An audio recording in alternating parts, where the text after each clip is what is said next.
Alright. Audio is good, so welcome again to Paranormasight, the Mermaid's Curse. We pretty much checked out Yumiko Shiki's like timeline with this one. We unlocked this first case that they started exploring. So we're gonna go through that before we do this cursed part, because I think like during the time that they discussed about the Tomokazuki and during the after the whole diving part, basically we had like two options there.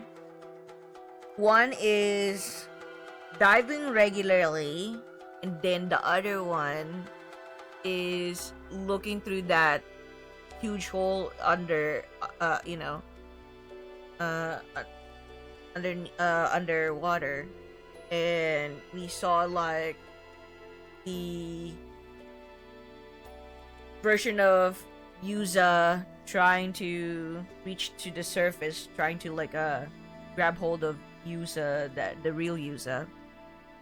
So it's like, ooh, what's going on? That's where it like actually started the real intro. But if you didn't like do that, then the whole curse will like probably trigger, which is this scenario. I don't know why it's like this one is like the next one. This one is like the memories of like the summer. Basically, you have like spend time with your friends, Azami. You spend time with Sato. You spend time with what's the other girl? Tsukasa. So pretty interesting stuff. I actually like that. I actually like that part. This one, though it's really short. Yeah, Star Rail. Yeah, HSR is like Honkai Star Rail. The other Honkai one is there's actually another Honkai game. Honkai 3rd, I think. It's still like this from the same, from Hoyo.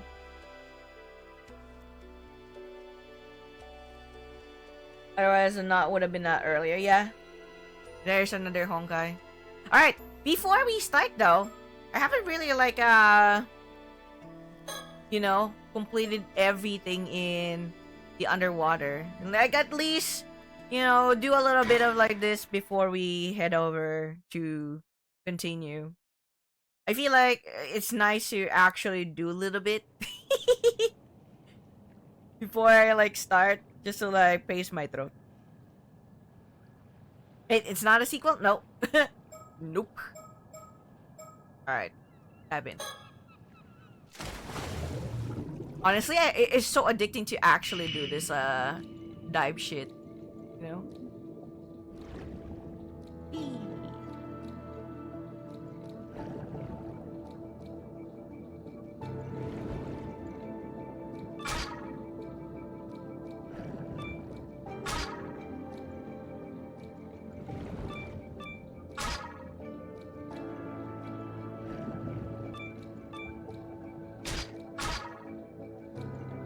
Okay, I don't want to get caught up with like with my feet stuck on the algae again like before. That happened.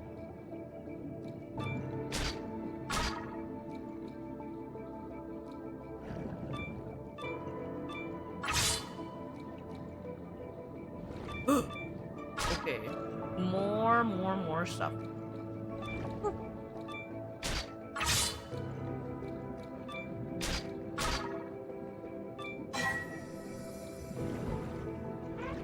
Feels exactly like 426 Shibuya Scramble. You need to unlock the path of a person who would interact with them. Interrupt the guy's action that will lead him into a bad ending. Yeah. And besides, like, the game's focuses on like recollection, there are certain like moments where you have to hit recall. So you'd be like, oh, okay. Oh. What do we need to recall? Certain memory that will be important. Okay.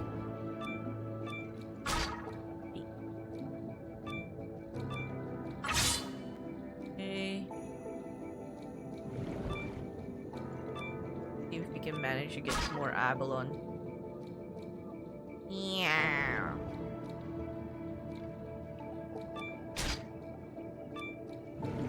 Ah, fuck. Gotta be kidding me. No, no, no, no, no.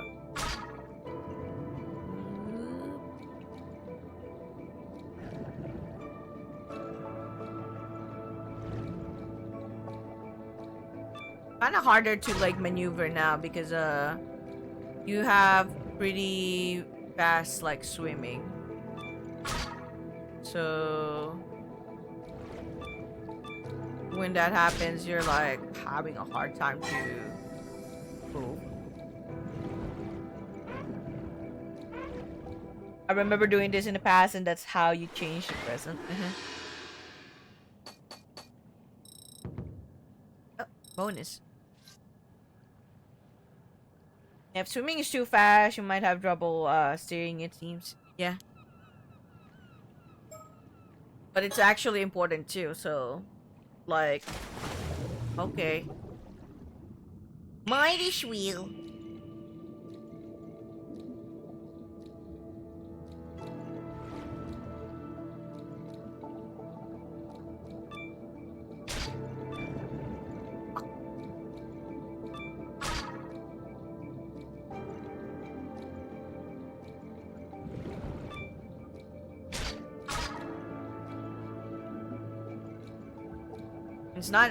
It's not easy to steer.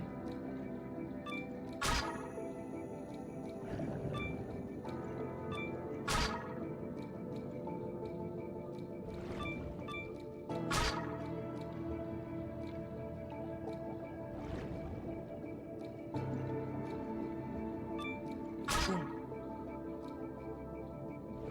There it is. The price. Balloon.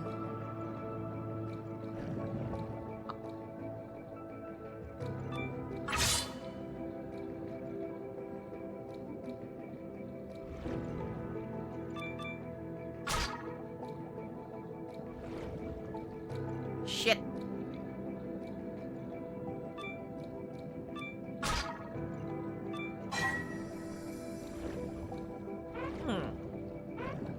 There's like two places that you can like actual travel to, so I'm like trying to max out my everything first,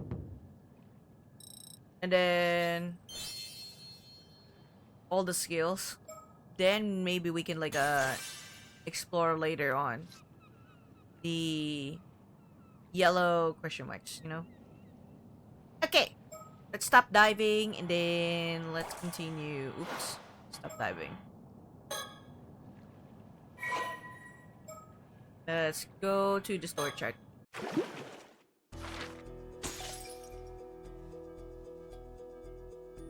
Oh! Oh, we can already finish the underwater gathering. Okay, that's interesting. So once you max it out, it's like, okay, yeah, you're done. Unless you want to like increase your rank, you know? Increase your rank still. Alright. Cool. Well, let's save that. Alright, let's see this first case. Unidentified skeletons under Yumiko Shiki. That's a recollection. Yumiko Shiki arrives in Toba City, Nia Prefecture, to investigate the discovery of skeletal remains with her assistant, Sodo Kiryu.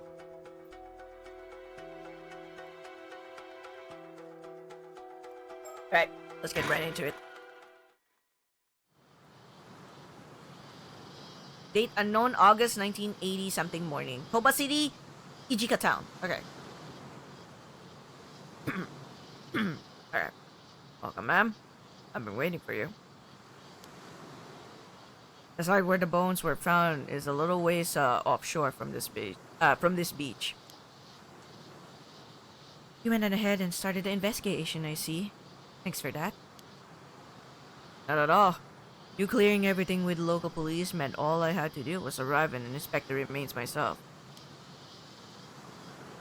To get straight to the point, there's no doubt signs of a curse are clearly evident.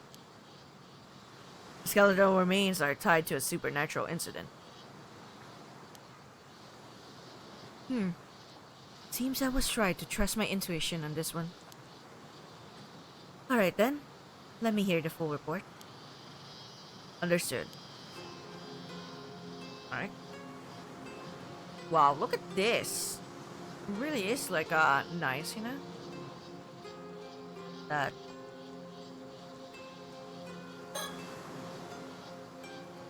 This is a town of Ijika in Toba City. The area is a historic place known for its ama divers. Oh, I know it well. It's also famous for as a filming location of one of Japan's most well-known monster films. Oh, really? I wouldn't know that myself, ma'am, but you seem unusually well-versed in that area. Those old tokusatsu films are the best. You should watch some for yourself, Sodo. As you wish. I'll look into it. Ooh. Toba City. In Ijika Town. Alright. Ijika Town. Ijika Town is a fishing settlement located within Toba City on the eastern tip of the Shima Peninsula. The area takes its name from Ijika-jima, an island offshore of the region. It is said that the hollow in the center of the island was so reflective as to resemble a mirror leading to Yamato Hime no Mikoto, giving it its current name, which is written with the characters for stone and mirror. The area's coastline is a particularly beautiful sight and is well known as a spot to watch the sunrise. It is also notable as a filming location of the first entry in one of Japan's most famous monster film series, and sees many visits from fans as a result. Huh. Interesting. Okay, what about Toba City? City located on the northeastern tip of the Shima Peninsula, adjacent to Ise City and Shima City. Along with the city itself, its administrative area also encompasses 4 populated islands. Combined area of modern Toba City and Shima City was formerly known as Shima Province. Its coastline features one of Japan's most notable Ria coast, and is renowned not only for its marine industries but also for its popularity as a tourist destination. Having originally sprung up as a castle town of the Toba domain, the years following the Meiji era saw Toba flourish as the center of the Shima region, with an abundance of marine products available in its waters. It is also famous for being home to the highest number of active ama divers in Japan. There are many guest houses run by ama divers and fishermen along the shore, providing visitors to the area with the opportunity to enjoy fresh seafood. Oh. Interesting. Okay. That's all.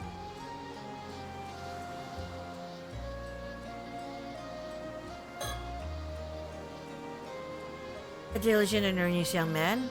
His mentor, my husband, has nothing but praise for his skills, so he has my complete trust. I know I shouldn't rely on him too much, but he's so good at noticing the finer details that I often find myself doing so.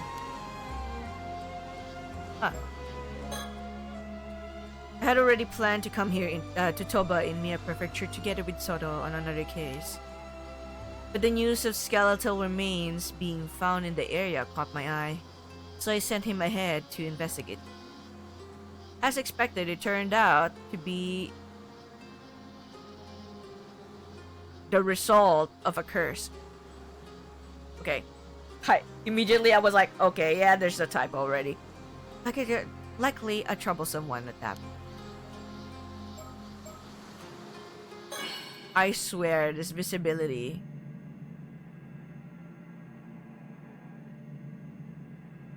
There's gotta be a significance to this visibility, this vision ability later. Yeah. Alright.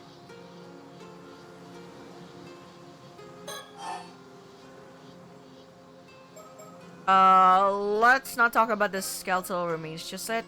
What's the state of the sea? You can see the sea from here all the way to Kameshima. Do you sense anything out there, Soto? Yes, I do. The waters south of Kameshima are saturated with the powerful presence of the curse of the raging waves. It's the curse of the raging waves again? I can sense it even from this distance. That's how strong it is. Is that so? Looking out to sea, I can't see a thing. Just hope this means we've made it in time. Even during the disaster 5 years ago, the energy was never this overwhelming. The seal has broken. There's no doubt about it. So there's something that activated it, it seems. So it's already broken. That isn't good. Sea still seems calm though. Does the storm not break out immediately? Yes, something seems to be holding it back for now. Oh, so there's a silver lining, at least. Seems stable for the moment. We probably have 2 or 3 days of safety. 2 or 3 days of safety? Oh shit. We're probably gonna like find out during that whole cursed scenario. And we got a bit of breathing room. Perhaps there's still something we can do. Alright. There you go. Finally, we get like info about the Curse of Raging Waves. Okay. Curse of Raging Waves. A curse that causes an outbreak of turbulent waves and violent storms in the seas around Kameshima. It is said that the curse was born from the resentment of the former residents of Ise-Shima, an island once located to the south of Kameshima, after someone brought about its destruction. Ooh. Some believe that several of the disasters that have struck Kameshima in the past were actually caused by this curse in some manner, including the Kameshima South Sea disaster that occurred 5 years ago. The person accused of bringing the curse to Kameshima was called the Raging Waves Curse Bearer and was shunned by the island's inhabitants. Oh! Raging Waves Curse Bearer? Huh. Okay.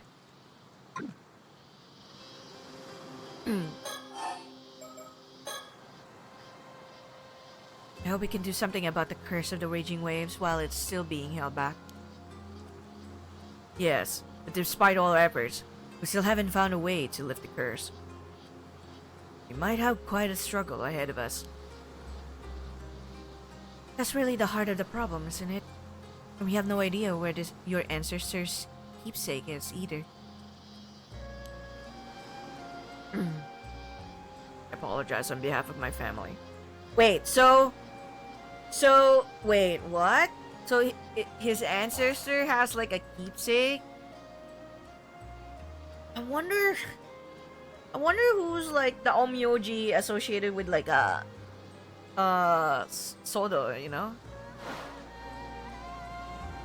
Gotta be another omyoji.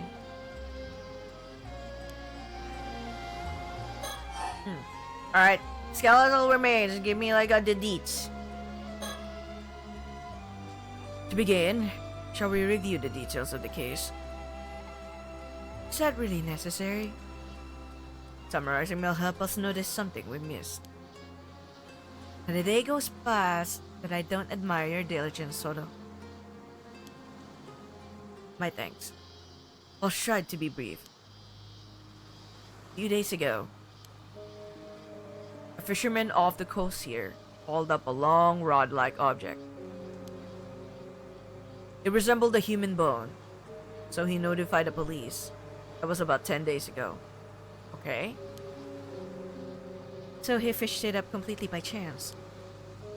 Following that, the police conducted an underwater investigation of the surrounding area. They discovered multiple skeletal remains in the fissure beneath the rocks. Wait, what?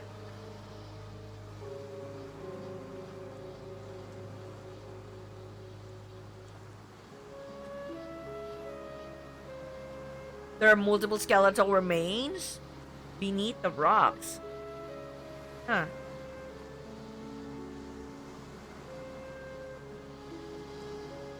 Interesting. Now I remember, like, you know, the underwater, during the underwater, like, diving? You know, where, like, our feet is getting caught up by something? It feels the same way, you know? If you don't, like,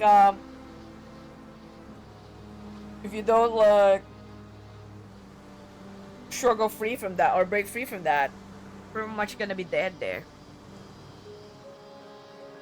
Huh. But interesting.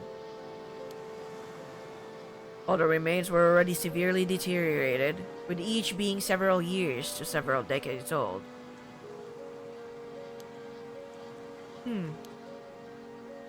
As a result, forensics struggled to identify the victims. There was just too little to go on. Only fragments of the skulls remained, so facial reconstruction was apparently not possible. Hardly surprising in such a state. Still, durability. We hardly need facial reconstruction, do we? Indeed. I'll report my discoveries shortly.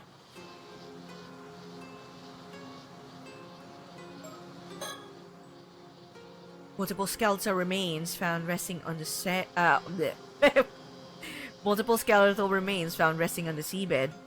Something smells fishy, and I don't mean the bones. To be frank, I prefer to head home sooner rather than later, but it seems that that won't be an option. Okay, so definitely we'll be staying here for a while. You know, one possibility comes to mind. Will you humor me? Please, go ahead. I wonder if those skeletal remains could be the victims of the Kameshima Southern Sea disaster from 5 years ago. Huh. Regrettably, that is not the case. Oh, darn it. Please don't sound so, please don't sound so defeated. Forensics confirmed 5 bodies in total. But they said that each had decomposed over a different length of time. Okay, so they discovered 5 bodies, but they decomposed over a different length of time, not at the same time. Oh, meaning they didn't all die at the same time. Correct. Most recent appears to date back 6 years ago. Others go back some 10 years ago before that. And another 10. And another 10. And so on.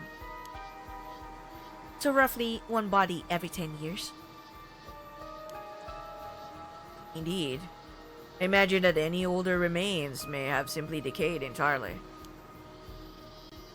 Which means someone's been using that fissure as a place to dump corpses for decades. It's surrounded by rock, and with minimal currents in the area, it's unlikely they drifted there naturally. Had that bone not been fished up by chance, never had known. In other words, it was an ideal site for quietly disposing of bodies. Damn. Every year there's like a dead, well, every year, not every year, every decade, there's like 1 dead body.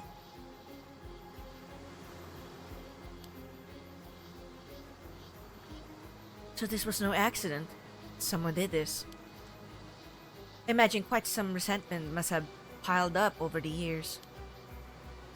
Indeed. But I've already cleansed the lingering resentment in the area. Leaving such resentment to fester could lead to a curse manifesting, after all. Efficient, as always. My thanks. Okay. Oh. Okay, what else? There's one more point of concern that all the remains have in common. Go on. Each body bore a clean, precise cut, clearly severed. Wait, really? Severed? Okay. You're saying they were sliced straight through the bone? Gotta say though, I noticed that this the pose is like always like looking up like that. Exactly. Each was sliced down through the bone, all with a clean cut as smooth as the last. Forensics noted that reproducing such uniform cuts would be extremely difficult. Even with industrial equipment, such precision would have been unachievable decades ago.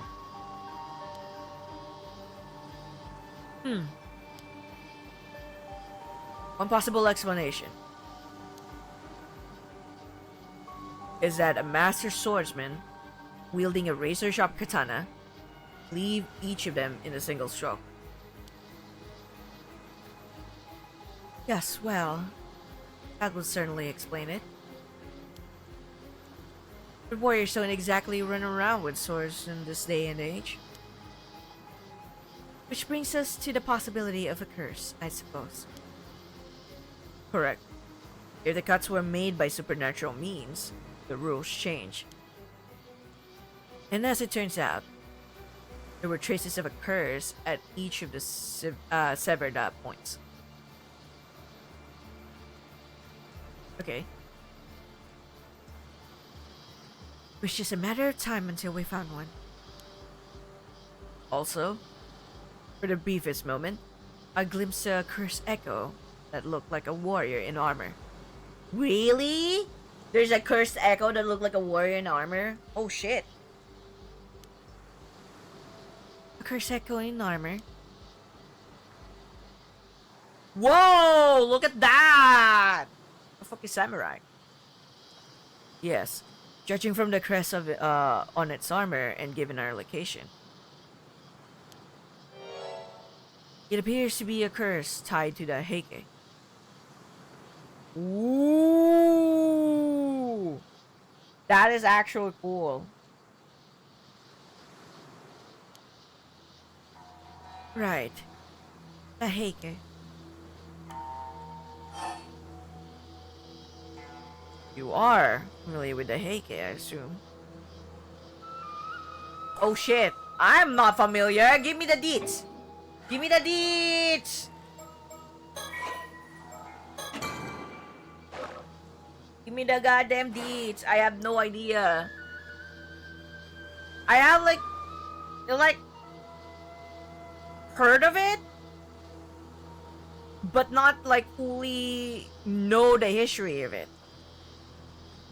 So this will be interesting. Let's well, I will be very honest. I'm well. Heike.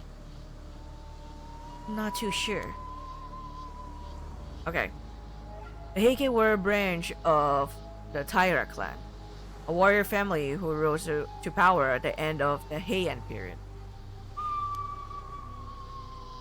From their base in Ise province, they expanded their influence, reaching great heights under the Taira no Kiyomori.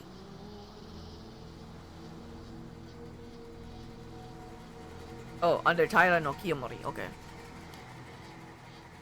But in their pride, they were defeated by the Genji in what is now known as the Genpei War.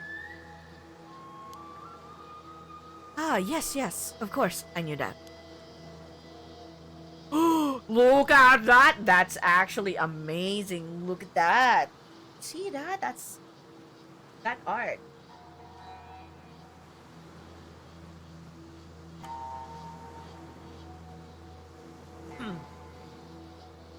The tale of the Heike preserved just how prosperous they were before they fell. Many who lived through the downfall carried deep regrets. Their resentment is especially persistent. Many traces remain even today, and they can be quite meddlesome. Indeed, you hear about it all over the place. I guess even by expert standards, it's quite the problem. Ooh, give me that! Oh shit! Look at that!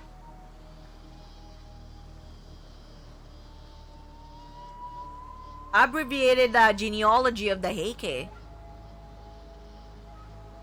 Taira no Masamori, then Tadamori, Kiyomori, Iemori, Tsunemori, Norimori, Yorimori, Tadanori, then Shigemori, Motomori, Munemori, Komomori, then Noriko, over there, and then Koremori. Okay.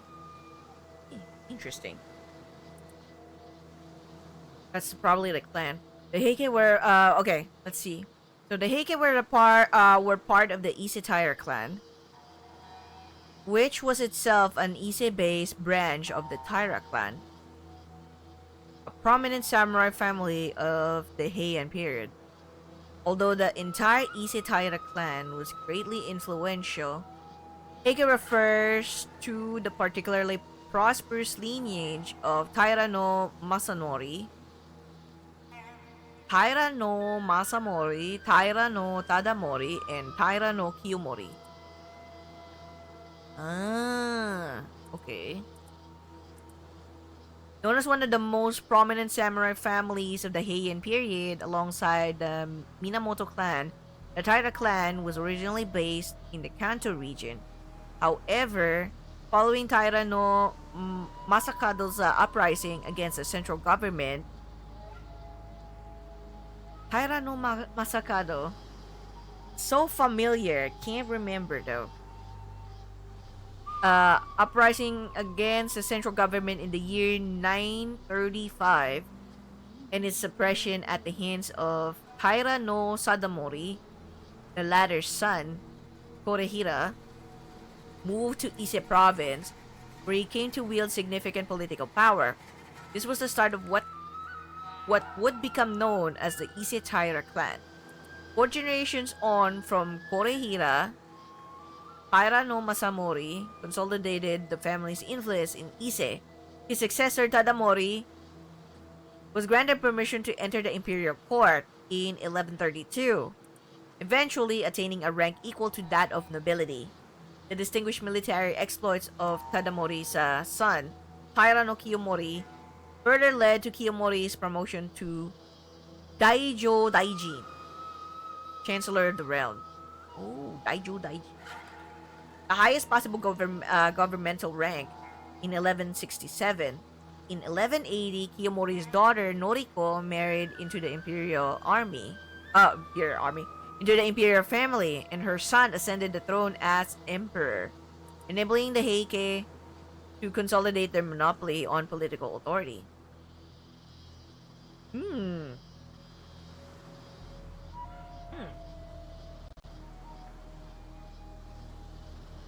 I have to keep on drinking water. Thus, the Taira clan came to dominate the political landscape of the time. Such was their wealth and power that one member of the clan is said to have remarked that all those who did not belong to the Taira clan were to be considered people of no position. Oh.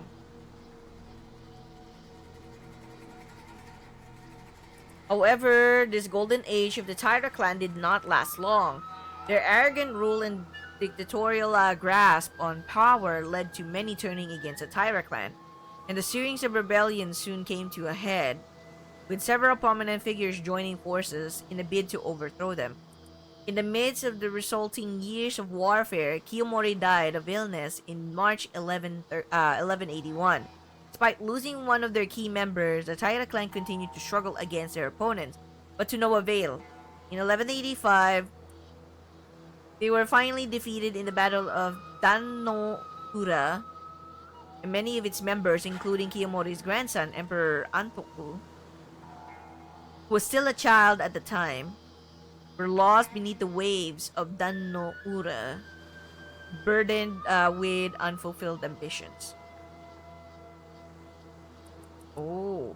It is said that the Kusanagi no Tsurugi sword, Kusanagi no Tsurugi, okay, sword, one of the three imperial regalia of Japan, regarded since ancient times as the symbol of imperial authority, was also lost to the sea that day. Whoa.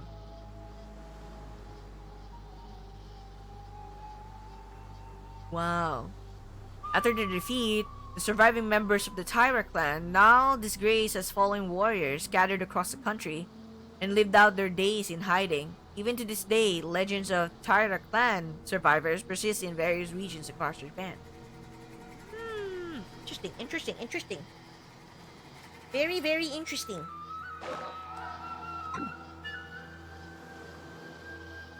What's more, the katana that Cursed Echo carried. I believe it may have been the famed blade, Nukemaru. Nukemaru? Yes, a blade passed down through the Heike, once wielded by Taira no Tadamori. I see. It would seem your love of swords has proved rather useful here. He's fond of like swords. Okay. So what you're saying is that these skeletal remains were cut and killed by the power of Tadamori's curse. Can't say it was Tadamori himself, but I am confident it was a curse from someone within the Heike. At the very least, it offers an explanation for those mysteriously perfect cuts.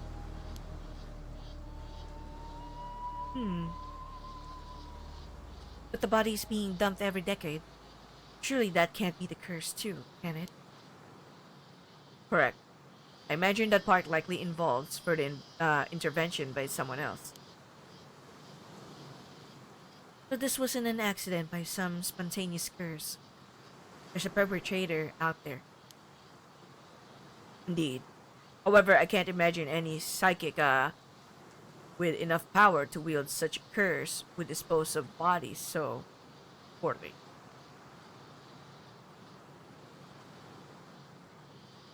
Huh. My theory is that someone is using a curse stone. They are killing through its curse, then discarding the bodies. Oh, so it's another goddamn curse stone.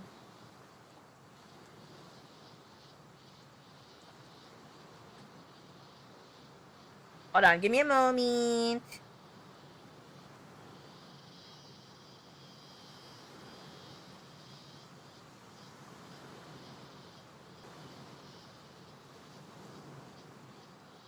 Sorry, I'm like sending a message to the tech guy that will drop by tomorrow if he's gonna like really push through cleaning my PC. Yeah, last week I wanted to actually have my PC cleaned, but because he was not she was not available at the time due to an important something important. He asked if like he can do it next week, which is this week.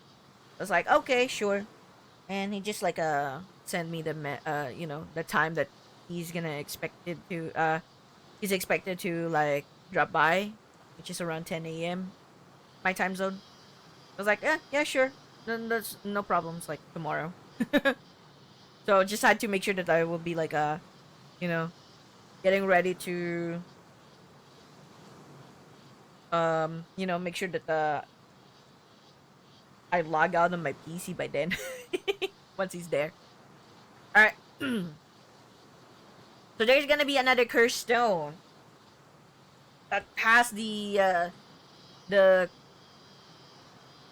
cursed echo of the samurai from Heike.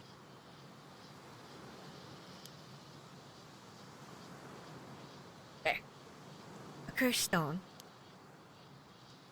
Think of it as a talisman that let even those without spirit sense use the power of curses. They are created when intense resentment fuses with a suitable relic. That sounds dangerously convenient. There were a few incidents involving cursed stones in Tokyo last year, actually. Didn't you hear? Oh!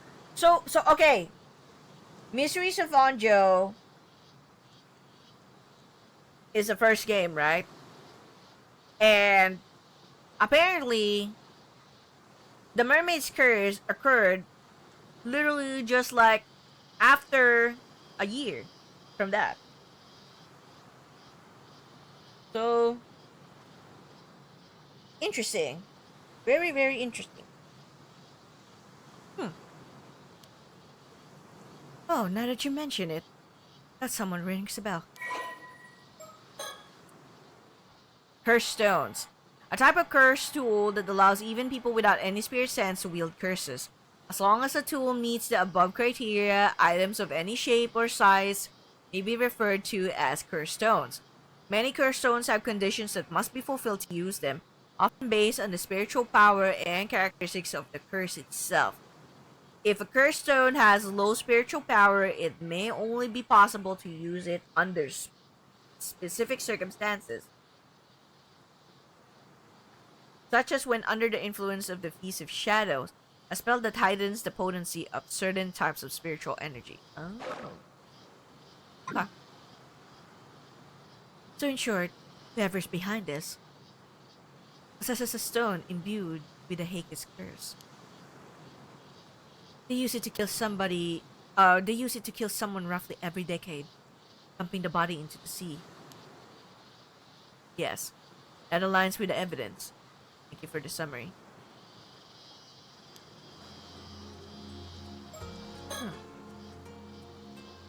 Now, there's this cursed stone imbued with the curse of the Heike.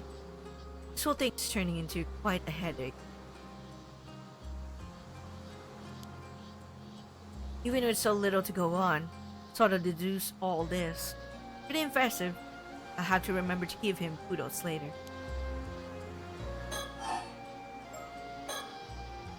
Now then, but those skeletal remains. Were you able to use your shagan, Sodo? Yes, I did. It only worked on the most recent body though. The one from 6 years ago. Reviewing part of the remains, was able to reconstruct a portrait sketch of how he looked when he was alive. Whoa! Here's a copy. I've already provided one to the police as well. Impressive. That ability of yours remains quite the asset. Not always. There are times when the vision just doesn't come true. It's far from infallible. Besides, there are those who could simply speak directly with the victim's spirit and ask who did it. Even so, none of these methods would hold up as admissible evidence in court.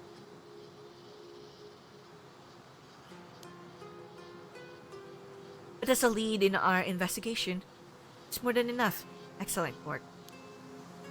Thank you. We had the police compare the sketch against missing people from 6 years ago. But no matches were found. Darn. Would have made things much easier. Detective Ide is continuing the investigation. Ah, the detective with the local police. I've heard he's good, so let's hope he proves it. Huh. Interesting. Toba seabed skeletons. A case in which multiple human skeletons were recovered from a deep fissure on the Toba seabed. The initial estimate indicate that at least 5 bodies had been disposed of there. Following information has not been made available to the public. Victims' identities unclear. All victims are male. All victims are male? Okay. How could they know? How could they know? Is it from the structure of the bones? Probably they analyze. Okay, this kind of like structure of the bones is like that of a male. Alright. Each body is thought to have been disposed of at different times. The most recent body dates to about 6 years ago.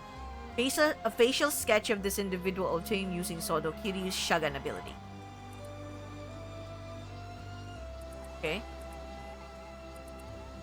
The other remains show signs of gradual aging, with the oldest dating back more than 30 years ago.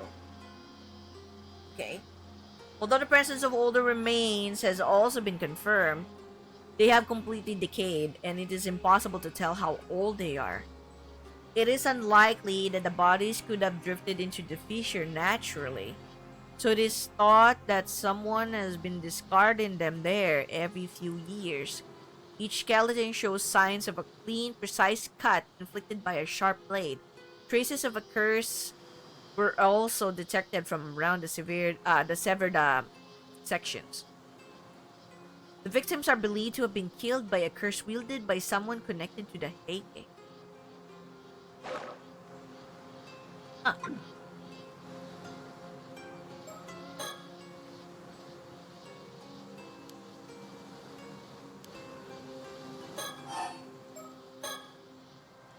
Say, Soro, that sketch of yours. Maybe we should show it to some of the locals. Ah, good point. Someone might recognize him if they were around here 6 years ago. We can identify the victim. He could help us trace the one who used the curse. I guess we can't just leave things be now that we know there is a curse involved. Honestly, I'd rather not deal with it. There you go again. You sure that's something you should be saying out loud?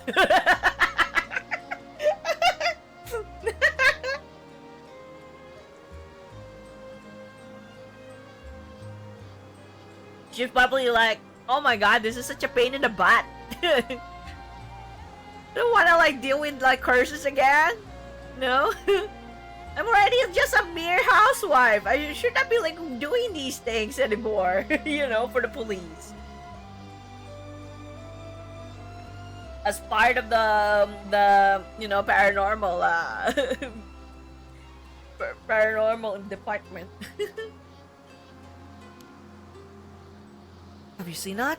Just want to get this over with and go home, that's all. Yes, yes. You all know how much you love your home.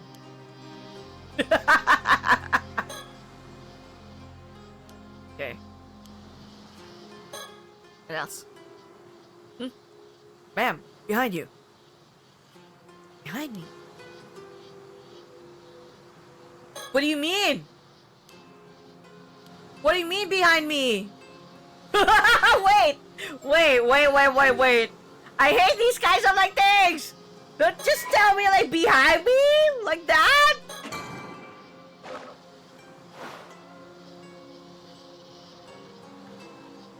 Oh shit, who are you? Excuse me? Who the fuck are you? Okay, wait. Controller, don't drift. Stop drifting. Alright. Who's that? Just someone from town passing by? Oh.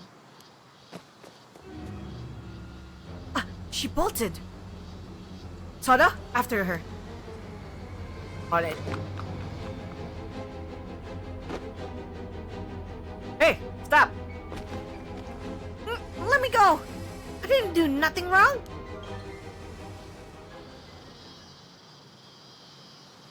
Represented the suspect. Good work. Sorry for the rough handling. Mind helping us out a bit?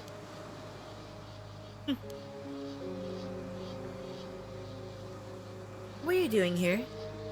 Why did you run? Why are you running? Why are you running? What? Don't get smart with me. You're the suspicious ones. Sneaking around and poking into things. You think folks won't be wary with shady types like you wandering through town? Ah, I see. Sorry if it gave you a scare. We're with the police. Nothing shady here. You're with the police? Seriously? You heard about the skeletal remains found nearby, yes? That's what we're looking into. You don't look like police. Say, do you live around here? There's something I'd like you to take a quick look at. Do you recognize this face at all? You believe he may have been around here about 6 years ago? Huh? Nope. Don't know him. I see. Then could you point us in the direction of someone who might know about people coming and going in town? No idea. Ask whoever you want.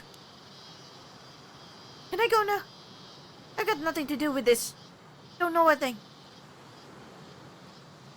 Alright. Sorry for holding you up.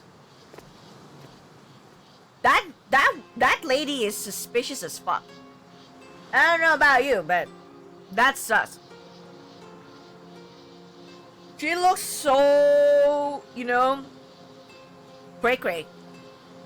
What a peculiar woman. It was like her mind was somewhere else entirely. Well, either way, we should talk to more people in town. Agreed. Also, could you ask around and find out who that woman is? Of course. Several hours later.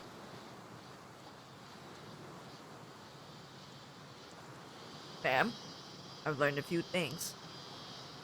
Excellent. Let's hear it. Okay, just want to be sure that there's nothing like gonna jump scare me. Fuck you.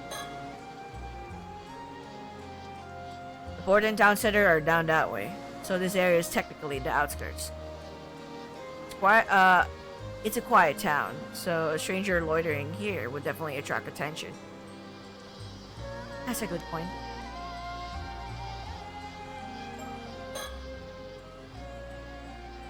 Split up to ask around town, but all the leads I found didn't actually lead anywhere. I'm not just cut out for this kind of legwork. and yet, okay, and yet, oh shit, we should have like done the vision ability. Fuck, I should have like tried it. Oh, the fuck.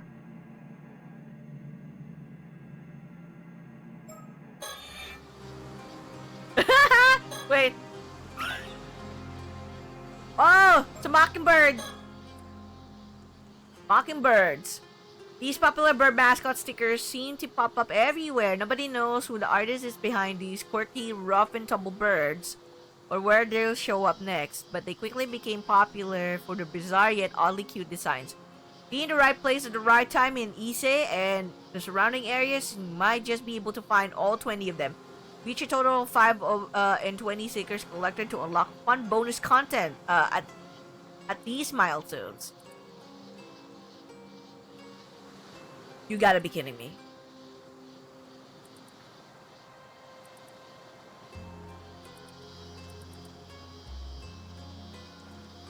On the seabed? Aboard the Seiyu Maru. What? Okay. Fuck. On the seabed again. Maverick Manny. His name is Maverick Manny. Interesting. Hold on, sorry. Like, Don't mind my controller, Peter.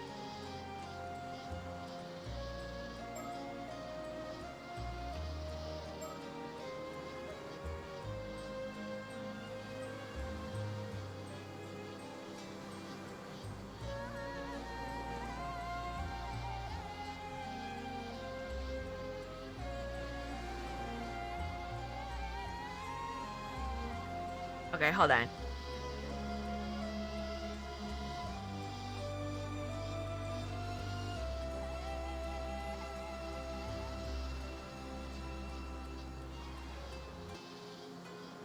Okay. Sorry, I'm back. Okay, so Maverick Manny. On the seabed? There's like so many on the seabed.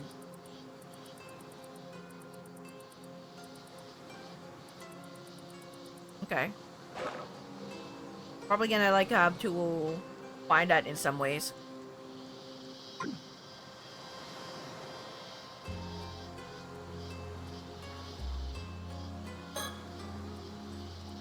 He didn't so much as flinch at the thought of tedious door-to-door investigation. Not to mention he's good at it. Having him here is a huge help. Okay.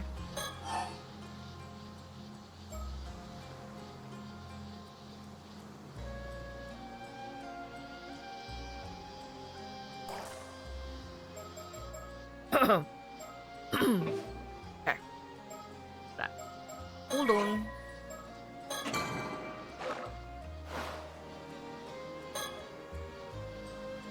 They showed a sketch of the victim to several townsfolk. However, it would seem that no one here recognized him at all. Unfortunate. I suppose chances are he wasn't from this area to begin with. Guess we'll have to place our hopes on Detective Ida then.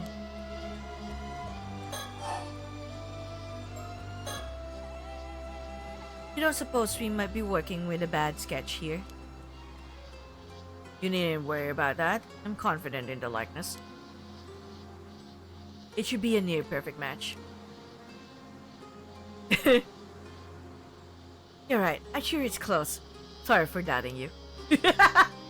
He's like, don't doubt me, ma'am. I did a really close, like a perfect match of this, like you know, of this person. That person. Yeah, let's hear about the woman. I also asked around about the woman we encountered earlier. Apparently, she isn't originally from this town. Ah? Oh, is that so? Indeed.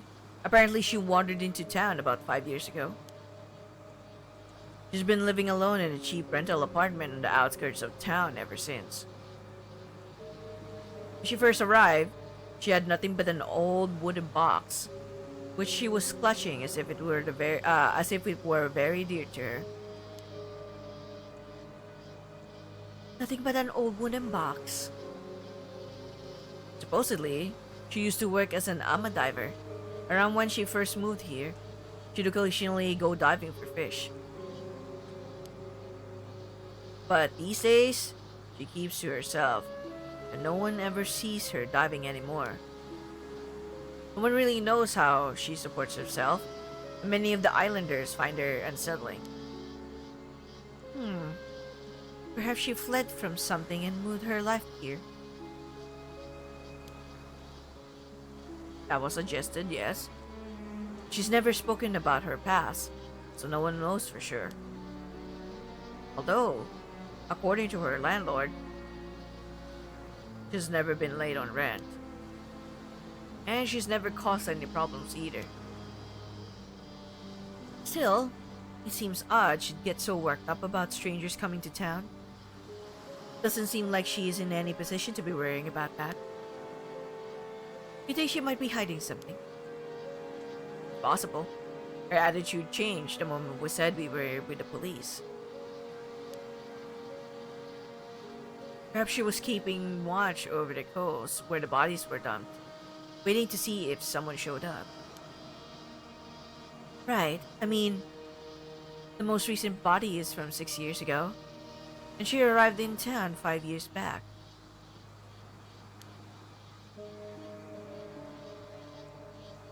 The timing's rather suspicious when you look at it like that.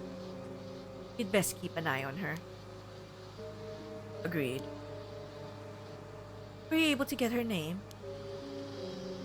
Apparently, her last name is Somekawa. But I didn't manage to get her first name. Wait. Somekawa? Wait. Wait a minute. Somekawa, like, is familiar in some ways. Or maybe it was like a different, like a game. Sorry, there's like there's like so many games that I have played or I have watched that has like the last name. Probably. Okay. Somekawa. Why does that name sound so familiar? Yeah, it really is familiar. Wait. I heard that like last time. You've heard of it before? You've heard it before? I think so, but I can't quite remember where.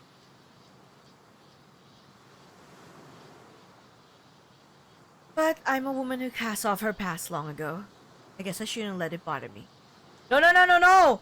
It's gotta be important! It's gotta be! There's gotta be like something that we gotta do to like recall it.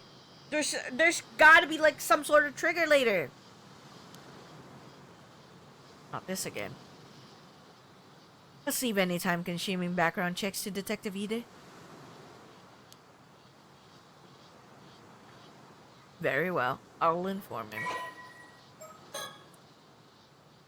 Yeah. This lady is suspicious as fuck.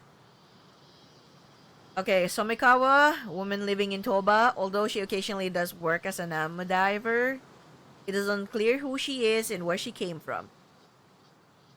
She apparently showed up in Toba about 5 years ago with nothing but a grubby wooden box to her name and has been living there ever since.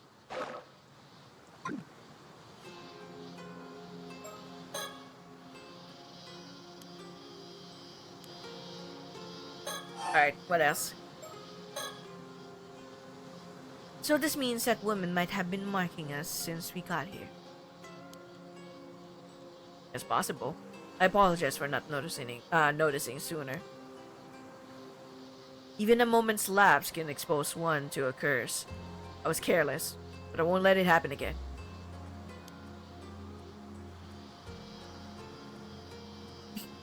You can't be cursed that easily? It's terrifying. What a world we live in. That concludes all the information I gathered from my inquiries. That helps a lot. Thanks. Shall I summarize our next steps? Yes, I suppose we need to do something about all this. Let's see.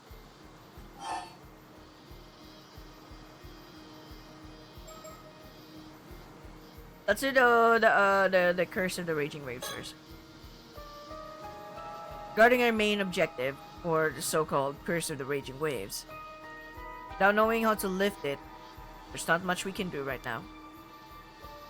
I don't suppose there's a chance you'd be able to break the curse using brute force. You're quite good at that. You're quite good at like a brute force.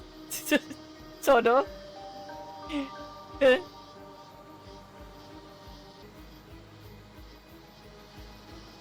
Okay. It's certainly an option if worse comes to worse, but I can't say I have high hopes it would work. Guess it would be more realistic to say to find some clues about the whereabouts of your ancestors' keepsake instead. Indeed, it is said that item may hold the key to lifting the curse of the raging waves. But even the location of the map pointing to that keepsake has unfortunately been lost to time. Although the map was said to be hidden inside a model of a mermaid mummy. The map was said to be hidden inside a model of a mermaid mummy. Maybe someone would be able to find it, later on. One rumor says it was sold overseas during the Edo period. Hmm, doesn't sound promising. We can't find it. I guess we're back to trying to break the curse with brute force. But to even consider that route, or that route, we need much more intel from the island. Which is why we need to head to Kameshima.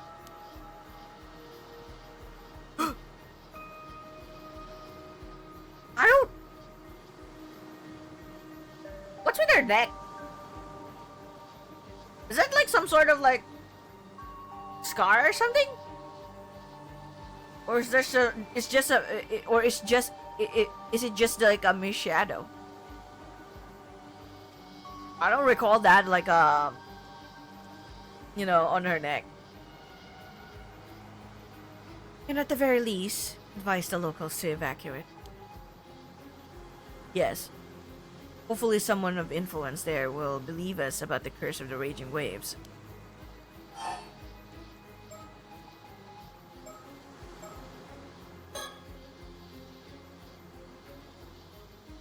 Regarding the unidentified skeletons. Until we can identify the victim from the sketch, we have no other leads to move forward. I believe this is best left in Detective Ide's hands. Yes, agreed. And I think the same goes for that Somekawa woman from earlier. We'll have Detective Ide look into her. It's nice to have someone we can rely on. Agreed on that end too. In other words, we can safely leave the skeleton case for him to him for now. Yes, though we should remain vigilant regarding the cursed stones. Something wrong? No. It's just that one of the islanders I spoke with seems to be calling me over. Something may have happened. I'll go find out.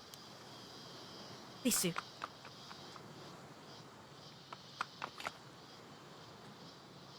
Ma'am? What was it? The person who called me over shared a new piece of information. We were told to keep it secret, but open up since we're with the police. Go on. Earlier this morning, down by the shore, they apparently found something that resembled the corpse of a mermaid. A mermaid? Really? Oh yeah, that's definitely a scar on her neck. Yep. Now I see it. Because earlier I was like, wait, did that like a scar on her neck? Did that little like a patch of like a weird like a coloring something? That I haven't actually seen. No, actually there is something there. That same person reported it to the local authority. And was immediately ordered to tell no one, not even the police. Huh? Wait, what? They reported it to local authority and then ordered to tell no one, not even the police. Why? Why? Why would they do that? Why would the local authorities like do that? There's gotta be something behind that. You're kidding me. That local authority then contacted an unknown individual. Soon after, someone came and secretly retrieved the mermaid corpse. That couldn't be more suspicious, could it? Exactly. They were uneasy about the whole thing, which is why they confided in me. What shall we do? Did they describe what the mermaid looked like? Yes. They said from the head to the shoulders it was human.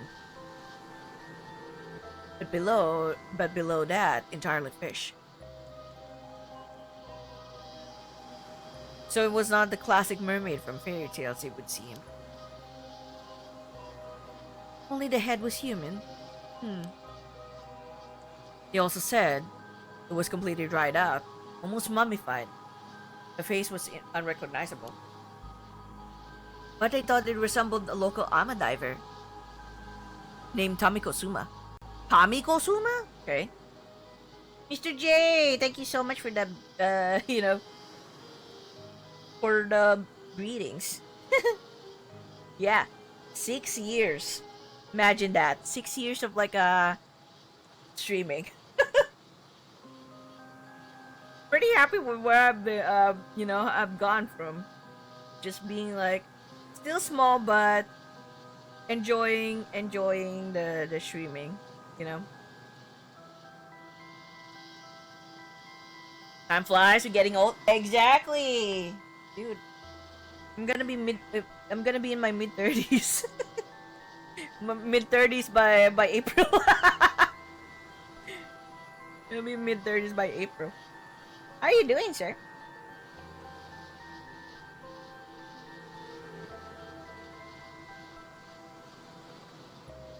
How's this game holding up so far? It's so interesting. It's more mystery mystery detective than horror. Because last time it was more there's like quite more horror to it. This one less horror but more mystery. And a lot of lore. So it would be more my jam. Oh yeah, for sure. I would think so. Tamiko Suma. What? Apparently, she went out diving alone this morning and hasn't returned. That's likely what worried the witness the most.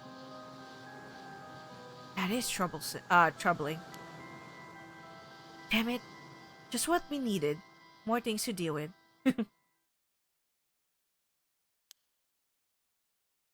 First things first.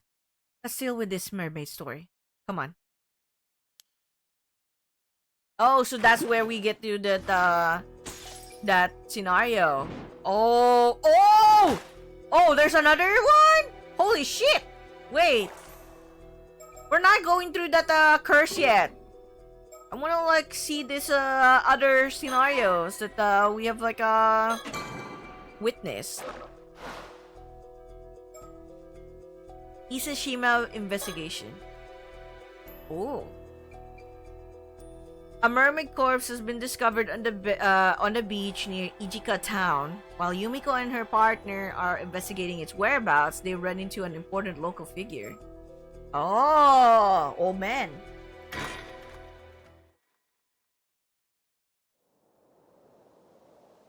Date unknown, August 1980 something. Afternoon, Ise City, Yamashima Estate. Oh, Yamashina, okay. Yamashina? Okay. Mr. Yamashina, thank you for agreeing to meet with us on such short notice. I understand you're a busy man. Not like I have much choice when some bigwig from the prefectural police badgering me to do so. Oh? You're Shige from the Tokyo Metropolitan Police Department, Security Division, was it? Heh! And here I thought you were just some housemaid. You sure you're from the police in that getup? How rude, this fucking old man! Well, I am primarily a housewife by trade. But that's hardly important right now. Oh, she hit her like her mark on her neck. You're also known as Unkaku Dono, I believe. After hearing so many rumors, it's an honor to make your acquaintance. Rumors, eh? Unkaku Dono, Yoshiatsu Yamashina, okay. Yoshiatsu Yamashina, okay. Who are you? How old are you? 70 years old, okay. Yoshiatsu Yamashina, he's a tycoon, okay. 70 years old. a wealthy tycoon who owns multiple companies and swaths of land, particularly in the Tsu and Ise areas. Born in the Taisho period, unmarried. Oh, okay. His family first came into business in the Edo period, traveling from town to town selling talismans, scanties reed hoops, and other items to ward off evil spirits. During the Meiji period, this business expanded into a trading company, and the Yamashina family became prominent contributors to the development of the region. Born to the heir of the Yamashina family business and the daughter of a noble family, Yoshiatsu grew up in an affluent environment where he received a thorough education tailored to gifted children. Following the end of the war, Yoshiatsu inherited the company assets in his 30s, but was quick to sell off all the shares he owned, using the proceeds to buy and sell real estate and stocks, a practice that made him extremely wealthy. Oh, okay. After amassing his fortune, he showed a keen interest in investing in ambitious young people, actively mentoring those he took a particular liking to. This approach led to the emergence of many successful businessmen, which included Shinobu Wakamura of Kameshima. Oh, okay, okay. The Shinobu Wakamura. Okay. Those who have received Yamashina's support view him with both gratitude and a sense of awe bordering on reverence, referring to him as Unkakudono, a title that evokes a figure elevated above the clouds. Interesting. Yamashina has always shown a strong attachment to wealth, even going so far as to partake in illicit activities such as illegal donations, tax evasion, insider trading, and media control, all in an effort to garner even more status and money. In the shadow of the many success stories enabled by his support, many more of his beneficiaries have fallen into bankruptcy. Many more of his beneficiaries have fallen into bankruptcy or been arrested, fueling endless unsavory rumors about him to this day. Yamashina himself, however, seems to be unconcerned by these rumors, considering anything that does not directly harm him to be beneath his notice. Whoa. Fucking bastard.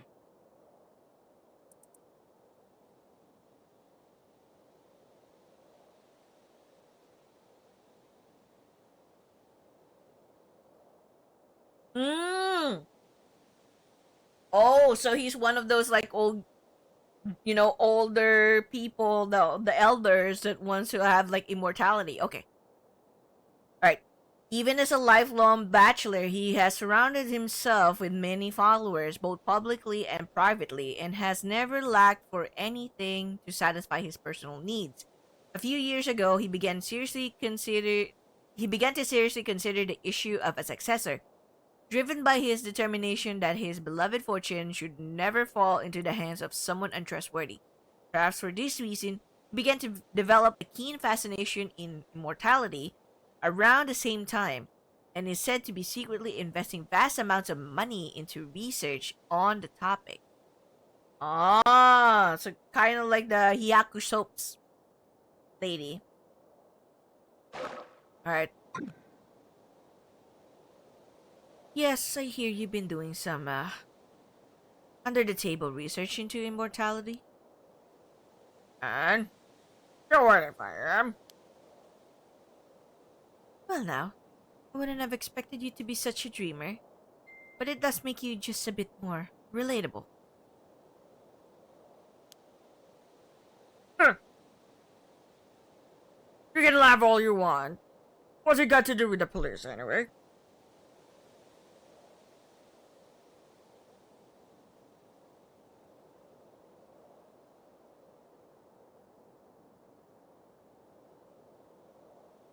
Alright, bye.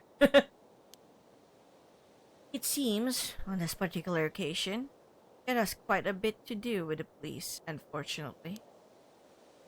You don't say. Alright. Let's see our surroundings. Ooh, ooh, ooh, ooh.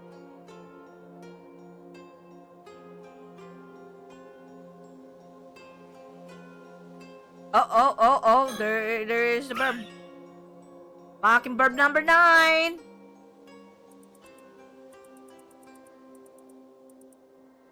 Wow. Hiding killer. Oh, that's actually badass. Okay. These splendid gardens all fall within the grounds of Mr. Yamashina's Ise City estate. Part of me wonders why he needs so much space when he doesn't have a family. But I suppose he has an image to maintain. After looking into the corpse of the mermaid found earlier this morning, it seems highly likely that it was taken into custody of Mr. Yamashina here. It's quite a big shot around here, with plenty of weight to throw around both politically and financially. Of course, all the local police know of him, and of his moniker, Unkaku Dono. He had to get one of the higher-ups to act as an intermediary to even get a meeting with him. Personally, I'm happy as long as we can get the mermaid corpse back from him. Although I certainly won't complain if he can tell us anything about the curse as well. I hear he's quite the curmudgeon, so we'll have to watch our step when dealing with him. Oh, I bet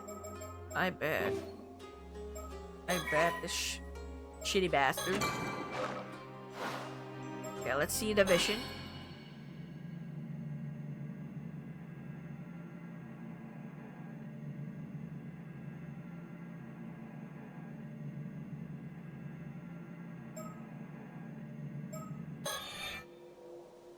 Alright. People like Yamashina have a tendency to underestimate me whenever I meet with them alone. Having someone intimidating like Soda with me gets him to take me more seriously. I'm glad he's here with me today. Yeah, that's so rude. Mainly because she's merely like considered as a housewife, right? So because she is a woman and she is a housewife, she's been discriminated.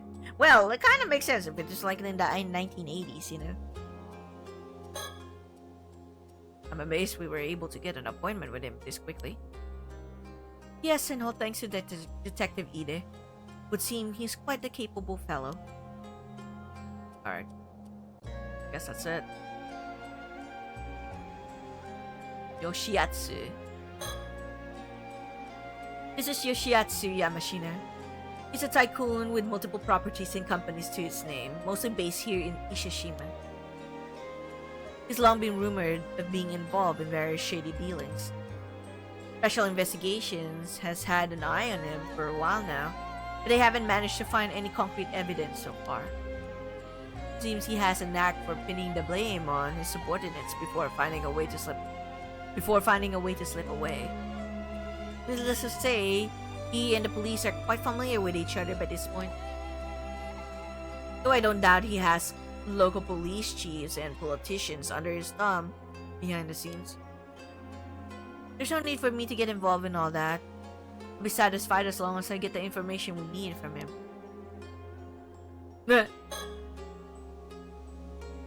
Apparently, he wears that crested hakama every day. Not exactly casual wear for most people. Wearing something like that in this summer heat has commitment to keeping up appearances. Huh.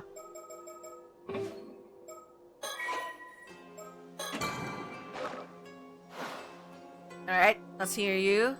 Stop. I'll get straight to the point. I believe you took a mermaid corpse into your possession this morning. What? That corpse is linked to an ongoing case. We came here to ask you to release it into police custody. No idea what you're on about. Of course, you will get something in return. You have some information I'm sure you'll find profitable in exchange. Like I said, no idea what you're on about. That's all you came here for? Scram! Oh, Kitty, I really thought you'd be interested in what we had to share. Assuming you really are interested in immortality. Huh? Well, I suppose we barely know each other. It's only natural that you'd be wary of our intentions. What do you say to a little chat to get to know each other better, Mr. Bunkaku-dono? Damn. All we have up our sleeve is information on immortality. I suppose we'll have to hope he takes the bait.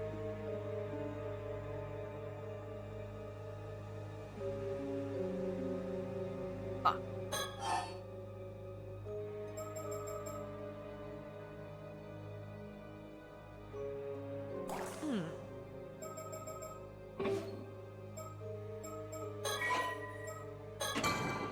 Let's get to know each other before we get into the mermaids and the portrait sketch. Alright. Talk about you first. I hear you've been putting quite a bit of effort into training up the younger generation recently. What's your take on today's youth?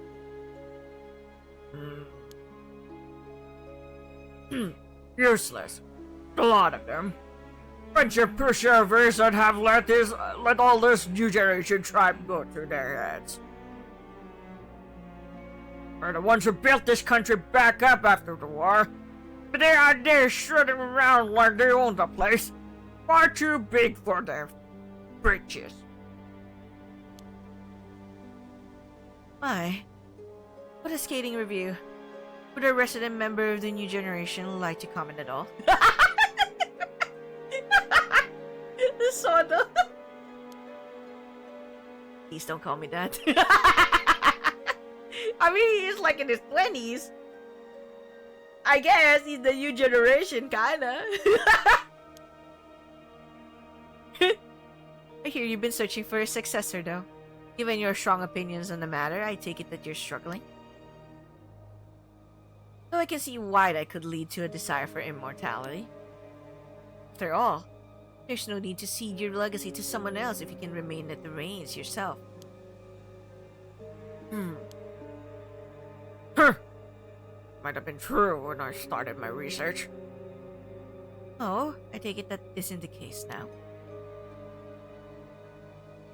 I'm no spring chicken. The thought of living for hundreds of years like this ain't exactly appealing anymore. Don't see much point in mortality if I'm already long past my prime. Well, that certainly is different from the rumors. My apologies for jumping to conclusions. You have my wholehearted agreement that immortality doesn't necessarily bring happiness, though. Let me clear up one more thing while we're at it. I've already decided on my successor. Oh? Turns out the perfect candidate was right under my nose the entire time. I haven't told him yet. They're a sharp one. Will do a fine job. Is that so? I'm glad to hear it. I suppose that would mean that you no longer have any need for immortality. For immortality, then. Huh. Who said I wasn't still interested? It simply has nothing to do with my successor. I still intend on continuing my research for medical advancement, you understand? Think of it as doing my bit for society. You are always quick to assume the worst for whatever I do. How about you mind your own business for a change?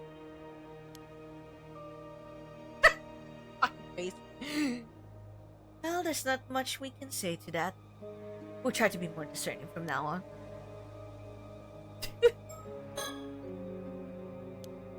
Okay. I've already chosen my success and no need to harp on about it anymore. Already written up my will and pass it on to my lawyer. You be sure to let your friends at the police know too. Alright. Let's hear from Mayan. By the way, You're obviously not just some run-of-the-mill cop. Who are you? Why? I believe I mentioned it when I introduced myself. I'm just a simple housewife. Likely tale. Plus, that fellow next to you has also got a strange air about him. He's no ordinary person, is he? Why? How observant of you. I suppose you could say that, yes. Heh. Doesn't take a genius to see it. One of them phony psychic types, are you? Oni? You had a nerve, didn't I? There are far too many of your kind around lately. Causing up to those empowered by feeding them a bunch of nonsense. Lies and Jesus, all of you. Oh, he's so worked up by that. You seem to have quite a chip on your shoulder about this, Mr. Yamashina. Don't know if it's because of this occult craze going around. I've seen far too many folks taken in by that tribe. Oh, the occult craze. Yeah, that was like in the 80s. They're like so into the occult. The occult. Alright. Spiritual phenomena, supernatural, aliens, cryptids, lost civilizations, extrasensory perception, the list goes on. Such unexplainable phenomena are quick to take on a life of their own. A plesiosaur named Nessie living in Loch Ness sightings of mythical creatures like the Tsuchinoko or Ibagon. The urban legends of the Kuchisake Onna. Wait, Kuchisake Onna and Hanako-san. Wait, I kind of heard that Kuchisake Onna at one point. And Hinako-san, television reports of spoon-bending psychics, documentaries featuring spirit photography and UFOs. Aliens. That became the talk of the school the next day. These are only a few examples of stories that have captivated the public's interest. Magazines specializing in paranormal phenomena continue to thrive, with no end to the craze inside. Yeah, there's like, you know, magazines of cult.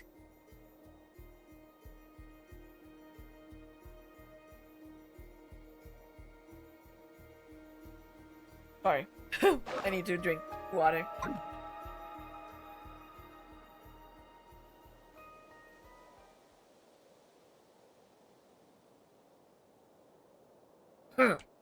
I welcome over, and Kameshima is one of them.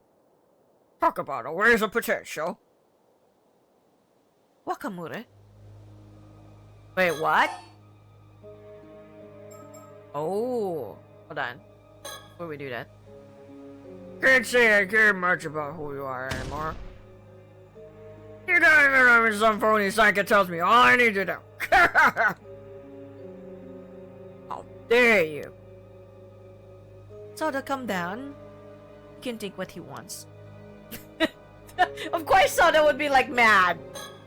It's a fucking shit, this guy. You know? Fuck you. Insulting me so much. Alright. We're not gonna talk about like a Wakamura first. Let's talk about the portrait sketch in the Mermaid.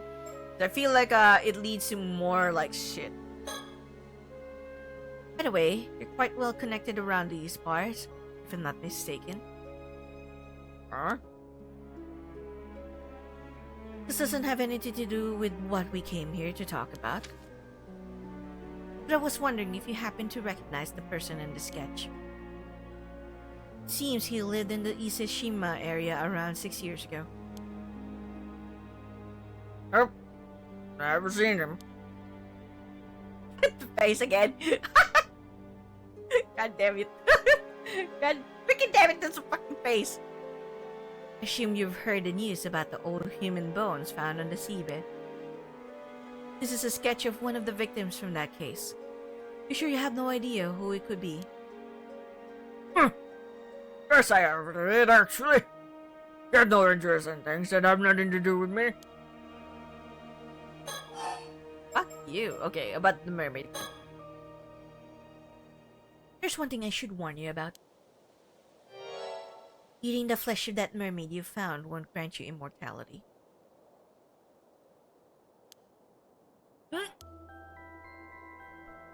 And what would you know about that? Well, you know, one hears all sorts of things in this day and age. I don't know where it came from, but there seems to be a legend that eating mermaid flesh will grant one immortality. All I wanted to say was that it's just that, a legend. It has no basis in reality at all. How can you be so sure? Just think about it. If that legend were true, wouldn't it be strange that no confirmed immortals have ever been found? Yeah? Who's to say they aren't just living in hiding? The legend of Yao Bikuni is passed down in over 100 places across Japan. Yet not a single verifiable immortal has even been found to show for it. So you mean to say all those legends were fake? Please. If even just one of those tales is true, there's always a chance there's an immortal hiding away somewhere. I see, you're really quite a dreamer, aren't you? Huh, I figured you were trying to bluff me out of that mermaid corpse for some reason or other. Now I'm sure of it. That thing's hiding some sort of secret, isn't it? Something you don't want me to find out. Yeah. Alright, hold on. Before we go deeper to that, let's save again.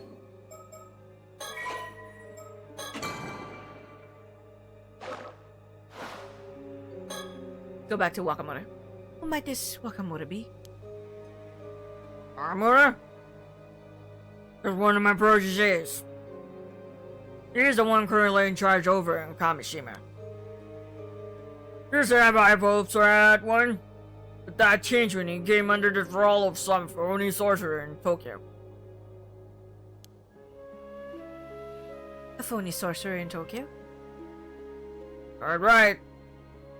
Since then, there's been no end to his nonsense. Buying properties out in the mountains, changing company names, all because of something this sorcerer whispered in his ear.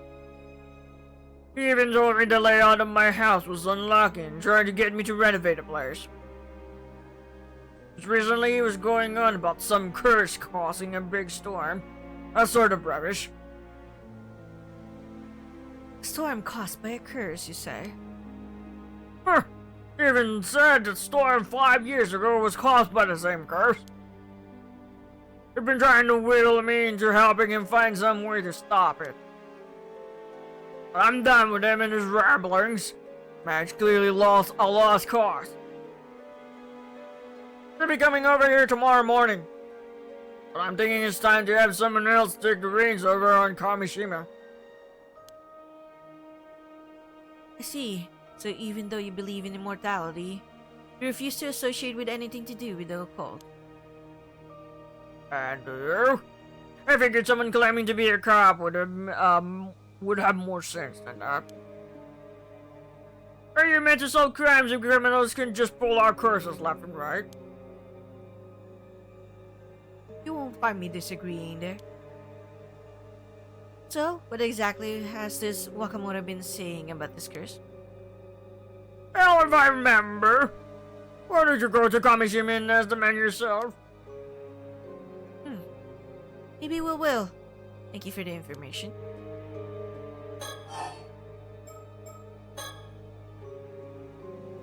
Is there anything you can tell us about the phony sorcerer this Wakamoto is so devoted to? Wakamoto went on about how there's some big shot who appeared on television. I never heard of him. As I said, just ask him yourself. Of course. We'll be sure to do so. Alright. Alright, let's get back into the mermaid. Fucking knew that there's like some shit going on with the mermaid. Alright. So you admit you had the mermaid corpse then? Oh, don't worry. We assumed as much from the start. If I'm not mistaken, that mermaid was in a sort of mummified state, no? I doubt you'd be eating it as it is. Surely there's no harm in handing it over. You can hug it for yourself. Oh, so you can hug it for yourself. Won't fool me that easily. You don't think that a rare specimen like that ought to be placed in the care of a proper research institute? I'm saying just get a specialist research institute to study it. Problem solved.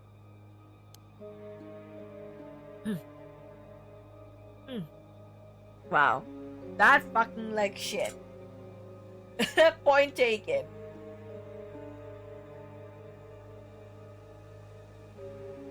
And to think he has the money for that.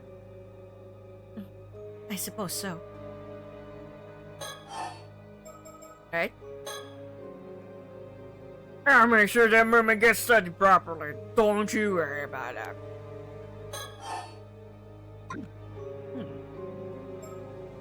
What am I gonna do now? Perhaps he isn't as fixated on immortality as I thought. That leaves us in a rather unfavorable position. How should we approach this now, I wonder? Ah. Okay. Now I have to find out what we can do.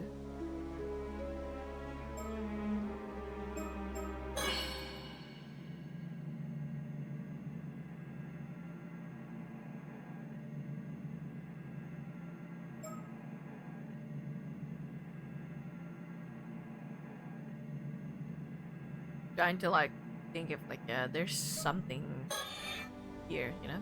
Alright. How about this then? If you agree to give up the mermaid, we'll tell you what we know in return. For someone who doesn't seem to believe in the occult, you seem awfully fixated on this mermaid and immortality. Which suggests to me you found something you consider quite conclusive. Ah, what are you on about now? Well, I happen to know a bit more about mermaids than most people. Why is so this like eyes like that? It's like, ma'am, are you actually lying? Ma'am, are you sure? It's fine. I had the opportunity to do some research into them a while back, you see. Don't say. And? Well, mermaids do indeed have the ability to grant a human immortality. I knew it. More precisely, individuals granted immortality in this way are known as 800-year immortals. Oh, they have a lifespan of 800 years. That's right. As the name suggests, they gain 800 years of remaining life.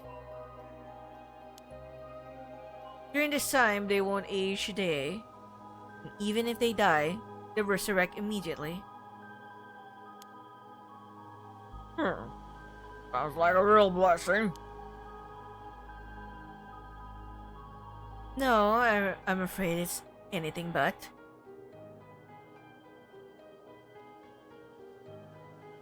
Violet Gale, hello. Thank you so much for the greetings. My friend and I played this game together. I realized I didn't read through all this properly. Really? I hope you enjoyed it. I'm actually enjoying this so much.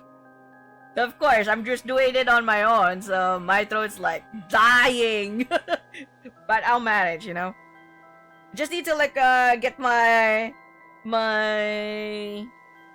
throat strength back. Since when I usually do like otome games like or visual novels in a year, Usually I try to like do a lot, so it helps up. Getting my throat strength like manageable. But oof. Oh, the ending so it will be quiet. Thank you so much for that. I appreciate it. Okay.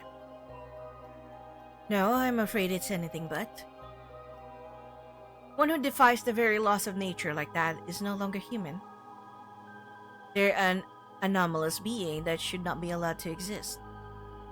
As such, our position requires that any such individuals we find are dealt with as swiftly as possible.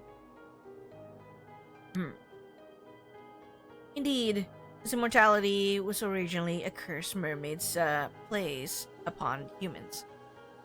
Oh, a curse mermaids place upon humans. A curse? Mortality is neither a blessing nor salvation for the living. It's a curse that robs them of the ability to die. None of those who have become 800-year immortals have found happiness. Not one. I will just say my favorite part was the diving minigame. Oh yeah, the diving is kind of addicting. I would have to agree. I already maxed out like all my skills, and I'm around like level 17. But maybe I could still like continue doing that at some point. There's just so much to like move around, and I want to see that gold something rare something I have yet to like see. I've seen the abalone already, and the common ones are like out there, but I haven't seen the gold one yet. Okay, so well, yeah, 800-year immortals found no not one of them have found happiness. Okay. It renders living among other humans impossible. It makes them an outcast from society. Of course, there are a few years at first when life will be tolerable. But after that, every meeting ends in parting. You outlive whomever you love or are loved by. Even if you find acceptance, it will only be for a time. You'll always be shunned eventually. You'll experience this over and over for 800 years.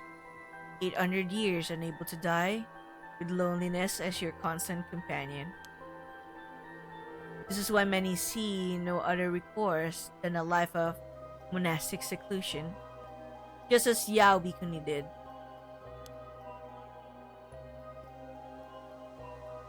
I suppose that makes sense. Still, there'll always be those who seek immortality. Always have, always will be.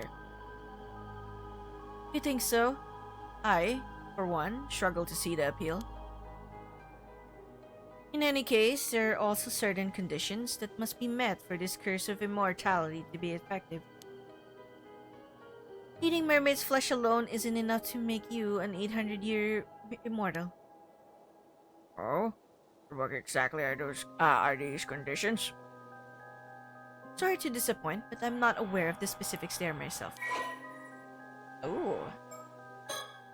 Alright, give me that 800-year immortal lore! Let's go! 800-year immortal, a person who has gained an 800-year lifespan after being cursed by a mermaid. Someone who ingests part of the body of a mermaid that meets certain conditions will be cursed and become a being known as an 800-year immortal. Once cursed, the individual's own body is lost and a provisional body is reconstructed using the parts of the mermaid ingested as medium. Their soul is then transferred to this provisional body, which they are able to control as if they were, as if it were their own, with their consciousness presiding over both their souls and body from the head. As such, they could already be considered to be more spirit in nature than human. If the individual is fatally wounded or contracts an illness that results in their death, the body will instantly be restored to its default state, allowing them to revive. In the event they lose any body parts, their heart will treat the largest remaining part of them as their main body and regenerate any lost parts from there. With the removed parts subsequently vanishing, Okay. This even occurs in the event that the lost body part is the head. However, these individuals heal from non-fatal wounds at only a slightly faster rate than their bodies would be capable of naturally. Oh. Damn. As these people feel physical sensations and pain to the same extent as they would have in their original body, it is extremely difficult to tell whether an individual is an 800-year immortal or not unless they die, even for the individual themselves. The lifespan of this provisional body is 800 years from the time of its creation, due to the individual's original body already being lost. Not even the mermaid responsible for the original curse is able to dispel it. The individual will only see the end of their long life once 800 years have passed. Wow. Holy shit. Okay. But I can say this much, at least. The mummy you have in your possession is no mermaid. Huh? Bullshit! Ain't no way there's anything other than a mermaid!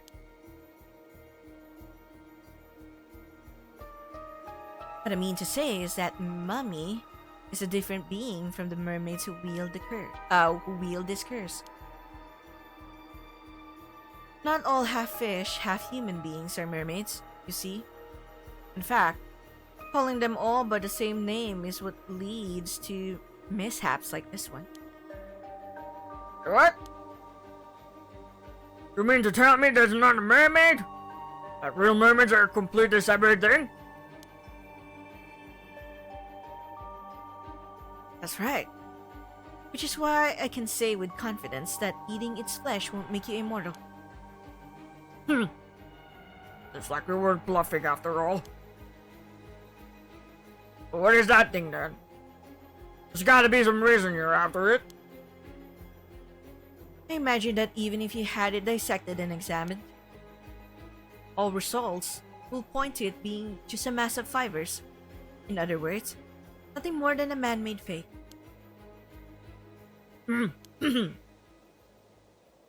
a very good reason for that. You see, that mummy is merely the corpse of an average human, twisted beyond recognition by the curse of the Forsaken Fish. What? Another curse? the fucking old man's face whenever he reacts. Just funny. He's such a clown. I know. It's fucking funny.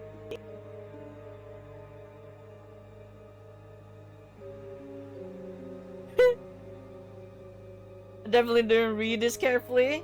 Oh, really? Another curse wielded by mermaids. As it happens, that would be the remains of someone who died under it. Oh. It also happens to be the same curse responsible for the mermaids found every few hundred years or so across the country. You see now why we'd rather you handed the mermaid over to us? Poor soul deserves a proper burial, same as anyone else. Surely even you're not so hard-hearted as to deny them that. Curses this, curses that.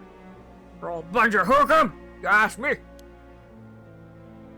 I said, the report I got from the Research Institute earlier said exactly the same thing. Oh, so he knows then. He fucking knows. Oh my. I think you already had the mermaid dissected then. They said it was likely a fake, but asked if I wanted them to keep going anyway. Told them to keep at it, but It should be clear now that you have nothing to gain from researching that corpse. Least of all information on immortality. would you consider handing it over?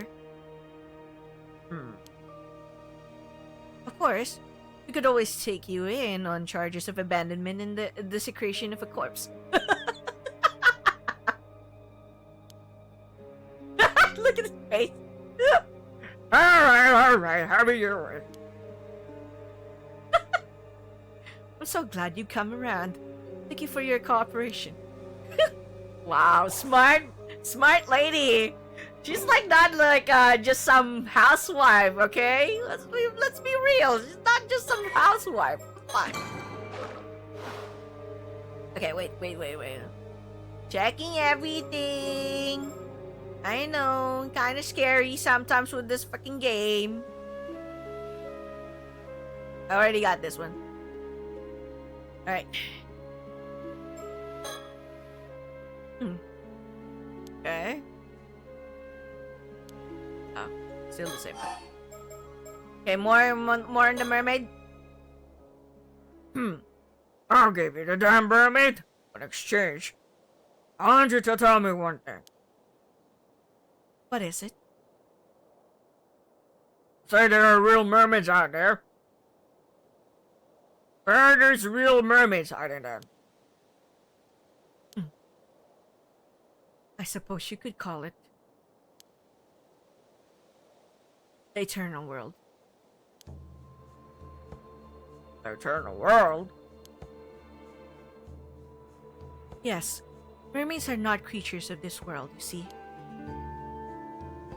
Their original home is Ryugu, the domain of the sea god. Ryugu? And how do you get there? I'm sorry to say that Ryugu's doors are only open to the dead. Going there is impossible for a living human. You could claim anything with a fairy tale like that. All sounds like hookum.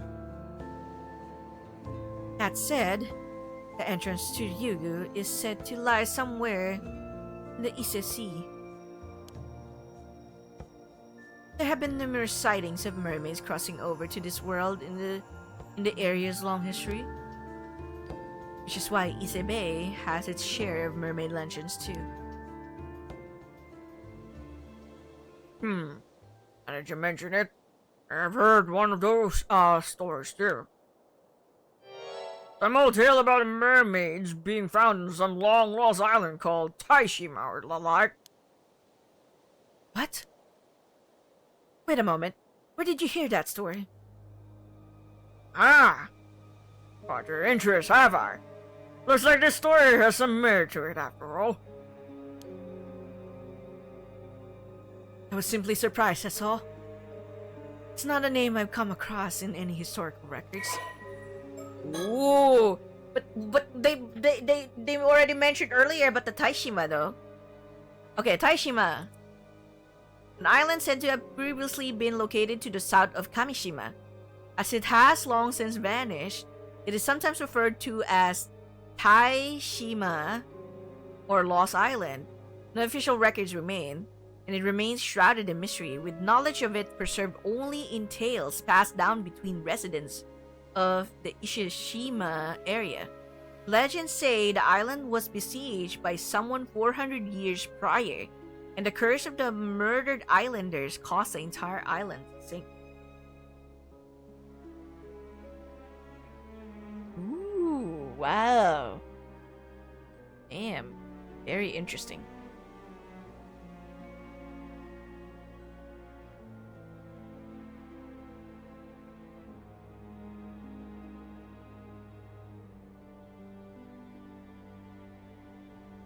Very, very interesting.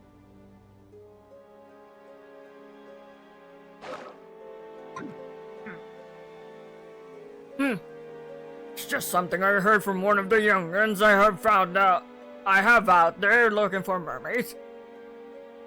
I see. Sounds like you got a capable young hand. I don't suppose it would be possible to meet with this individual. Not happening. Unless you're willing to spill the beans on everything you know about mermaids. Every last bit of info. Maybe Yes, maybe. I consider it then. It's clear you're no ordinary housewife after all. Damn. Got you good.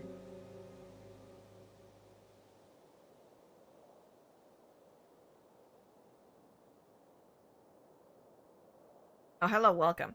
Not interested? Then this meeting's over. I'll hand the corpse over to the police as promised. But I don't think I've given up on mermaids or immortality. If they really exist, I'll find them and make them mine!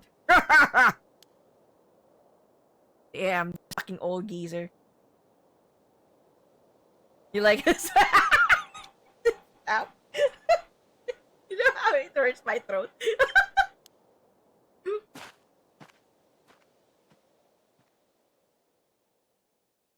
Very accurate.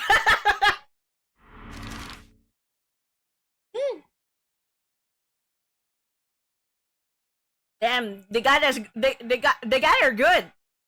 You got her good. Yep. Ise City. Okay, date unknown, August 1980 something, afternoon, Ise City area. Whew, my throat. Hey there, you two. Sorry for calling you out here when I was so busy.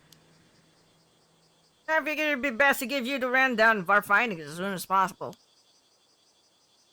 It's no problem. Go ahead.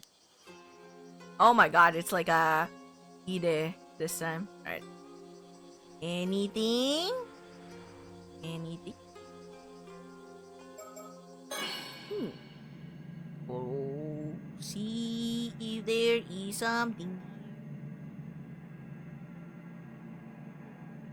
It's like no sticker.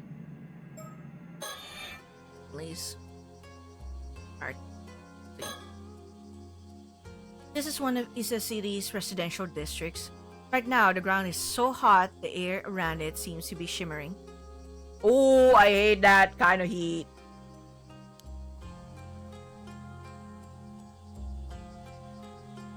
That's annoying as fuck. Right. Despite the heat, Toda looks less unruffled as ever. I do hope he's I do hope he isn't just pretending to be alright. Right. A message came in from Detective Ide just as we were about to head to Kameshima. So we stopped by to hear what he had to say. Impressively quick work on his part, to be sure. I just hope he has some good information for us. Right. Let's hear what Detective Ide has to say. Okay. Oh, what? Poster? The art is sick? Yeah, I like the art. And what have we here? Oh, this? The poster advertising Kameshima? Something about it catch your eye? No, I was just thinking. Surely it would be better to put it somewhere tourists will actually see it. Good point. Maybe they had some posters left over.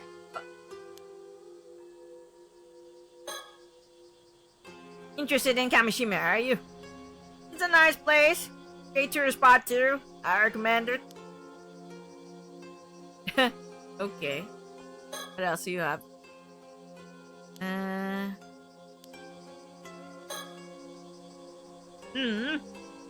Wondering about my suit, are you? It's just a cheap old thing. Sorry, I don't have anything more presentable. Right. Let's see. Yamashina, portrait sketch, or Somekawa. Let's see.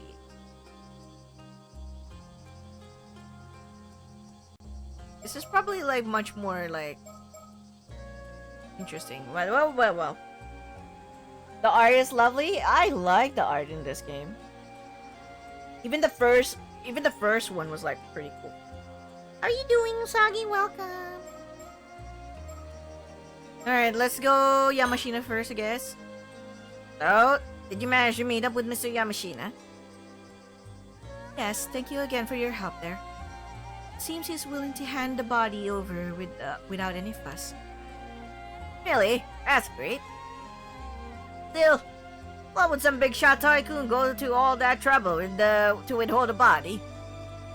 If everything I've heard is true, probably take him in on charges of desecrating a corpse, you know? Did. Hey! Thank you for that. Happy anniversary. Yeah, 6 years of streaming.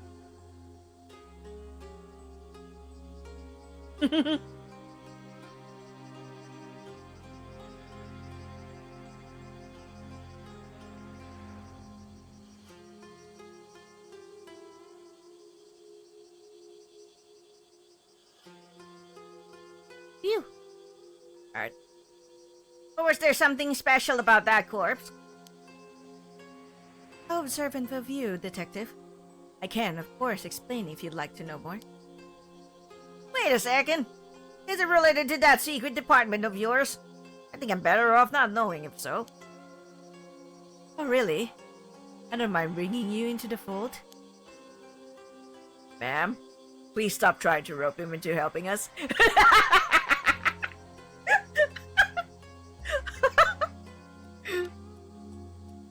Look, the lady just doesn't want to deal with this troublesome case any more than necessary. So she's like, I'm gonna make use of any people that I can just get, that I can get my hands on who will help me finish this case as soon as possible so I can go home. Alright.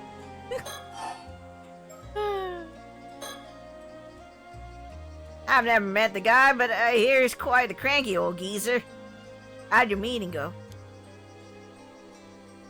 I bet he was pretty wary of you being with the police, but he didn't try to pick a fight or anything, did he? Ah, well... I'm not sure you could say it went smoothly, but... I don't think we upset him, at least. Probably.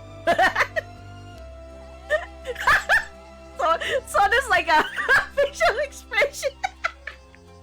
I kinda love Soda's a facial expression. It's always so expressive. You don't sound very sure about that. Okay, let's go. Let's go to the main thing that we gotta think about. But how are you doing, Sagi? How's your day so far today? Okay. Oh, right. That's exactly what I wanted to talk to you about. So, I got all hands on deck to go around asking about that sketch you gave me. And we finally found someone who recognized the victim. Oh? Oh, that's great news. The person who recognized him was a housewife in her 20s who lived in Kumano 7 years ago. Apparently, the sketch looks like a 19-year-old she knew who left the village to go to the city. So 7 years ago, he was 19, no? From the sounds of it, the guy had no relatives to speak of, left the village with nothing but the clothes on his back. He doesn't know what happened to him after that. I see. That would make him a young man with no relatives who left his hometown behind who left his hometown behind 7 years ago. Did we get a name for our mystery man? Sure did. His name was Kipe Ikoma. Kipe Ikoma. I looked him up in the residence registry, and it does look like he moved from Kumano to Ise City 7 years ago. But it seems he doesn't live at the place he put as his address anymore. Oh, that's unfortunate. I checked in with the apartment's landlord, and it would seem that about 6 years ago, landlord had his contract terminated after he failed to both pay his rent and return to his apartment for several months straight. The landlord didn't put out a search request or anything. That's where the trail ends, I'm afraid. If he went missing 6 years ago, I suppose it wouldn't surprise me if those were his remains. I'll keep looking into Ikoma to see if he was involved in anything that might have led to this murder. Of course, there's always the possibility we've got the wrong guy, so we'll keep asking around just in case. Please do. Alright. So, Tobasiben skeletons. Case with multiple human skeletons were recovered from a deep fissure on the Toba seabed. Initial estimate indicated at least 5 bodies and will be disposed of their following information has not been made available to the public. Yeah, all victims male. Oh, there's the new one. Testimonies indicate that the individual in this sketch resembles a youth by the name of Kipe Ikoma, who went missing 6 years ago. He has no known relatives. Okay, that's the only information. Okay, the victims are believed to have been killed by a curse wielded by someone connected to the Heike. Okay. Oh, interesting. Mew, mew, mew, mew. Alright, hold on. I keep on like getting a...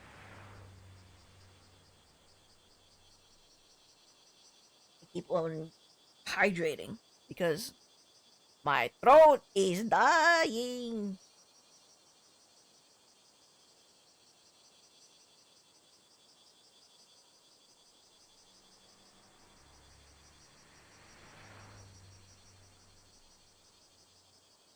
All right. Anything else you want to say? The one we spoke to said that sketch was pretty accurate. No doubt in her mind it was Ikoma. Oh well, that accurate. Then I'm sure we got the right person. Still, how did you even make that sketch? There was nothing left of the victim but bones.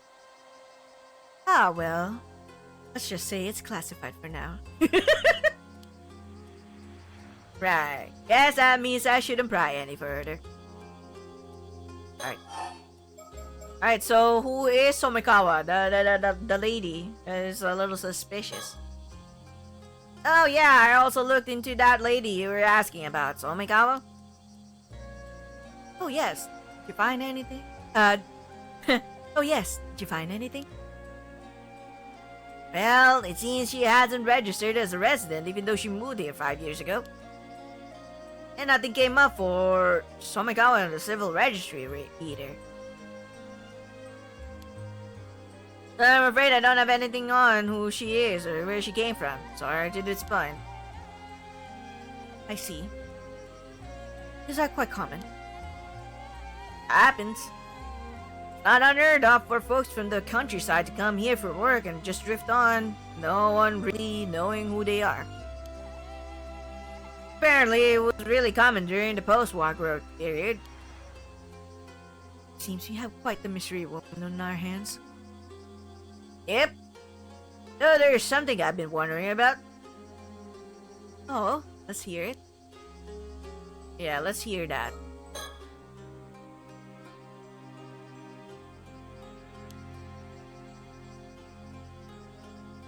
Oh.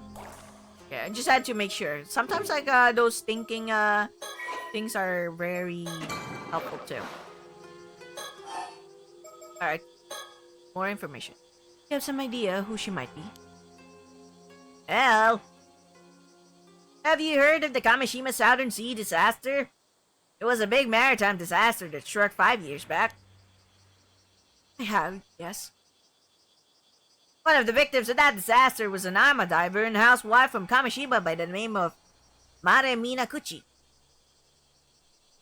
Oh, that's Yuza's mom.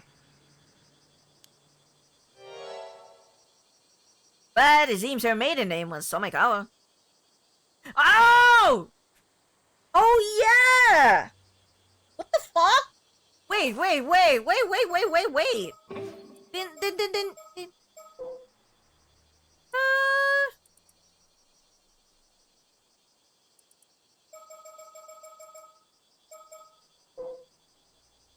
oh, okay.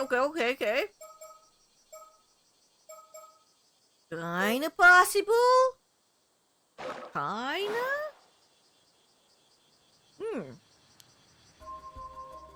So, our mystery woman shares a surname with the maritime disaster victim. I'm impressed she managed to dig that up. I was already looking into the Kameshima disaster because of the skeletal remains, so it was a happy coincidence if anything. Oh, so you thought they might be related too? I'm glad it wasn't just me. Anyway, seems like the bodies of those disaster victims are never found in the end, which got me thinking. Wait, are you saying? Yep. I was thinking Azami Minakuchi could have survived the disaster 5 years ago. And you think she then moved to Ichika and started going by her old name, Somikawa again? That's right. What do you think? Seems like a long shot, but maybe. But if that's the case, why would she have stayed in Ichika for 5 whole years without thinking to contact her family? Maybe she lost her memories in the disaster? Right. She only had her old memories to rely on.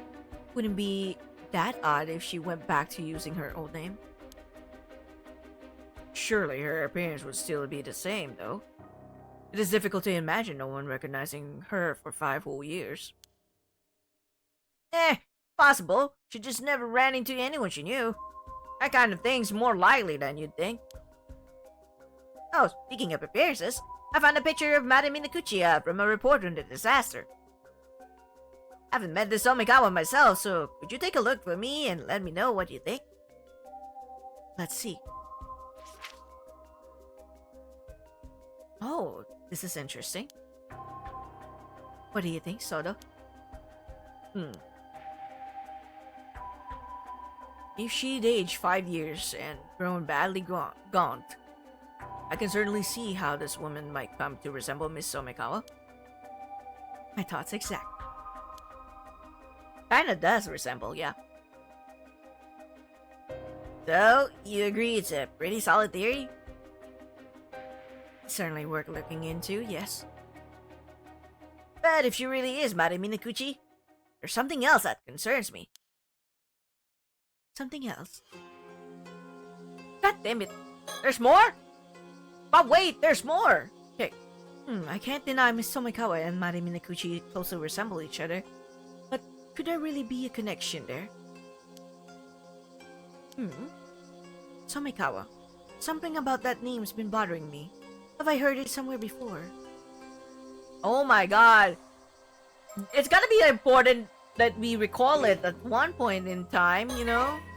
I have a feeling that it's gonna be like a recollection thingy later. Oh, police box. That's just a police box I was waiting at. Something you were wondering about?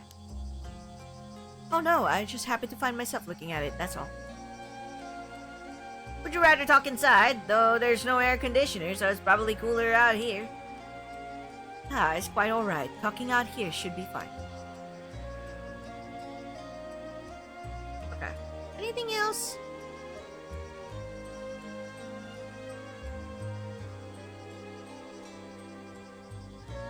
Earlier, there's like a person here. Well, at least a shadow of a person.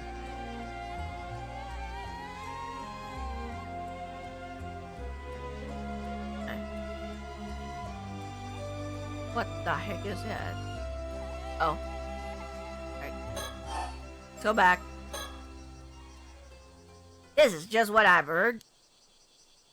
But it seems like the islanders over on Kameshima think this Azami Minakuchi was the cause of the disaster 5 years ago. What?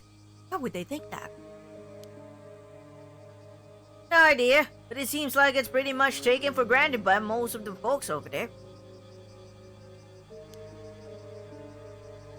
Even just mentioning her name is a sort of taboo.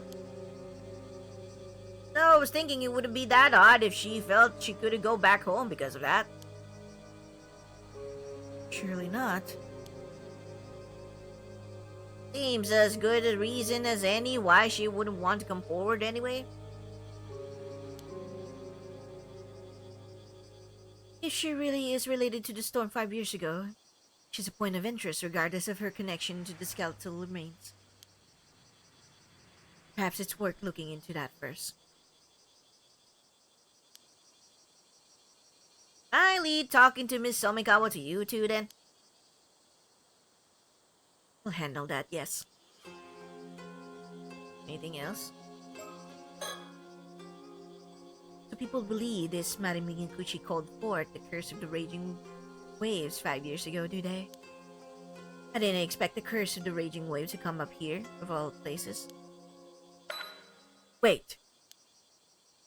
That's it, I remember now. The sole survivor at Ise-Shima. His surname was Somikawa. The sole survivor at Ise-Shima? Whoa! Okay, what the fuck? There was something else about Somikawa. Wooden box? Surely that'd be too much of a coincidence. No! Wait! I didn't... Wait!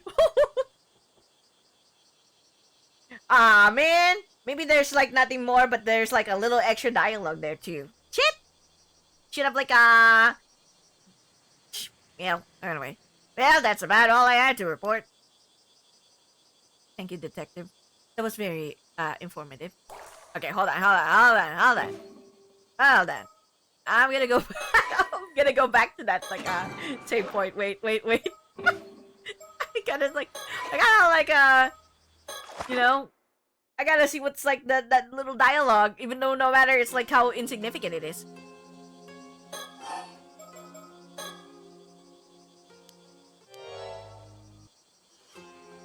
Okay. Oh, okay. So there's really nothing more. Alright, fuck that. I thought there's gotta be like more shit, but I guess you really just have to like think, you know? Because you need to recall who that's, you know, what is that familiarity with that name, Somikawa. Alright. I thought there's like something else, like I didn't check. Thank you, detective. That was very informative. As for our next move, we ask you to keep looking into Kipe Ikoma for us. Roger that. We'll see if we can find Somikawa again and hear what she has to say. Unfortunately, it looks like our trip to Kameshima will have to wait until tomorrow. So it seems. Oh, you had business to Kameshima. You had business on Kameshima too. That was actually our original reason for coming here, yes. But now we've gotten caught up in all this other troublesome business. So it looks like dealing with that will have to come first. And here was hoping to get this over with as soon as possible so I could get back home to my husband. I see. You sure are devoted to your husband. Oh, very much. Though I do worry, as he never eats properly when I'm not around. Damn. In any case, please do get in touch if you find anything else of note. Even if it's just something out of the ordinary happening, anything could be of help. I am bothered by her, like, mark on her neck. Like, there's something with that, like, mark on her neck.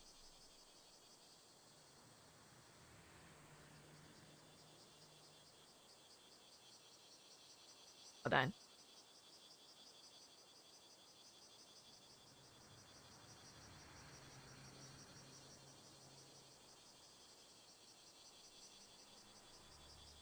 What are you, like, showing me, Usagi? Even if it's just something out of the ordinary happening, anything could be of help. Sure will do. Oh, you're kind of making me worried about, you're kind of making me worried something might actually happen now. I'd certainly prefer it if it didn't. Anyway, we're counting on you, detective.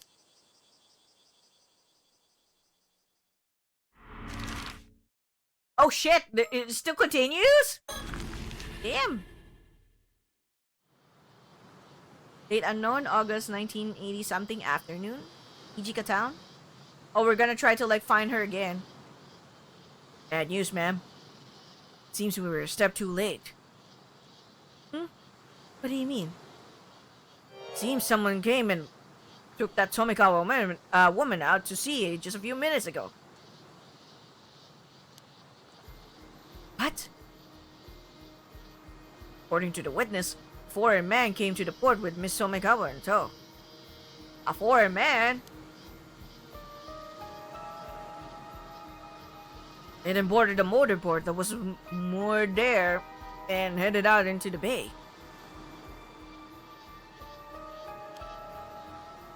They didn't appear to be by force, so we can probably assume they knew each other. A foreign man? Not sure what's going on, but we should probably get a boat and follow just in case. Yes, let's see if... Soda, what's wrong? Spiritual force. It's overwhelming. Whoa! My body won't move. What's going on? Oh, shit! That girl over there.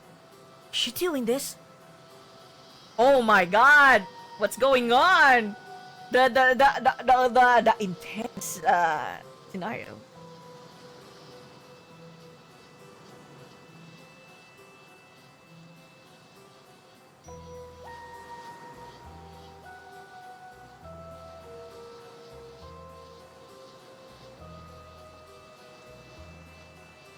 What the heck? She has powers too?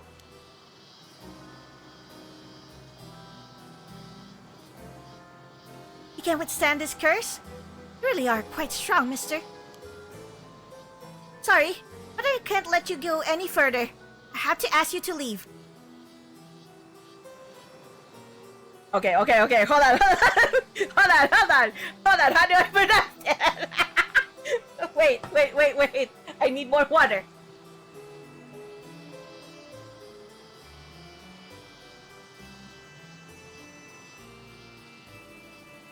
Boy, Didikos, Yuma, guardian spirit, grab me the wisdom of the numinous, high guiding spirit. Guide my path ahead. Seems like they've saved us the effort of searching for them. So it seems. Let's see if the spirit can tell us what we want to know. What's going on? Yo! The scene! Whoa! Who are you? I could ask the same to you, of you. What do you want with Miss Somikawa? So you know who Miss Somikawa is, do you? Maybe. What's it to you? Yeah. This girl's spirit sense is extremely potent. She lacks experience. She seems hesitant to employ curses against people. I have an opening.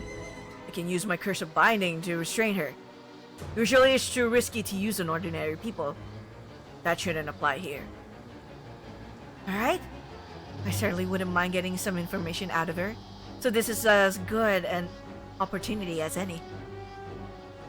I'll see if I can get her to lower her guard. When she wavers, I'll signal for you to use the curse of binding.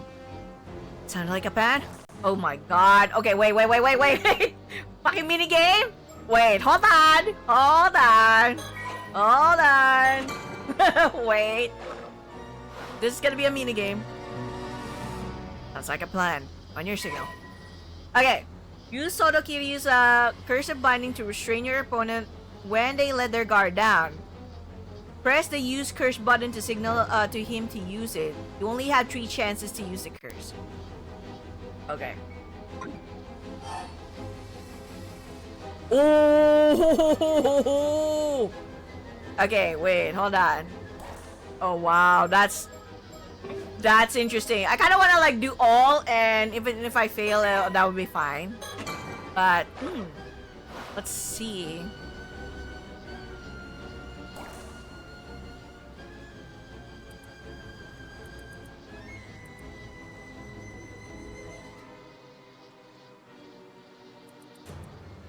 What's it to you?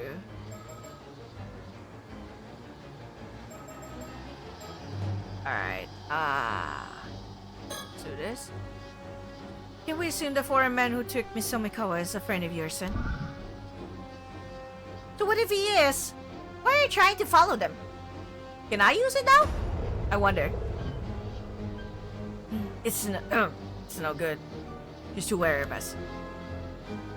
Okay. Alright. It seems I'll have to press her further before she'll give us an opening. Okay. Okay. So let's not use it hastily.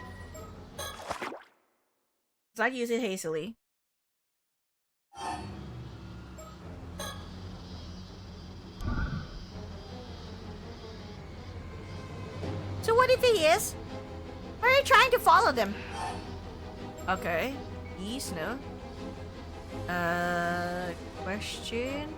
Can we question some more? What do you want with Miss Omikawa? I could say the same to you. You just want the relic for yourselves, don't you? Oh. What? You know about the relic? Oh. Interesting. Oh shit, wait. Wait. That is fucking interesting. Wait. We're getting more info though.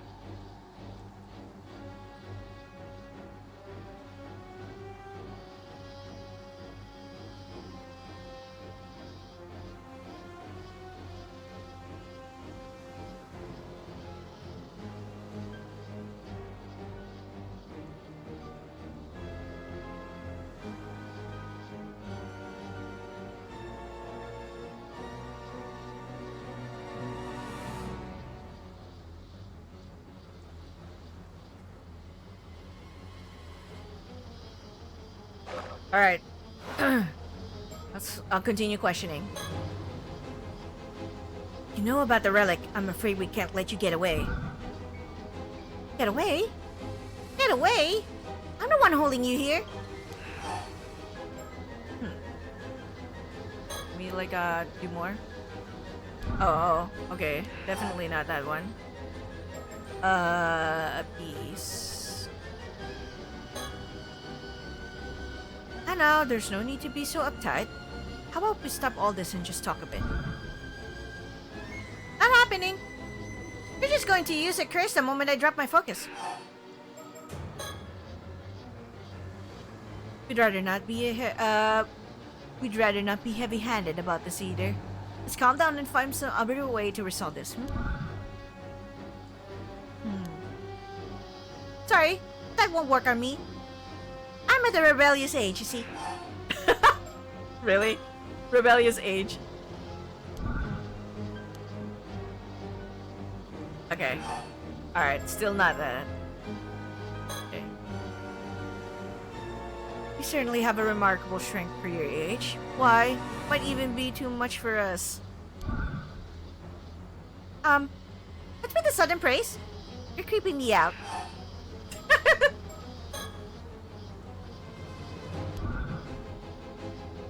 Okay, alright. It's not that one?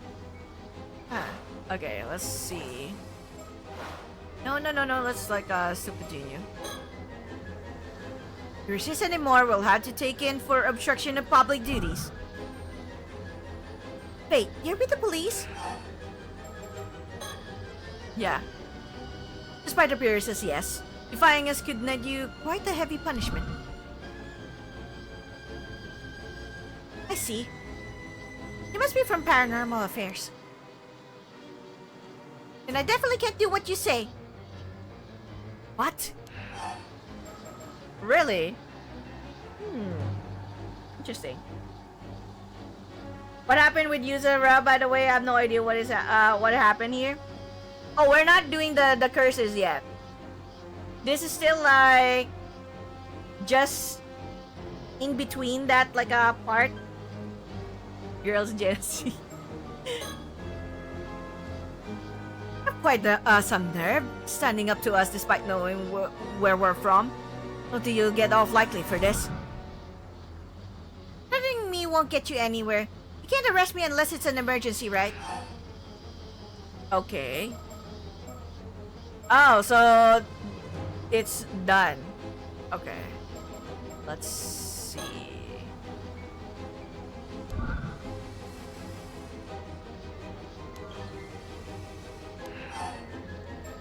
Alright. So that one is done. You can't threaten her. So... Oh. She has trust issues. Trust issues.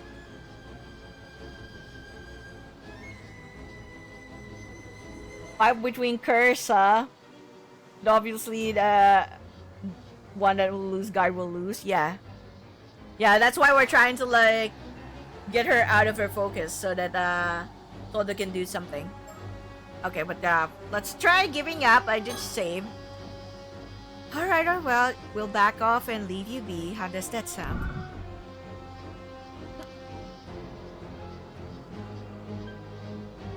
You're just trying to get me to drop my guard, aren't you? Not happening.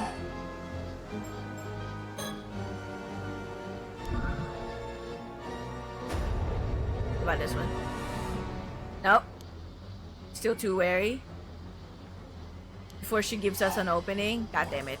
Alright, let's save. Let's reload. So it's not an indicator that...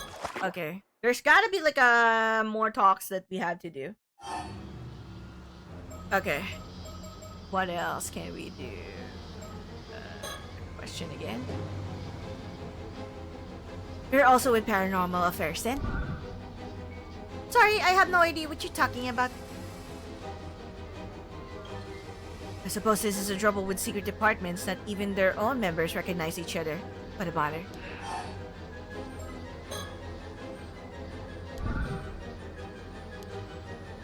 Yep.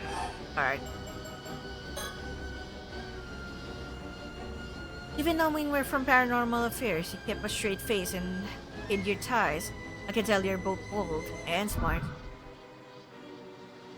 Thanks, I guess? Will you keep up now? Nope, I'm not. So we're both from Paranormal Affairs, are we? What's up? Perhaps there's some way we can help. I told you, I don't know what you're talking about. It's none of your business anyway. Okay.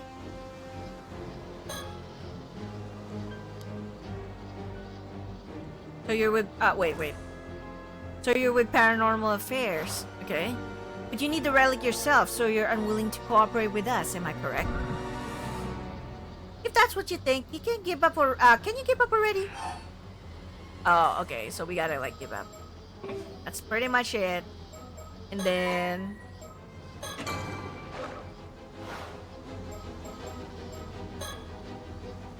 Alright, I understand where you're coming from. We won't interfere anymore.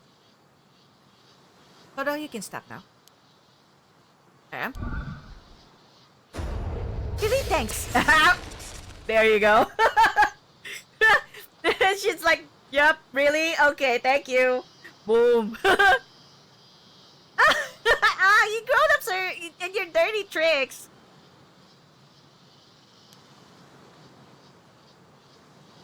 You did well to be cautious of us, but I'm afraid this is how grown-ups get things done. Sorry, girl.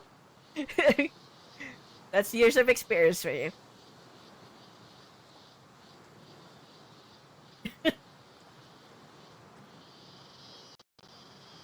The heck, sir?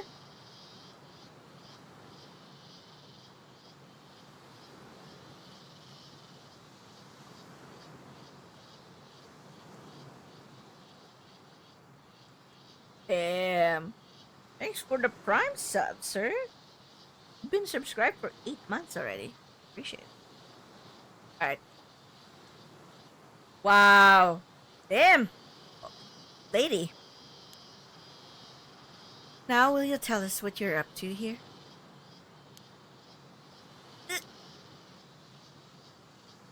Well, I suppose I've slowed you down enough.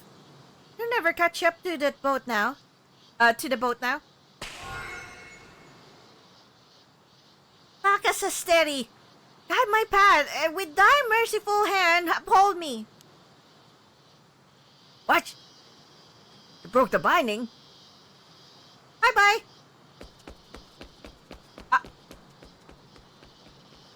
Confound it. Stop right there! God.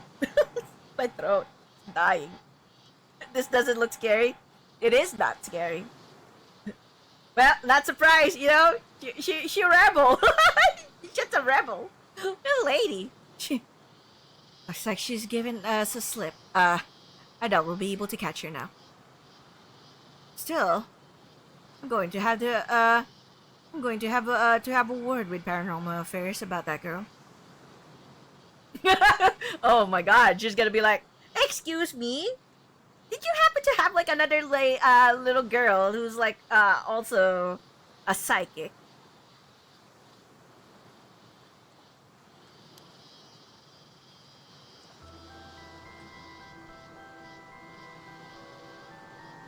I put in a call to Paranormal Affairs about our errant young lady just now. I see. I assume she's indeed affiliated with him? Yes. It seems her name is Circe Lunarlight. Circe? Okay. Man, my throat. She's an exorcist from England who's come here on exchange. Part of her spiritual training, as I understand. Oh, she's from England! Oh my god. Oh my god. Okay, I have to like do a little British sometime once I get to go that. I'm sorry, I need to know. Alright, how's it going? How are you doing? Welcome to my stream anniversary special stream. Okay. So she's from England, okay. The Lunarlight family. Let's see. Oh, are they well known? I've heard of them, yes. They're a distinguished family of exorcists. Quite an old one, too. It would certainly explain the strength of her spirit sense. Right. In any case, seeing she's in the care of Paranormal Affairs while she's in Japan.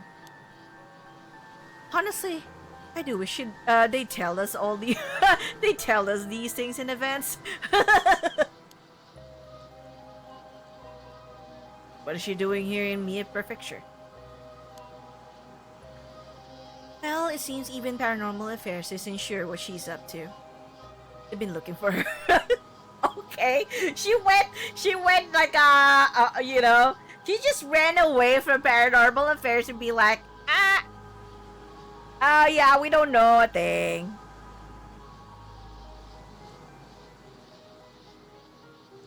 And they're kind of like she rebel like ran away from home. Like now our babysitting is gone like shit.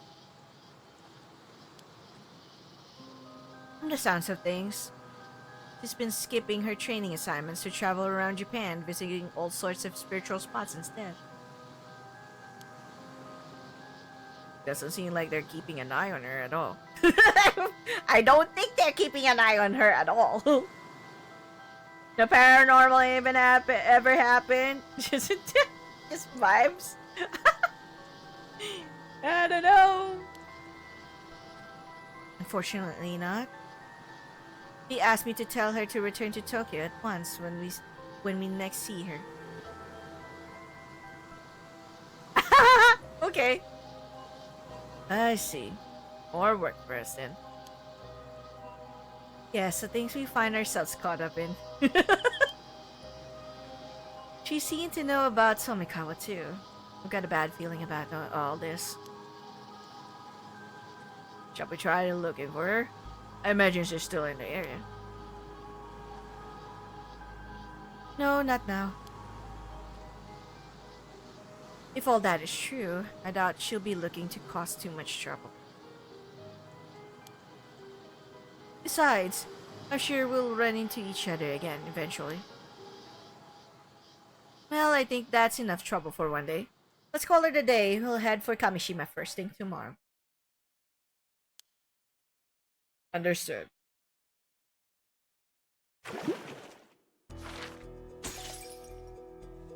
Alright. Then we are done. Okay. So these like occur like just during the time that this scenario happened.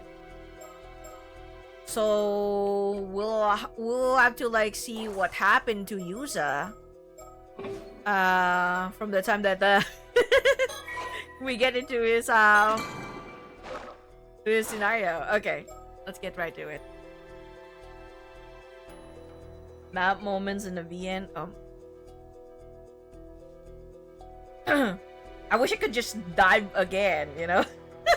Just dive again and like buy more fishies. Well, actually no. More abalone. Alright, let's see what happened to Yuza with the curse. Curse. Summary of previous events. The residents of Kameshima are extremely against Yuza becoming an ama diver. Yuza believes that the hidden secret behind his deceased mother, Mare Minakuchi, is the reason for this, and that it is also the key to finding the mermaid, so he begins a full-scale search. Okay. Alright, Yuza. Let's get right into it. True. There isn't any time to ask about your mom. It's now. If there's any time to ask about your mom, it's now. I think we should see what old man Wakamura and Tsuyu have to say about all this too. Yeah. Assuming Gran agrees to talk about it anyway. Oh my god. Okay.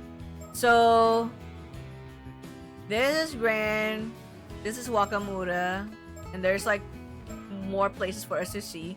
You know what? Let's just go check out all of the places, right? Chuo Street, Town Clock, and the Notori. Because why not? We can.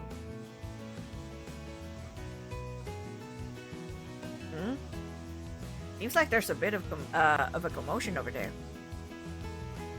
Maybe they know something about the rumors. Want me to go ask? That'd be great. Thanks. Let's go, BFF. Hey, what's up? Something happened? Oh, if it isn't Azami. I don't know if you've heard, but 15 minutes later. Where's the hot ghost? There's no ghosts in here. Mermaids only. Welcome back. And once they get started, they never stop talking. Mermaids, yes! Anyway, nothing about your mom, I'm afraid. But they did have some interesting things to say. Interesting things? You want the normal news first or the worrying news? There's like normal news and the worrying news? What the fuck? Alright. Goodness. Okay, fine. Give me the normal. How about the normal news? So, we got a bunch of tourists visiting right now, as usual. What's really got people talking is that there are 2 foreigners about them today. Oh, really? I hear that Ise Grand Shrine sees a lot of foreign visitors, but it's unusual for them to come to the outlying islands like this. more, it seems they've been going around asking a bunch of questions. And get this. Apparently, they said they'd come here looking for mermaids. Mermaids? Serious, right? Yeah, right when we were looking into them too. And that's not all. For some reason, we're asking about your mom, Azami Minakuchi too. What? Why would foreign visitors be asking about my mom? Seems like people think they're pretty shady. I was told not to go near them and everything. No, I definitely want to hear what they have to say. Wonder where they are now. They're probably still on Kameshima. Peace. So the question is where? Well, I guess if we see two Westerners around, we'll know who they are, eh? Apparently, they're an older man and a young girl. Beach episode when... You missed the beach episode!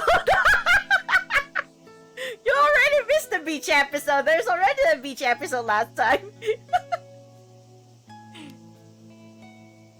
Yeah, I'm sure we'll know them when we see them. I hope we manage to find them. Sag. Okay, what about the worrying news? Let's hear the worrying news. Get in. There are reports that two Ama divers have gone missing. Apparently, both cases were around Ichika town on the mainland. Oh yeah. Two people ended up like becoming mermaids. Well, kind of mermaids.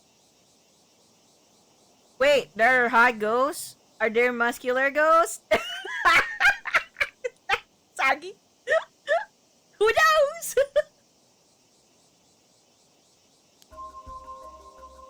Oh, were they diving accidents or something?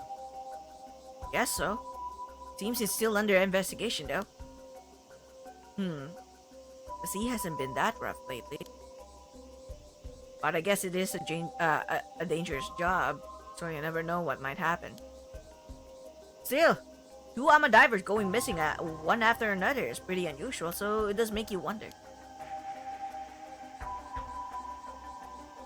Wasn't that long ago, there was all that talk of human bones being found at the sea, near Toba, you know? Ah, okay, yeah. Was just prior. I remember that, yeah. Isn't that also near Ijika? Maybe this is why Chie was going on about bad omens. Yeah, it's definitely worrying news. Okay, looks like that's all the info we're going to get around here. Let's try going somewhere else. Okay. See the town clock.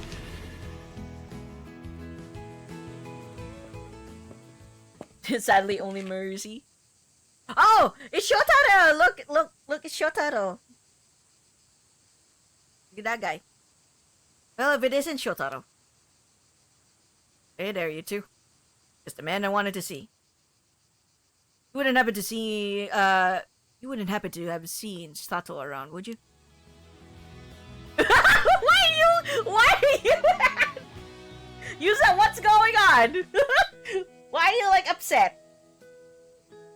There's Zoolander gonna show up and say, Merman! Sato? No, I haven't seen her today. She was supposed to meet with me earlier, but she never showed. Mercy.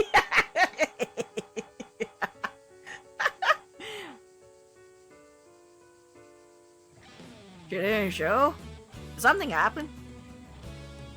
No, I'm sure it was just because of my old man's ridiculous request earlier. Honestly, I don't know what he was thinking. Still, really has been acting off lately. all the duck pout. The fucking duck pout. I swear, this game always has the duck pout. Getting drowned the right way. I can't believe he'd say something like that. Something wrong? Oh, pardon me. It's nothing for you two to worry about. By the way, Yuza, I hear you become a Nama diver. Ah, yes. I was told to stop, so I'm currently on extended, if not permanent, leave. Oh, don't let it get to you. I, for one, think you should go for it. Imagine everyone's been using your mother as an excuse, saying she brought bad luck to the island or some such. Wow, that's exactly it. You know why everyone keeps saying Yuza's mom was a bad omen, Shotaro? Ah, yes. What was it again? Something about her being the Raging Waves curse bearer? Oh, what? What? He actually knows about the Raging Waves curse bearer? Thingy? Shit. Shotaro, you know a lot. What? Raging Waves? Raging Waves curse bearer. Gotta say, I like his hair though. This guy's like hair. It's such a very retro style kind of like hairdo. But doesn't like look like pompadour hairdo either. Raging Waves is well, exactly what you'd think it means. And the curse bearer has the power to call forth that calamity of the sea. Fucking ducklings. I swear. Wow, man was going on about it earlier. But it's probably just superstitious nonsense. Don't pay it any mind. And then he goes like, ding! But I really should get going. Let me know if you see Sato, okay? See you later.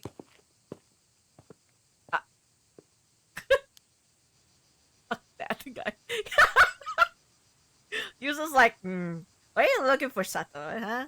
Fucking shit. I'm pretty curious about what Shotaro said. Yeah, Raging Waves curse bear, huh? Do people really see my mom that way? Maybe we should ask Mr. Wakamoto what he knows. Worth a shot, at least. Anyway, let's keep moving. Alright. Checking everything. Oh. Oh, there they are. Huh?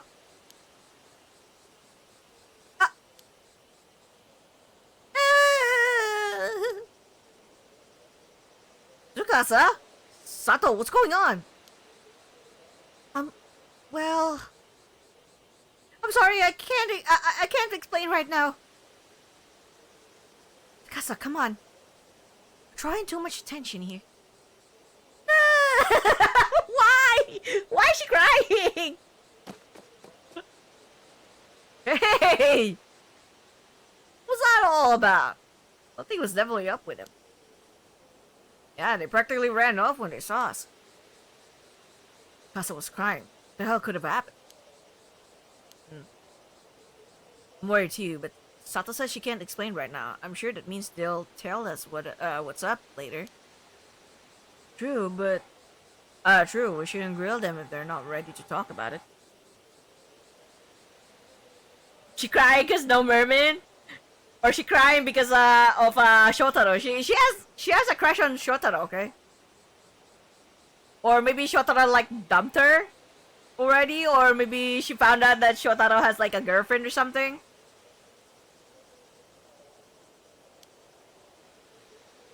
Ew. I get the feeling we probably shouldn't tell Shotaro we saw Sato here.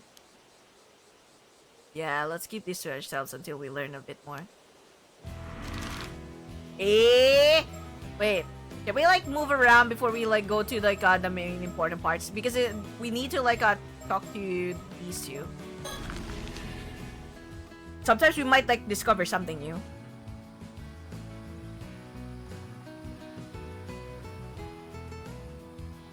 Oh, looks like Kikuko's back. Want to try talking to her again? Yeah, let's give it a shot.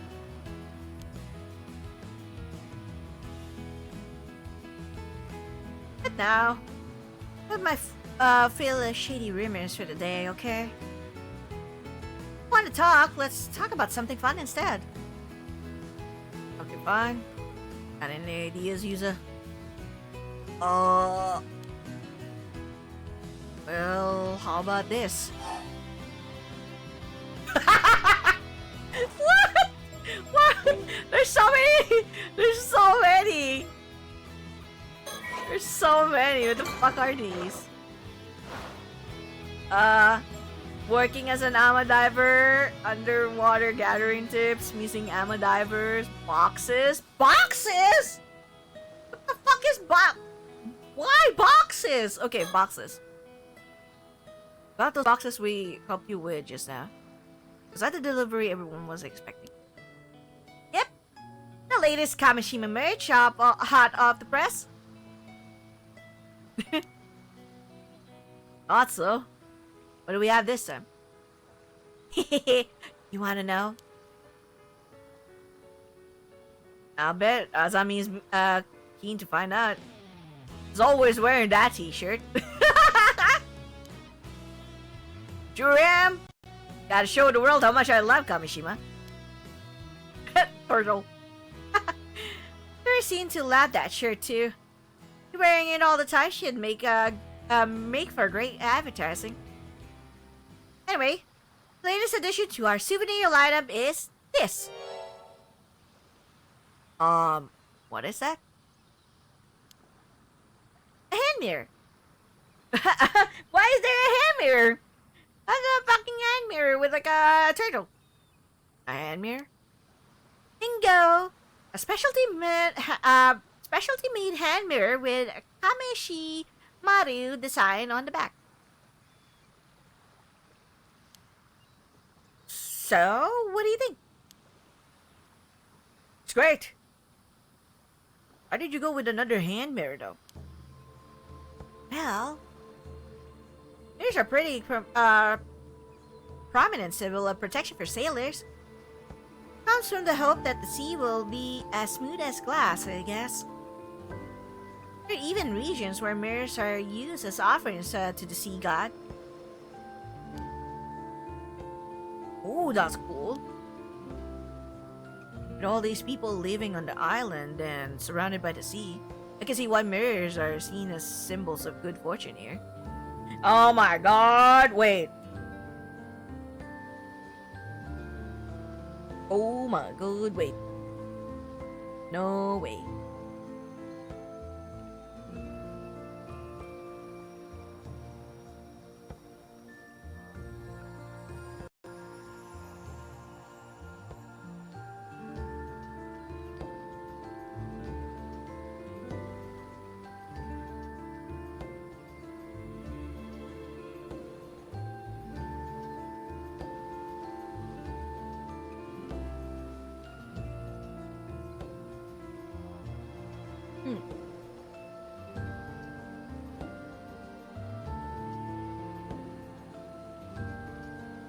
Weird.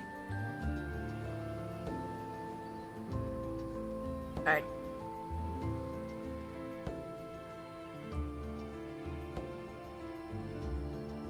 For whatever reason, my chat here is like... Oh, there you are. I can see the chat, but... Sometimes it would like show it's still connecting. And it's small enough to fit in your pocket too. It's both cute and practical. Wow, you really thought of everything, huh? I've actually been handing these out to divers around the island since yesterday. Told them it was a charm, so that and that they should hang on to it for good luck. Oh, so everyone has one? That's kind of nice. Another way to bring us all together. You're a Namba diver now too, right, Yuza? Why don't you take one? But I... Alright, I don't know if it's okay to count you as a diver given what happened earlier. Like it really matters. We got plenty, so you should take one too. Thanks. Sorry for the trouble. We got a hand mirror though. It's no big deal. I don't want you to feel left out or anything. Guess it means Azami's getting one as well. Here you go. Wow, really? I'm always down for more Kameshima merch. Sure thing. Keep it safe and sound in your pocket. Maybe it'll keep you safe too. Boxes, okay. Anything else? Everyone else was really happy to get theirs too. Even your grandma seemed to like it, Yuza. Said she'd be sure to use it from now on. Hey, what the fuck?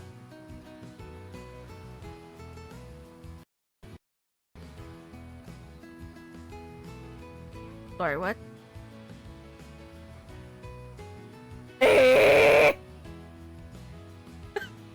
What have you done, sir? Okay, I'll respond to this later. But thank you.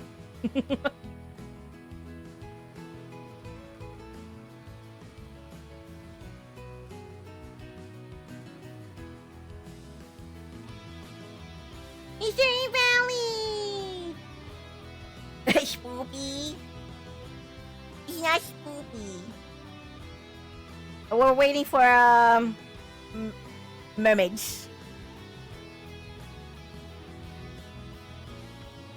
Yeah, your grandma seemed to like it, Yuza. So she'd be sure to use it from now on. Really? I'm glad to hear it. Okay. So we're done with bosses. The Kameshimaru. Let's see that.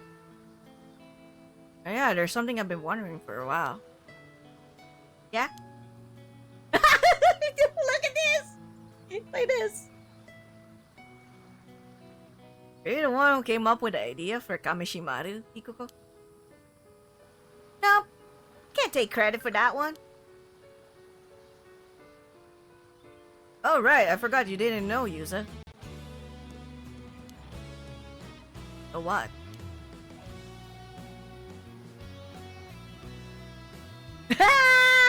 Lord, look at that cat.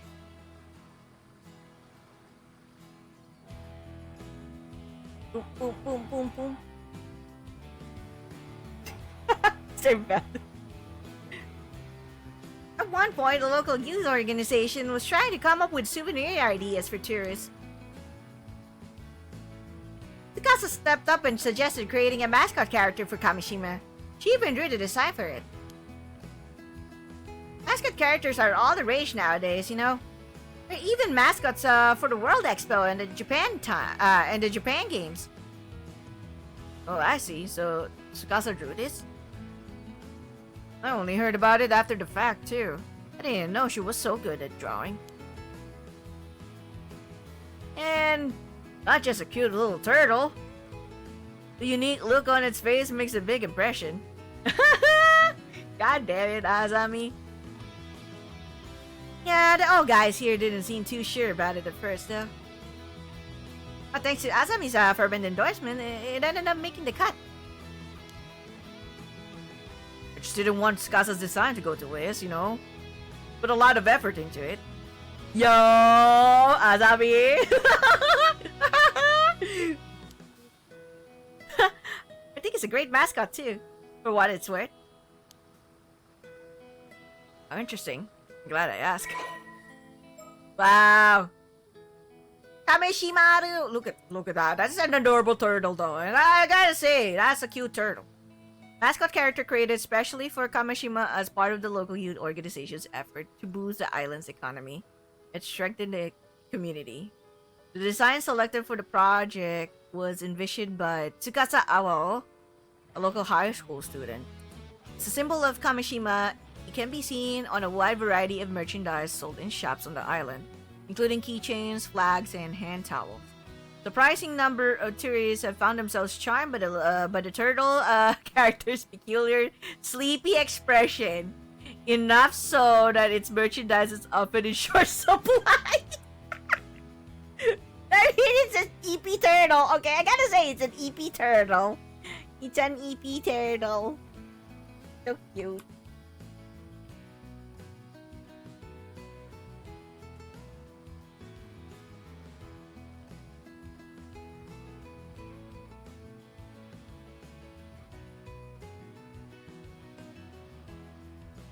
They're very cute EP turtle. Alright. There's a bunch of Kameshima merch now. Keychains, notepads, you name it. If you want any, just let me know. Alright. Working as an ama diver then? Did you go diving today as well, Kikuko? Oh, you mean that whole thing about how we're supposed to stay out of the sea? No one I know is paying attention to that. I took a boat out into the bay from the northern shore. I didn't end up with much to show for it. The North Sea, huh? Did anyone go with you? No, I went by myself. Why do you ask? No particular reason, just taking notes for later. I see, you're really serious about becoming a Nama diver, huh? It'd be a real shame if you couldn't become one without enthusiasm. I'd like to help, but the time is really not the best right now. It's okay, any information you can give me is help enough. Does she have one of those birthmarks on her face? Yeah, it's a birthmark. It's a birthmark.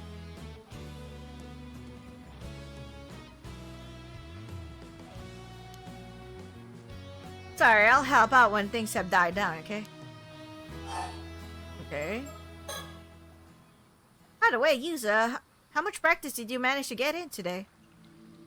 Enough to be able to do most things comfortably, I think. For sure. I can tell you've improved a lot just from the way you carry yourself. Must have a real talent for diving if you were able to improve that much in just one day. I mean, I did like quite a lot of diving. It was actually really fun. I tell you, the diving is actually really addicting. So calming. Move around. Ah, it's pretty impressive. You can tell all that just by looking at him. Hey, I thought of a way I can show my support. If you manage to get a high score of 2,000 points in one diving session, I'll give you a special prize. Oh my god, really? Yo, we gotta do that. Whoa, so I got grades, Yuza? What was our highest score today again? Let's see. I think it was 935 points. Oof, I'm afraid you weren't quite up to snuff. Too bad. Brought shame to my name as the patron saint of diving. No! No! We gotta go do diving now. Wait. I didn't know about that. Wait. Hold on. We are diving right now. 2,000? Holy shit.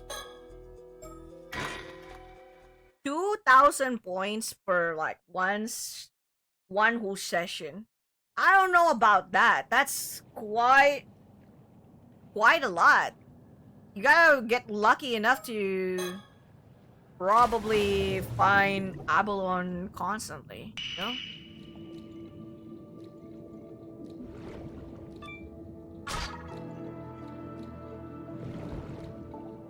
Fuck.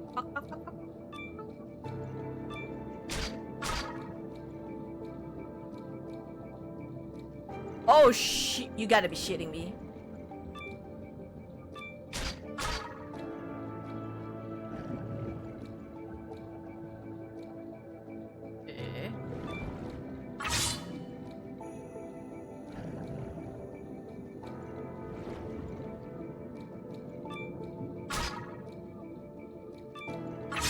That's quite a feat though. I gotta get lucky enough to fuck. Find even more shit.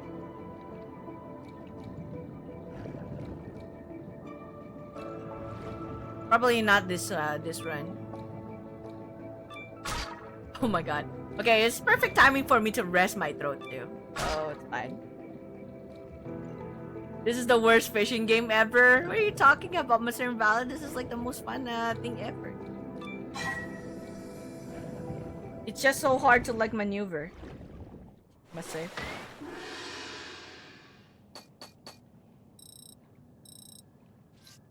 Alright. See, let's see if we can get like an Apollon or something. To the back.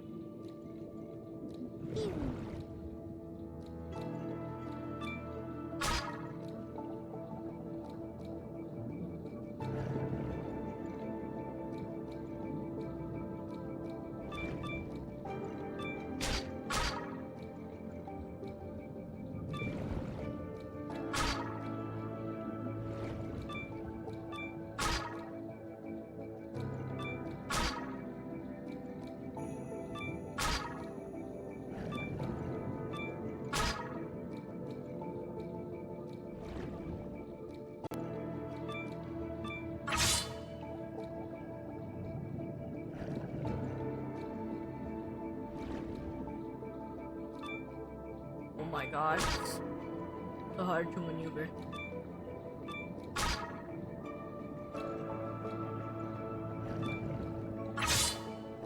I haven't seen any Avalon, come on.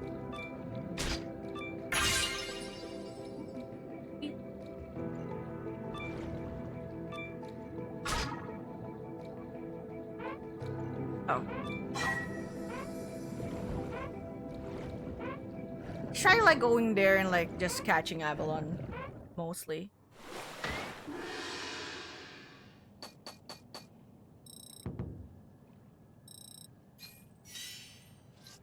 New record.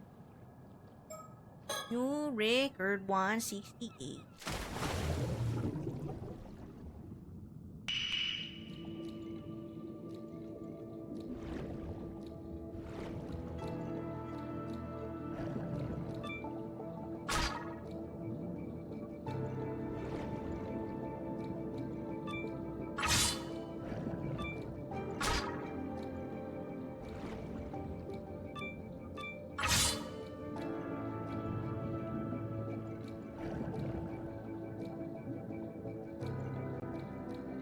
What is that?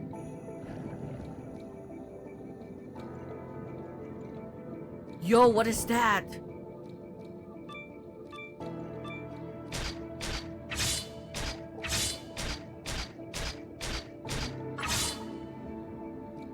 What?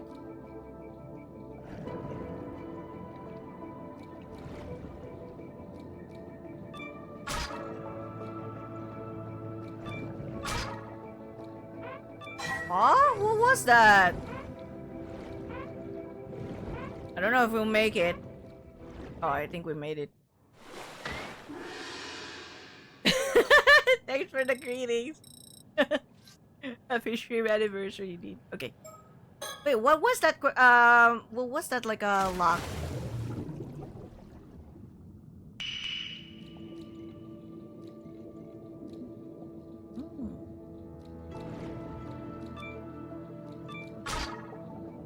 Maybe there's more to it? Yeah.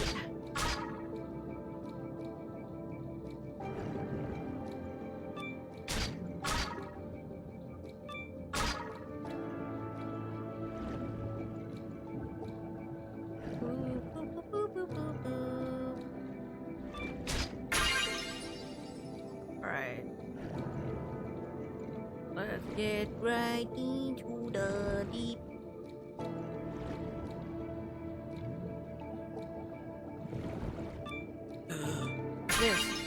Oh, fuck. That's just another verb.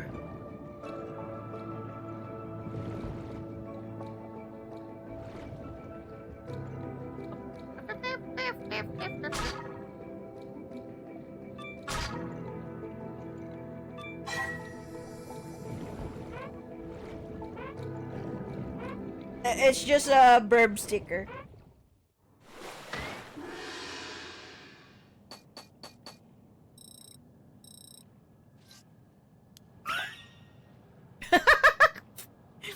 What is this mockingbird? Wait. What mockingbird is this?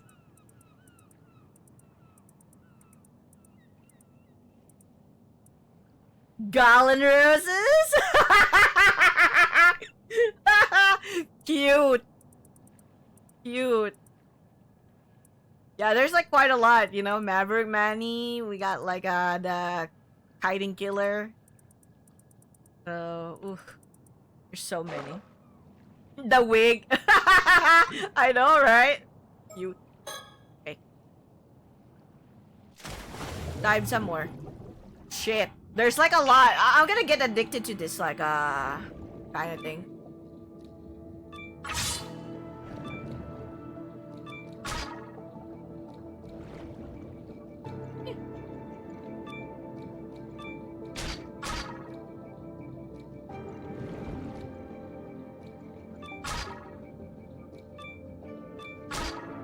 Ew. Ew.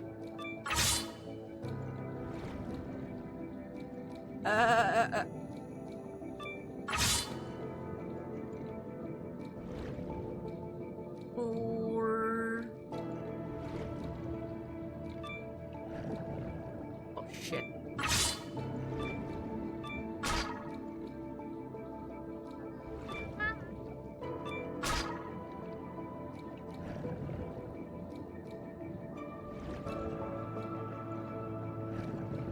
Oh, Abalone, oh, wait, Abalone.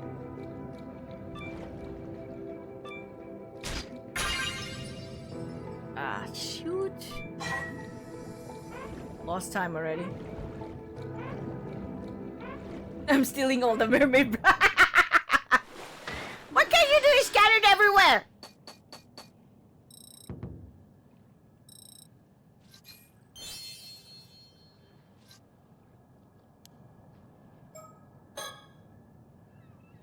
I'm cleaning up.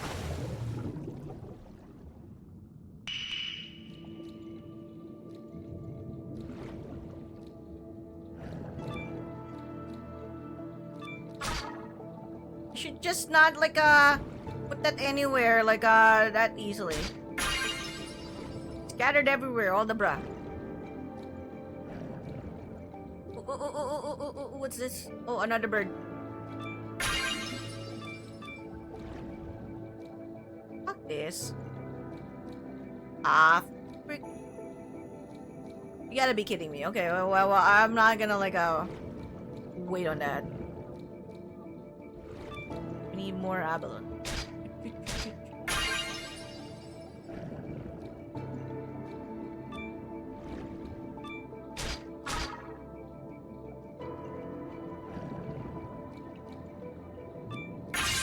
Alright, that's cool. Oh my god, 300. Okay. There's still more that we can like get. Or no, let's just go. Kinda hard to like you know, we're kinda far off.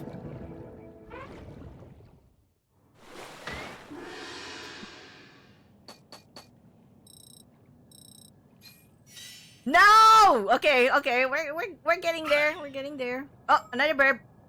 What's this?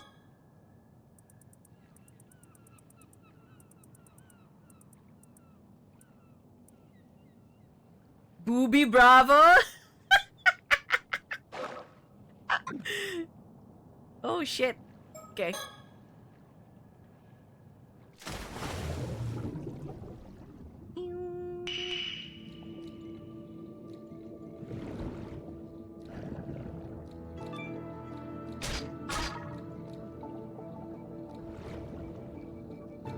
Come on.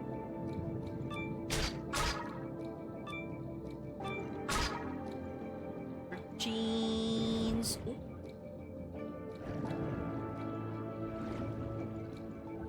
Okay. Oh, another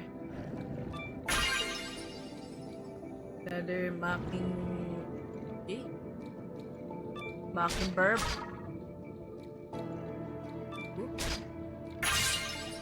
Ooh.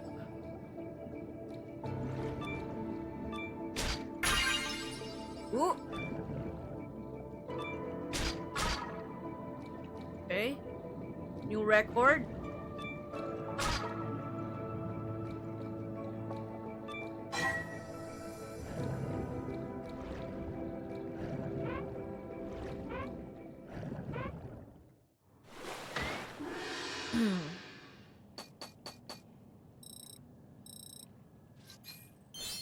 Damn it. Oh, what's this? What verb is that?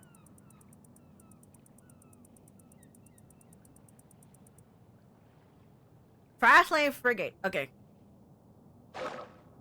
That's big. What was it exactly you're trying to do? I'm trying to like do the... You found 5 mockingbirds! You now access the mockingbird relationship chart from the story chart screen. What do you mean there's a relationship chart? What? They have relationships? No fucking way! Wait. They have relationships?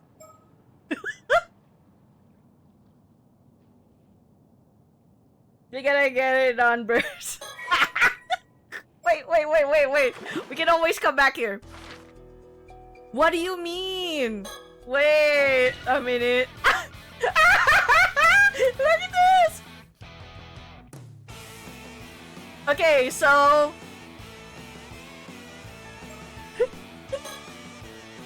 Fast Life Frigate. What? Oh my god, this is so funny.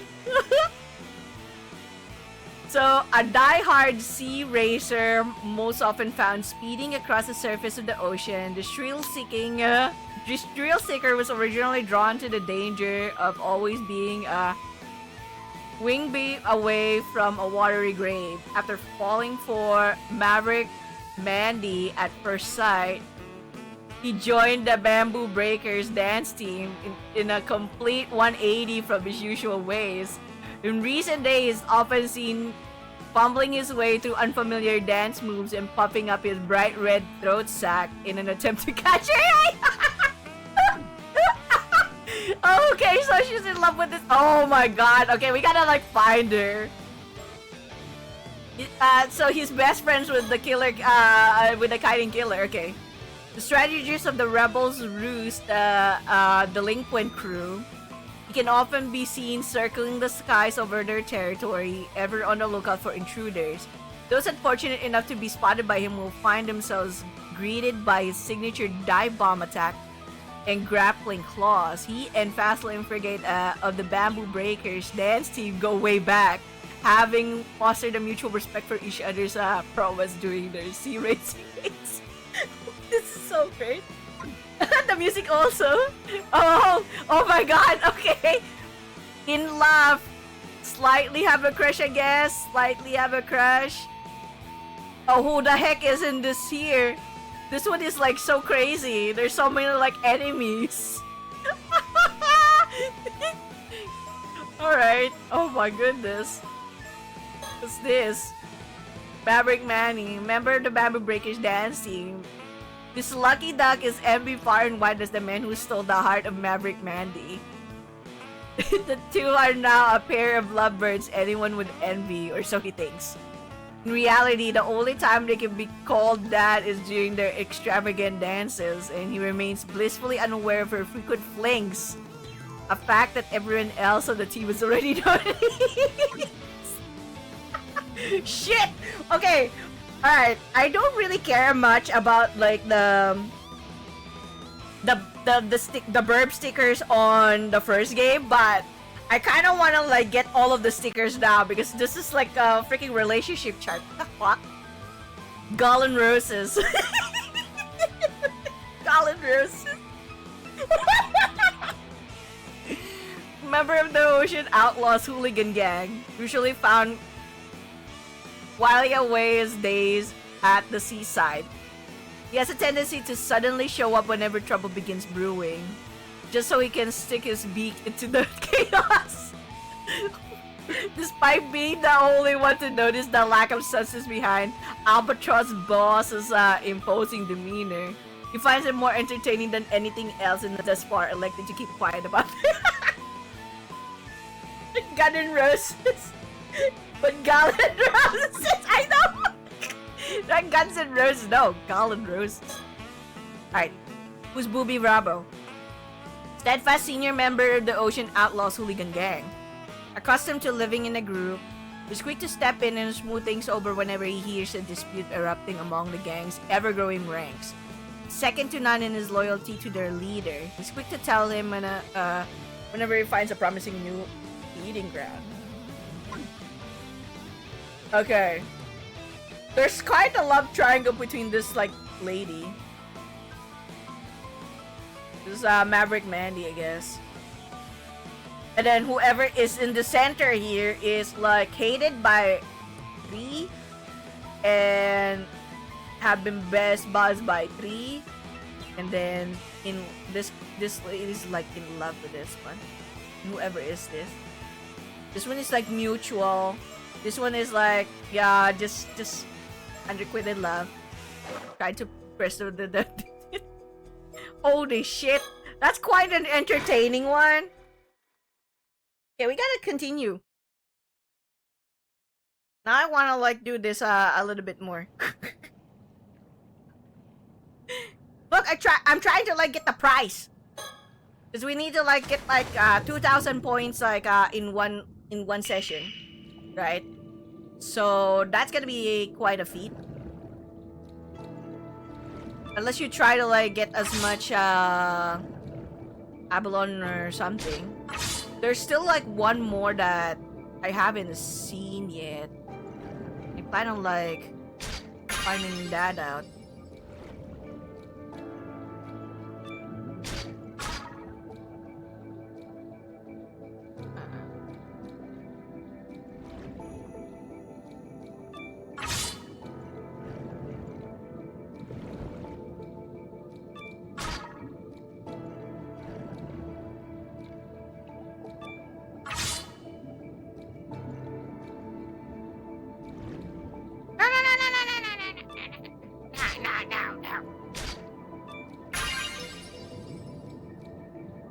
You record.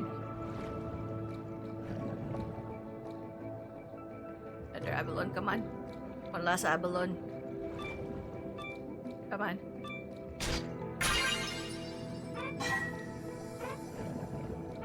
One last Abalone before we, like, die here.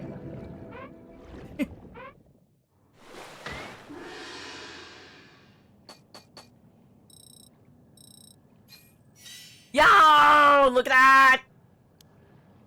I think we can try and, like, get, like, 3, 4 Abalone. We'll be fine. Okay. Get right into it again.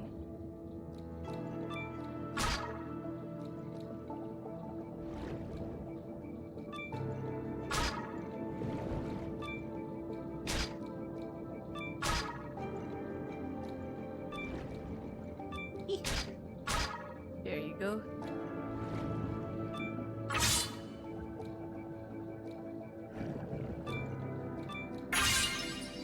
Alright, cool. We got perfect there.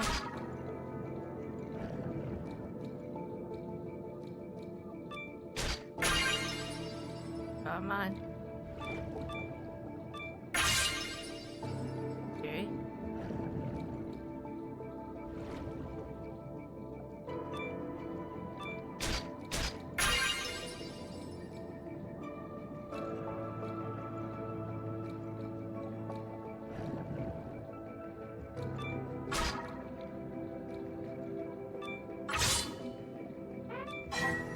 Okay, there's like one more in that seabed I wanna, like, get later. I think there's like more burbs. Stickers. Man. Bonus! No! I was so close! Maybe just one more could have, like, done it. Fuck that! Fuck that! That was so close. That was so close. So mad. So mad.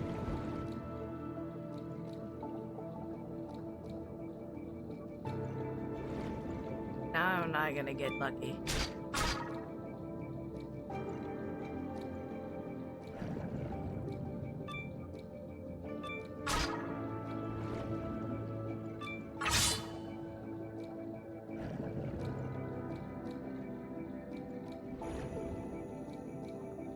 Oh, hold on.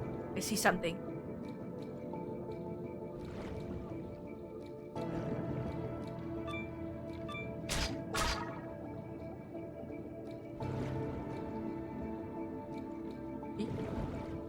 What is that? Oh, that's the far as the road can go. Aw, man. It's fine. I'm not gonna be able to like make it anyways. It's okay. Just wanna see the sticker.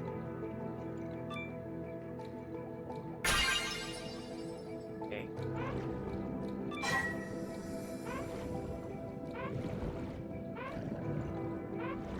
Almost 2,000, right? Almost 2,000. Yeah, we at least got that sticker. Who's this? The the Godfather! The Godfather!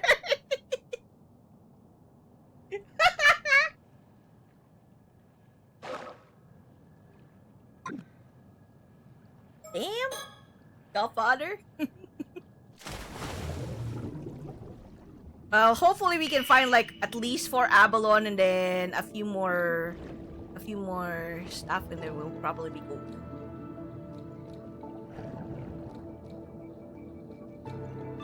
But if not, well, we'll try our luck again.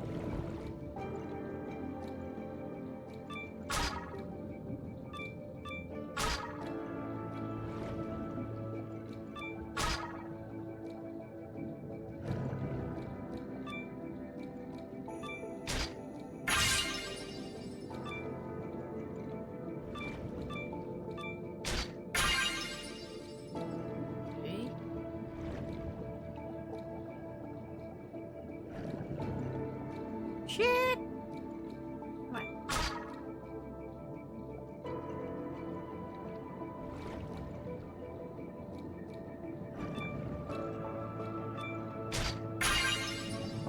Come on.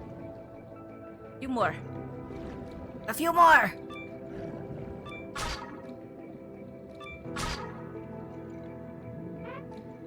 Ah, shit. Not enough.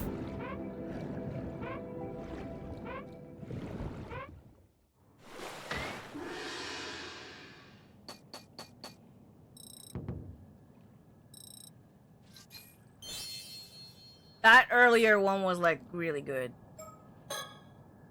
If I had just like gotten a few more scallops, maybe I could have like gotten it.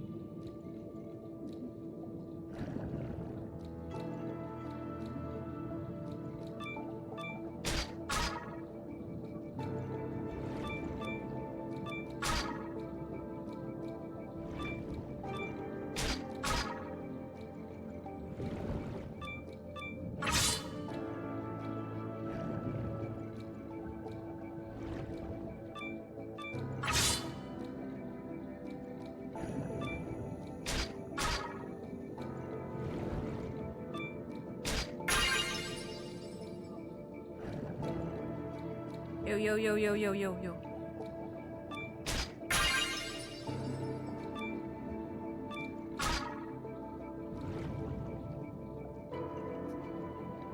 I wanna like waste time. Ooh. Come on. Ooh.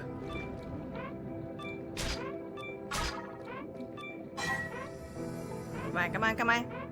We'll make it. We'll make it. We'll make it.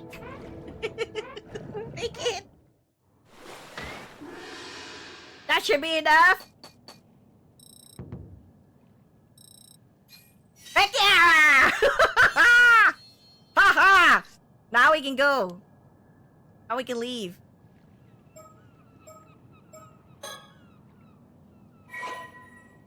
GG. Alright, so who's the Godfather? Okay, who's this Godfather? Second in command of the Ocean Outlaws hooligan gang. The sharp-feathered burb is instantly recognizable by the black band on his tail feathers. Beneath his sunglasses, his sharp red-rimmed eyes are constantly focused on the top spot of the gang, and these ambitions have led him to scheme with others in an attempt to exploit any cracks they can find in Albatross Boss's overwhelming charisma. Okay, wait.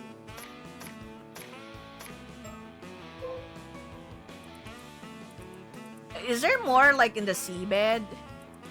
Discovering a mermaid aboard the Maru. Alright.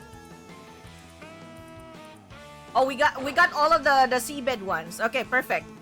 So all we need to do now is we'll get back to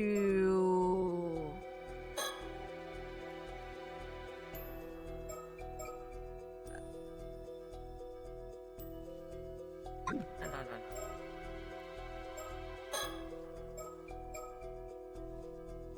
Let's resume here for a bit. Thank you. We did it though. Start from tutorial, start from underwater, start from the port, start from after. It's gotta be there. Man, just look at you. How did you improve much in such a short time? Basically pro level now. Wasn't expecting you to pick things up that quickly. Like I said, bringing confidence. But it's also because you were here to help. Thanks, Azami.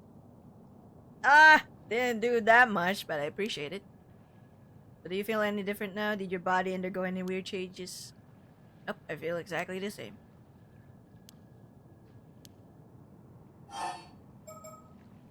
No, talk about.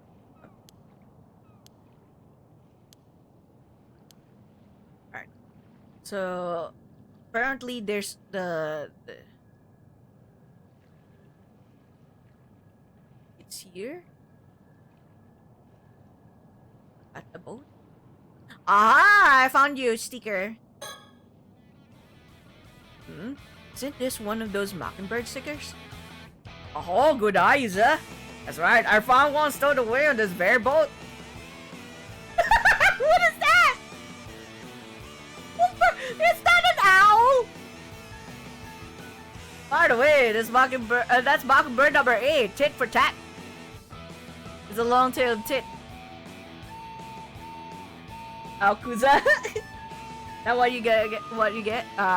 Let's see. Apparently you're meant to read the characters behind him as Blizzard. Huh, guess there's more to these mockingbirds than I thought. Okay, tit for tat.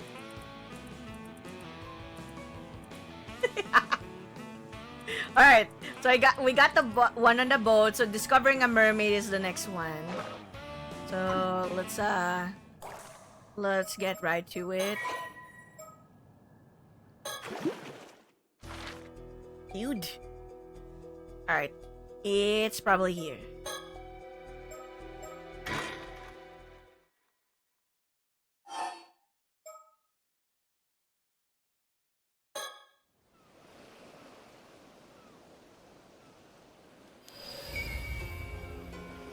Alright. While discovering a mermaid, it's probably like around here. Aha! You ass. There you are.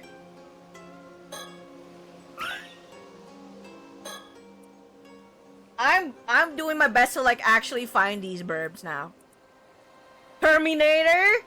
The fuck? Okay, we gotta like see that. Who's the Terminator?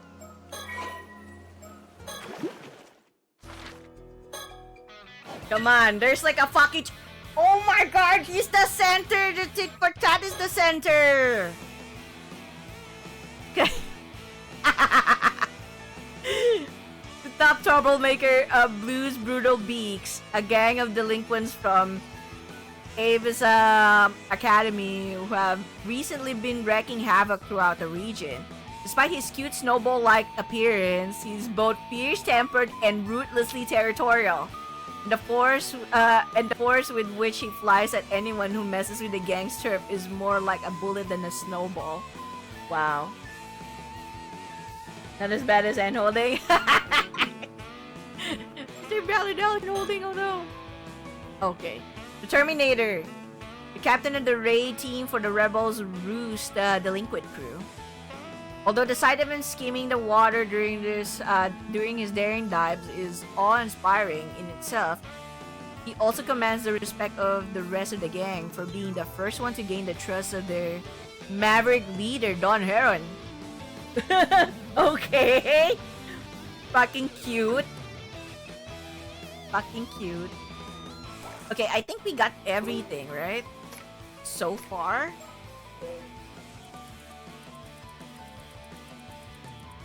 Because if it says not found, not found, not found, it means to say we're not yet at that point in the game that we have seen it or encountered it.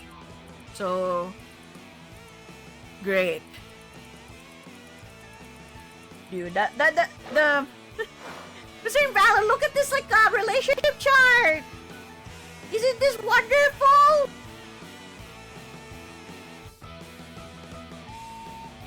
Look at it! We gotta find this lady, the Maverick Mandy. She stole the hearts of quite a number of burbs. Well, actually, 2. I've loved them so much. Wait. Does he have a pompadour hairdo? I guess so, yeah?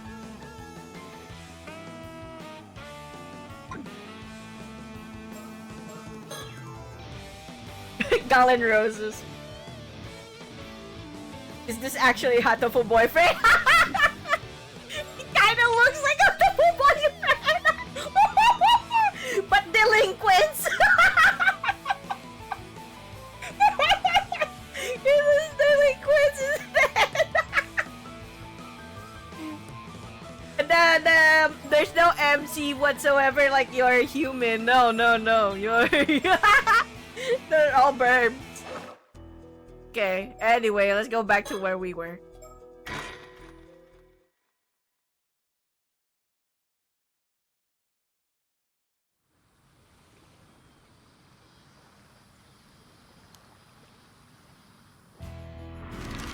Alright, so...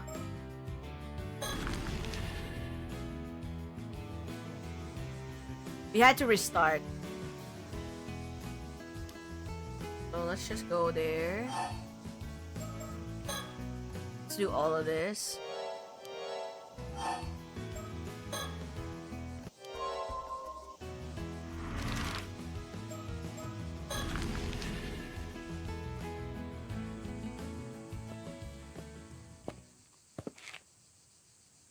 Chotaro shows up. Fucking duck faces are ridiculous, I tell you. The duck lips.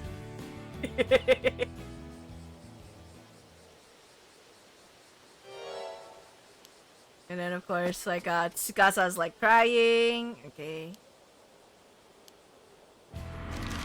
And let's go back to the jetty. Probably gonna find a Kikuko there. And we can say that we got 2,000 points! You know? We are really good.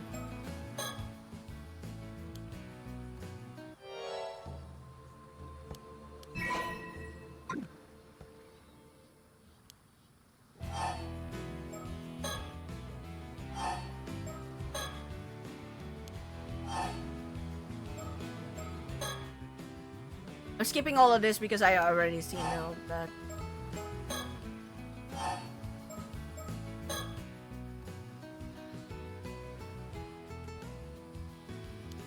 Alright.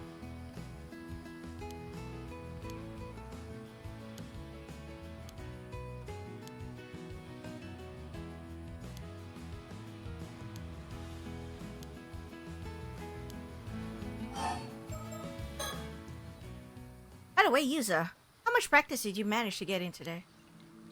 Enough to be able to do them, to do most things comfortably, I think. For sure. I can tell you've improved a lot just from the way you carry yourself. Must have a real talent for diving if you were able to improve that much in just one day. Wow, it's pretty impressive you can tell all that just by looking at him. Hey, I thought of a way I can show my sport. If you manage to get the score of 2,000 points in one diving session, I'll give you a special prize. I have done that! Whoa, isn't that great, Yuza? What's your highest score again? What's your highest score today again? Let's see. I think it was 2,121 points. Oh wow, you really did it! I sure did. That's amazing, Yuza! Guess you've earned yourself a prize. Here you go. A rare bird sticker found while diving the other day. What's this? What is this time?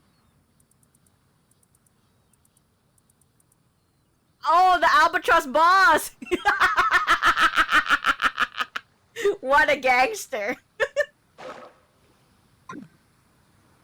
You lucky dog. I don't think you get the new Mockingbird sticker so soon. Looks like a rare one too. Oh, really? Nice. That was so funny. Once you become a proper amateur diver, I'll tell you all the good diving spots I know. Okay. Alright, let's save that. Let's save that, dude. I gotta save that because you know, that was amazing. Underwater gathering tips. Do you have any tips that might help when diving? Hey now, that's basically asking me to give away company secrets for free. Oh no, I didn't mean anything like that. Just the basics would be helpful. Basics, huh? How about this then? Sometimes your foot can get caught in rocks while you're swimming, so you should always stay aware of your surroundings. So being too focused on your catch can get you into trouble. That makes sense. Actually, I have encountered that. I got caught in rocks, and I had to you know, swim as much as I could to break free.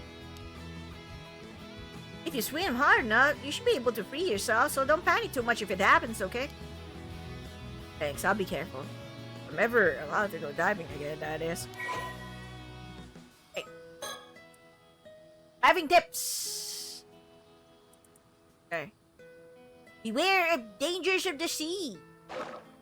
You don't need to do that anymore because we got our price. That's all I got for now. If you want more tips, try asking Siu. Alright, here we go. The actual heavy deets.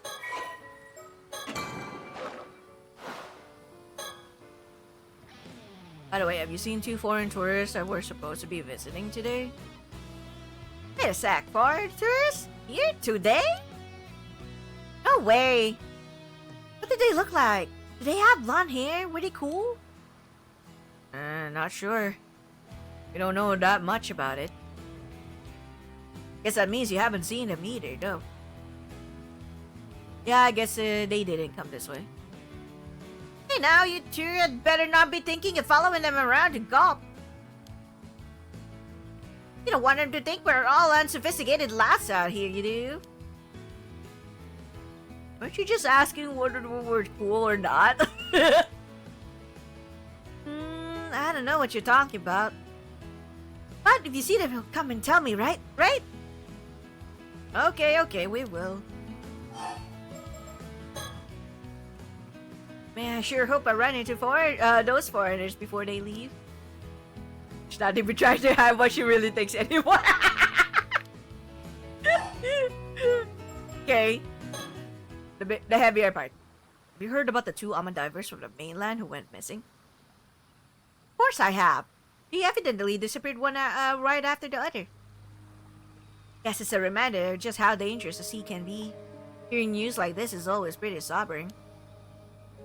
You think they were just accidents?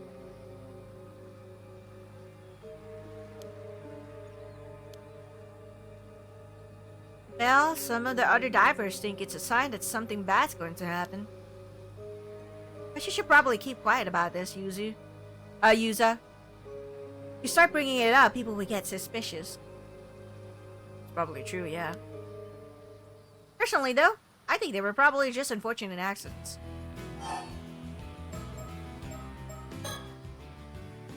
Hope they're both safe and found safe and sound. Nope, they're not. One already turned into a mermaid.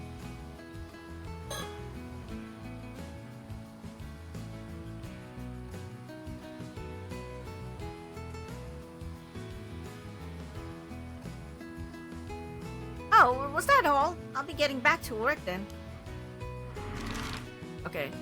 So, that's all there is to it. Let's do one more last sweep. I don't think we're gonna get any more info here. Let's try somewhere else. Okay. So, nothing more than that.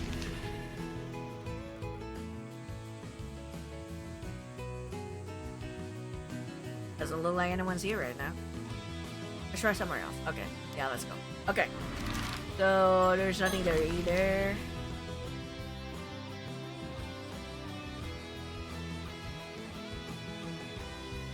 Guess no one's here right now. Let's try somewhere else. Okay. So, we managed to, like, see through all the possible places that we can check. So, now, we do this. Let's go to Wakamoto first.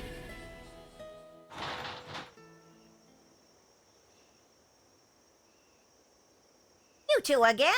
What are you doing here? Chia's here too. I duck lips again. We're chatting about something important right now. Scram. Guess we got no choice but to come back later, huh? God damn it! Alright, fine. I'll go to Grammys.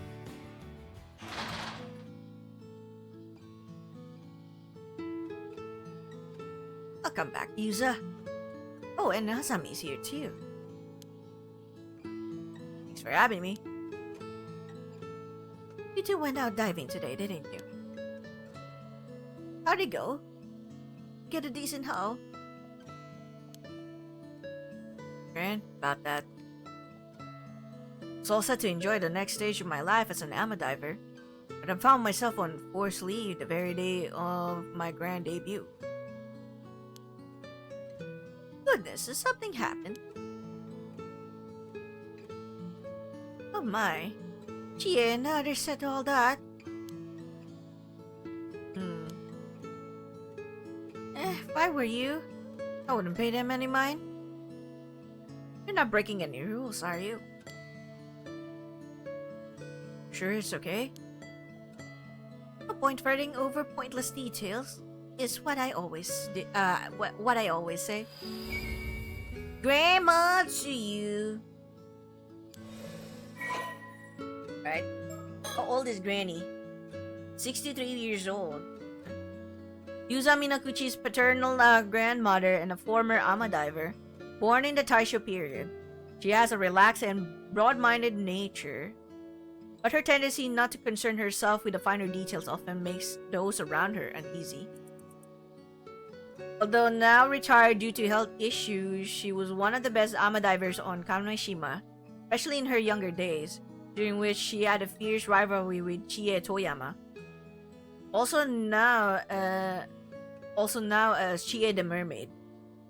Later years saw them reconcile, and they could often be seen talking and laughing together at the divers, but at the divers' hut while grilling their catches. She lost her husband in the war when her son Tosuke Minakuchi was 3 years old. Aww. Alright.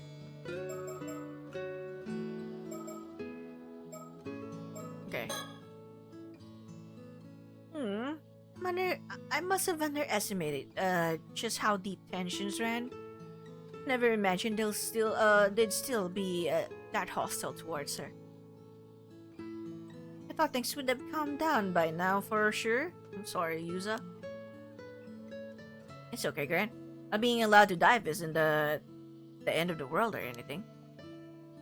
Are you sure there isn't a reason no one wants to talk about Mom? Well, no reason I can think of. Oh, she doesn't want to say. I'd like to get to the bottom of things there if possible. It's going to affect my life here if I don't. I'd like to clear Mom's name too. Don't mind me saying. It does seem pretty weird that people would be this upset just by Yuza coming back to Kameshima. Sure there's not some particular reason why they don't like the thought of him going out diving? Well, no reason I can think of. Oh, come on, Granny! The exact same answer as before. She's determined to pretend she doesn't know. Gran, I know you've always been reluctant to talk about Mom. But I'm not a child anymore. Isn't it about time you told me the truth?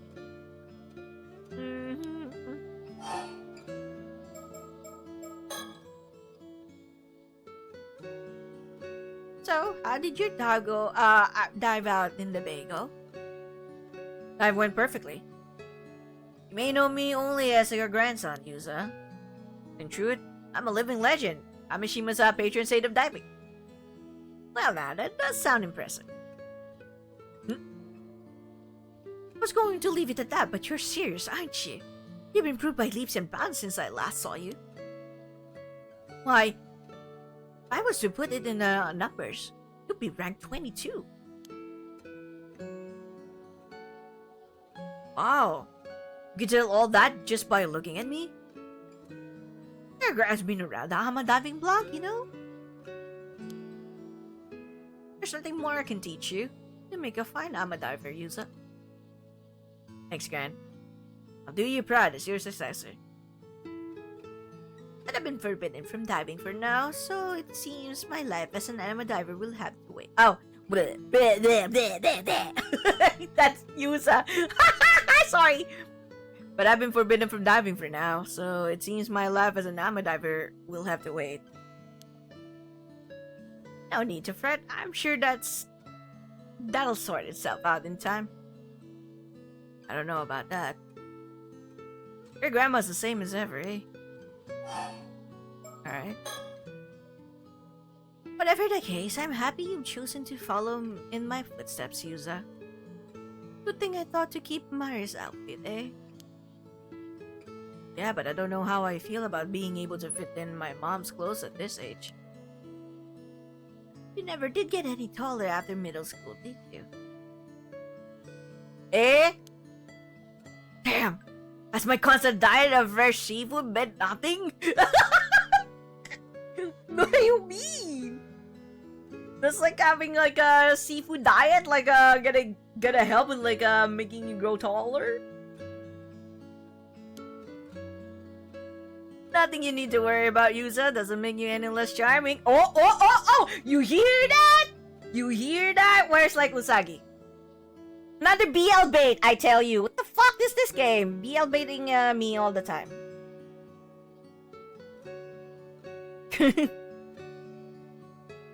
BL bait again. I have seafood diet. I see food. I eat it. Stay valid. Alright. Underwater gathering tips. Do you have any diving advice for me, Gran? Advice, eh? Let me see. If you're looking to get a higher score in a single dive, you should focus on gathering everything you can, even the small fry. Getting 10 or 15 will earn you a bonus to your final score. If you manage to nab a big catch, switching your focus on, to bringing in as many small catches as possible should net you a good result. I see. That'll be a great help.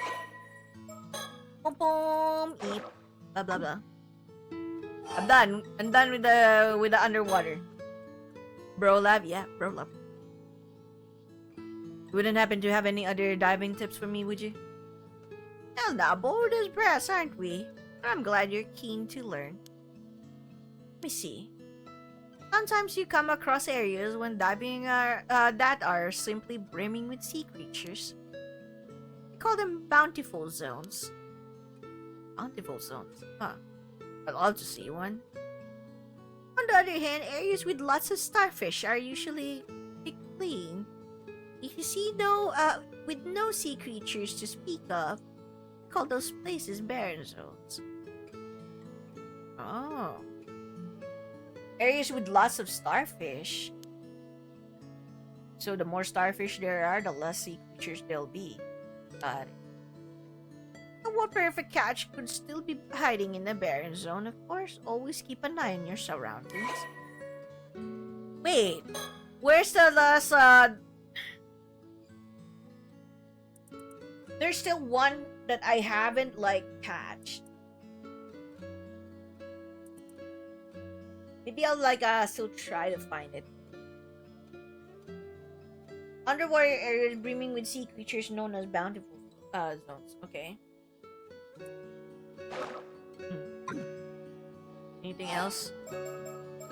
What about Granny's condition? Sorry, I had to leave early today to go diving, Gran. Was everything okay? How are you feeling? Well, I didn't have much pep in my step today, but it's fine because Sato came over this morning. Oh! Sato came over?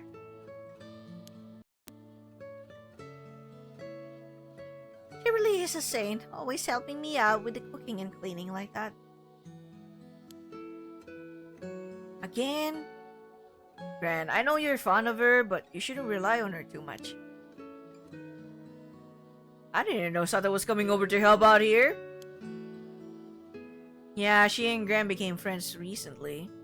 Before I knew it, she was coming over every so often. Sato's such a nice young lady. She even chats with me about all the latest TV drama developments. She's a bit naive in some ways, but she's a quick learner. Remembers everything I tell her almost instantly. Huh, I had no idea. I said she could relax here a while, but she left early today. Glad you're having fun, but make sure to thank her properly sometime, alright? Of course, of course. Always happy to help, you know. There's no need to depend on others so much. I know, but if someone has to help me get things done, I'd rather it was a lovely young girl, you know. Eh? What do you mean by that, Granny? Besides, she does a much better job at cooking and cleaning than you do, Yuza. Ouch! Ouch, Granny! Gotta, throw in the shades, right, Gran? See? I do my best to be a good grandson, and this is the thanks I get. Okay, let's talk about Mom.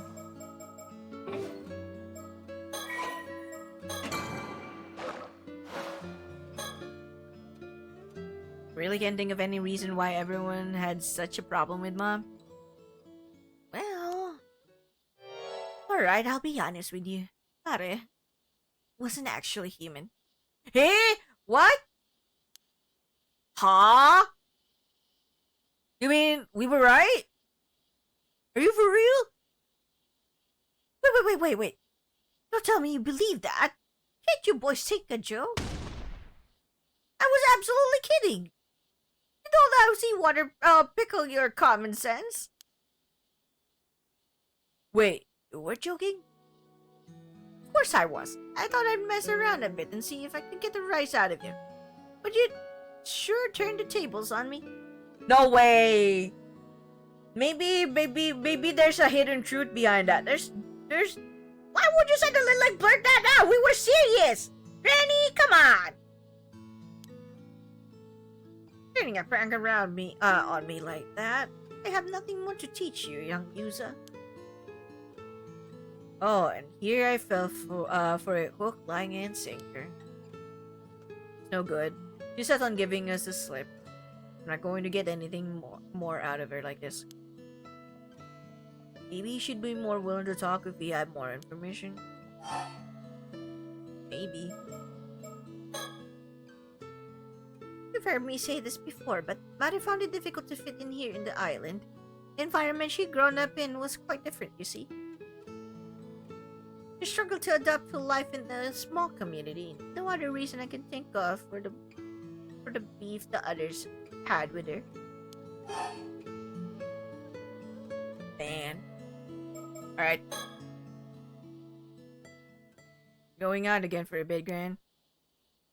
Got it. You two take care, okay? Alright, so surely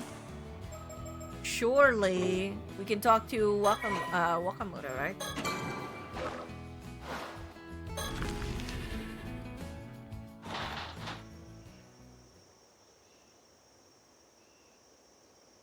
Old man Wakamoto.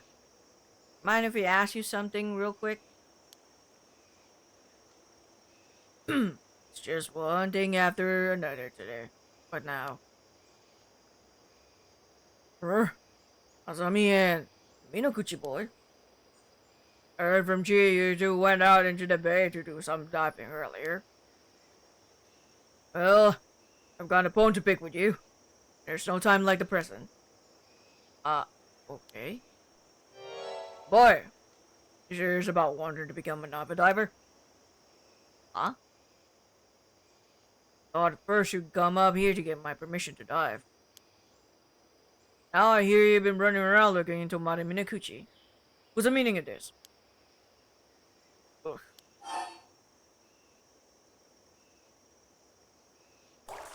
Oh shit. Yeah,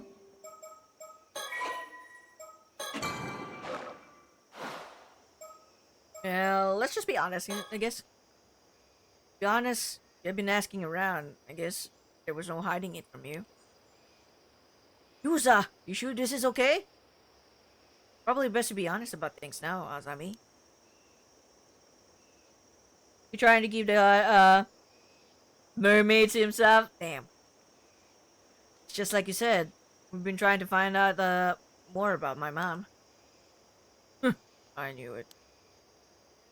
Anyway, my pointers. I'm sticking your nose where it don't belong, get it? Most of all, I'm becoming an amateur diver. Why? You know, Wakamuda?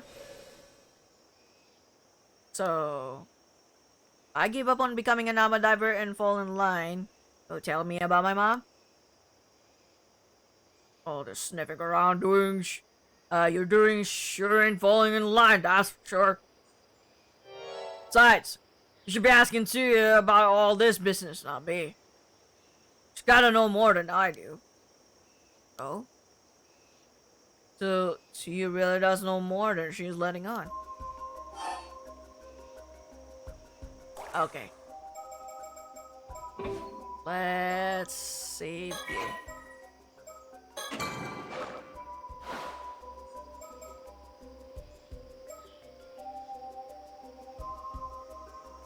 Let's do the Raging Waves Curse Bear, because we kind of like got that idea. Well, actually, let's go to Tsuyu. Gran says she doesn't know anything about my mom, though. Huh? So she even said that to you. What do you mean? Well, I don't know that much myself. She's always been tight-lipped about Mari Minakuchi. Where she came from, what her deal was. You've been saying Yuza's mom was to blame for the massive storm even though you don't know for sure? Huh. Tsuyu ain't said nothing to deny it. Speaks for itself, don't it? Shh. Fuck you. Huh. Don't like what you're hearing. Should ask Tsuyu about it yourself. Alright. So, what about the Raging Waves Curse Bear? Mr. Wakamura, what is the Raging Waves Curse Bear? What? Where'd you hear about that? Ha! It's gotta be Shotaro. Boy never could keep his mouth shut. There is some sort of curse that whips the waves into a frenzy. Something like that really exists? It does. Southern Sea disaster 5 years ago was caused by that very same curse. Damn! So they believe that it's caused by the very same curse. The curse of the raging waves. And your mother, Mari Minakuchi, the one who brought it down on us. That storm was no natural disaster. was entirely preventable. If it only stopped her from going to the bay that day, Kameshima wouldn't have had to suffer such a tragedy. What? My mom would never have done something like that. Just because you don't remember doesn't mean she wasn't up to something out there. So whether it was intentional or not, you can say it. But it doesn't make a difference either way. I don't get how you can say Miss Mari was a curse bearer or whatever if you didn't know anything about her. You have any proof? Proof? I got the words of the trustworthy sorcerer backing me up. That's all the proof I need. Sorcerer? You're basing all this on what some woo-woo woo-woo wizard said? Woo-woo? Wait, woo-woo? Woo-woo wizard? It sounds so much like woo-woo. It sounds so woo-woo.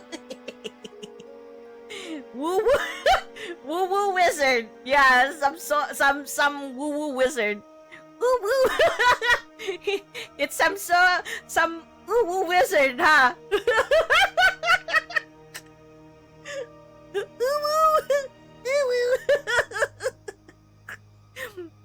Why is it woo-woo? God damn it. In like a translation. Woo-woo wizard. Give me a break. Can't believe what you're like. No change the fact that curses and spirits are as real as anything else. I don't have time to butt heads with you two. I know what I'm saying is the honest truth. Look like there's no point trying to change his mind. Old man's as stubborn as a mule. So you really think there's a storm coming and that storm is caused by a curse? Of course I do. The fellows who said they were with the police dropped by with the some fellows who said they were with the police dropped by to warn me about it yesterday, in fact. Police? How would the police be warning you about a curse? I reckon they were just phonies trying to take advantage of the curse for their own benefit. But even you two must have noticed that rumbling coming from the sea over the last few days, right? That's proof the curse of the raging waves is getting stronger. That's why you've been telling everyone to stop taking their boats out and prepare for a storm. There is. Naturally, I can't just come out and say it's because of a curse. There's no telling when or where it'll rear its head. It's too dangerous to go in the water in these circumstances. Even so, we'll have to take our boats out again eventually. Can't keep off the sea forever. You're damn tootin'. This is why I gotta find a way to stop the curse as soon as possible. Why would the curse be affecting the sea around here, though? Seems like you two still don't believe me. Fine. Let's see if this will change your minds. Long time back, there used to be another island to the south of here. Ise-Shima it was called. Ise-Shima? This is the first I've heard of it. They say it was devastated by an earthquake and tsunami nearly 400 years ago. The truth of the matter is that raiders overran the island and slaughtered every last one of the people who lived there. Oh. Murdered islanders' resentments gave rise to the curse of the raging waves. And the resulting storm and tsunami sank the island to the bottom of the sea, raiders and all. Is that true? Curse is still rolling about in the seas near here to this very day. One little push and that storm could come barreling down on Kameshima next. Push? Something that would awaken the islanders' anger again, such as someone with ties to those raiders, say, a descendant of theirs, drawing near to where Ise-Shima was. Eh? A descendant? Wait, you're saying my mom was a descendant of the raiders who attacked Ise-Shima? Rim! That's her son. Share her blood. But how could that? Only natural everyone would see you as a bad omen, no? I really didn't want you back on the island, you know? You should be grateful they didn't have you shipped back to the mainland on the next ferry. Yeah. You're telling me that's how everyone's seen Yuza and his folks all this time? Fine, that's on me. Let's hear the rest of what he has to say. Okay, what else? You're saying the reason the curse of the raging waves reawakened is because I came back to Kameshima? Nah. There were signs even before you came back. So the direct cause was probably something else. That still doesn't change the fact that you're a bad omen, though. That's so unfair! Are you even planning to stop the curse? That ain't none of your concern. You just sit down at home and just stay out of my way. I don't want to hear any more of you going out to the sea. Are we clear? Their faces, I swear. That's all I'm gonna say in the matter. Should be clear now just how much of a danger you are to the island. Get yourselves home and stay put.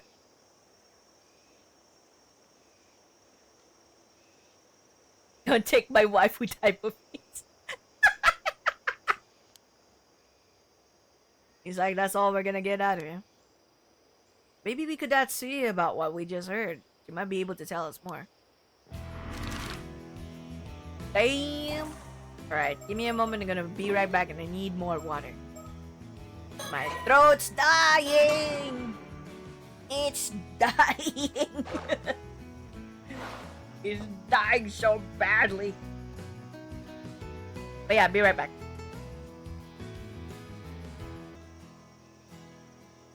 Okay, I'm back. Let's see.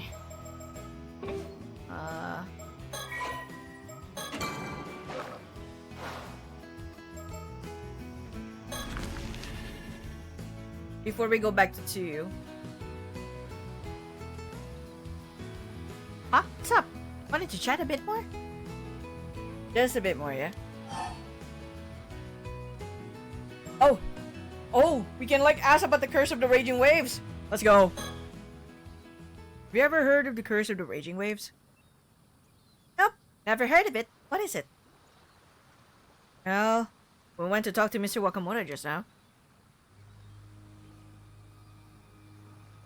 Wait, so you mean the disaster 5 years ago was caused by some curse?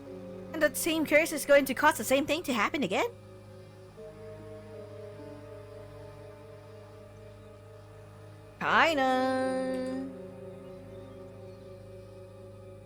Kinda like that.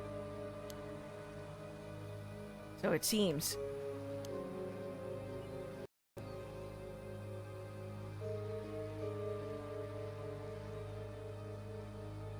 What the hell is he on about? Trying to pass things off as some occult tribe? Don't tell me you two believe that rubbish? Well, it did seem pretty believable.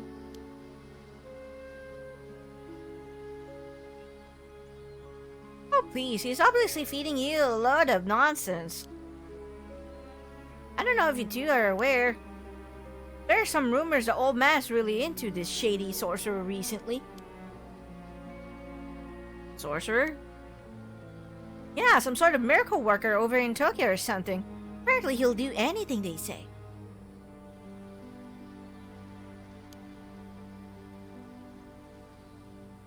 Probably why is going on about curses and stuff.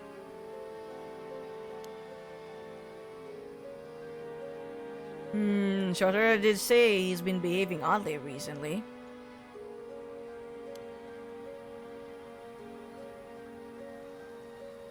Even Shotaro thinks so? Then that's gotta be it.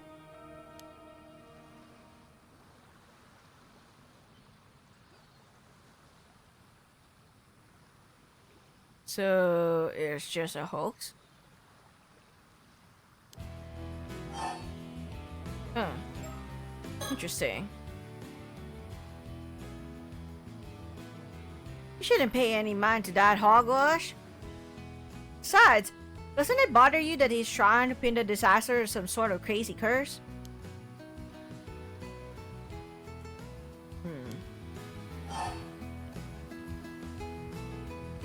Yeah, kinda. Alright, well, that's all there is to it. Oh, was that all?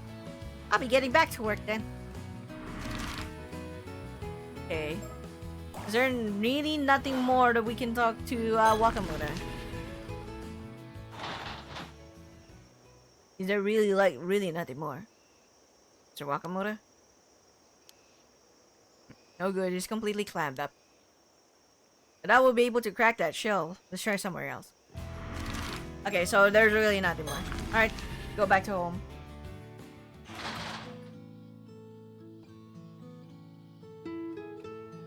Oh, was there something else you needed, Yuza? Mom's curse. You gotta tell us something, Granny. You can't do it like we can't go on like this forever. You have to be honest. By the way, Gran, we just went to talk to Mr. Wakamoto and there's something we wanted to ask you about. What was that? My ear is a bit off recently, you see. Please don't say that. A lot of ama divers have ear problems, so it's not really a laughing matter. Someone has no sense of humor. So, did you know that everyone thought Mom was a Raging Waves curse bearer? Wow, I'm impressed you managed to say that without stuttering. So, you have heard of it before? Oh, drab me, my big mouth. He said Mom was descended from the ones who first called forth the curse or something like that.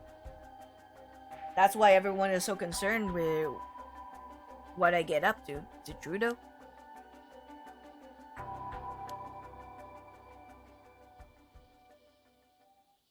Well, if you know that much, I suppose I can tell you too. The truth. Oh, here we go. If I just rest up a bit, I'll be up and running. I'll be up and around again in no time. I want the two of you to come to the southern bay later, once the sun goes down. Wait, why? Right, thanks, Gran. Can't tell us about it now? I think it'd be easier to show you what I mean. Okay, well, okay, we'll be at the bay at sundown. But if you're not feeling up to it, don't push yourself, okay? No need to rush now. I'll tell you everything later. You'll want to prepare yourself for this one. Okay. Okay, so I think we're probably gonna like see the you know, the little scene we have seen at the at the start of the game. At least that's what I think. So, whoop. Okay, that's pretty sus. Pretty sus. But let's go. We're going out again for a bit, Gern. Got it. You two take care, okay? Then where are we gonna go? I don't think we have anywhere else to go.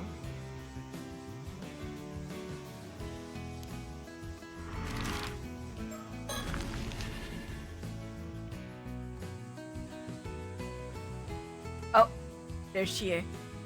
Chie. You two again? You're wandering around poking your noses into business you shouldn't be. How about you stop messing around and just give up already? Nothing you do is gonna make me change my mind. I'm saying you this for your sake as much as anyone else, Minakuchi boy. Try to understand my position, eh? I see. You managed to survive that disaster 5 years ago. Some would call it a miracle, even. It wouldn't do to see that miracle go to waste, would it? Maybe I flew off the handle a bit earlier. Ended up coming off a bit stronger than I meant to. I can't tell you anything about your mother, but believe me when I say it's best you let sleeping dogs lie. God damn it.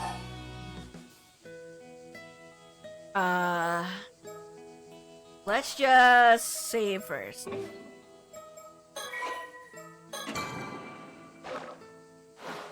We're gonna talk about the Curse of the Raging Waves in a bit. I said it before and I'll say it again. No diving. My stance hasn't changed a bit. You hear me? Guess that's that. By the by, where'd you go diving today? Well, is one of the particular spots, so we went about 5 kilometers south of the island.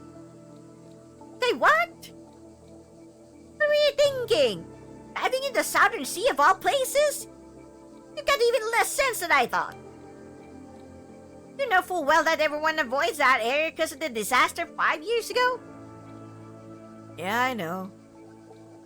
But Azami and I both lost family in the disaster too. We wanted to take a chance to pay our respects.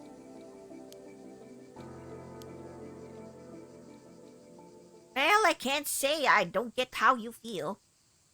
But the strange rumbling I told you about is coming from the south.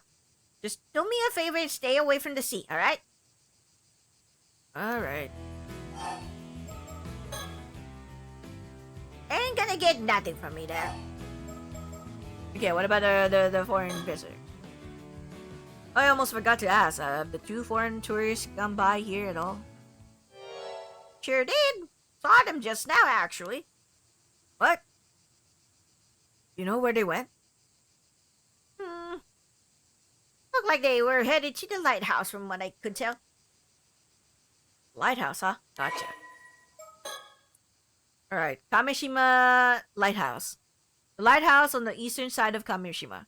The narrow passage between Cape Irago and Kameshima has long been known to be difficult to navigate, particularly at night. So much so that it has been featured alongside the whirlpools of Awa and the Ondo no Seto Strait in sailors' songs about the most feared waterways. Following its construction in the Meiji era, spurred by reports of warships striking reefs in the area, the lighthouses continue to stand and watch over the waters of the island, ensuring safe passage to all who travel there. Okay. Don't go following them around, cause we don't, see many foreign folks around these parts, you hear? Alright. Let's see.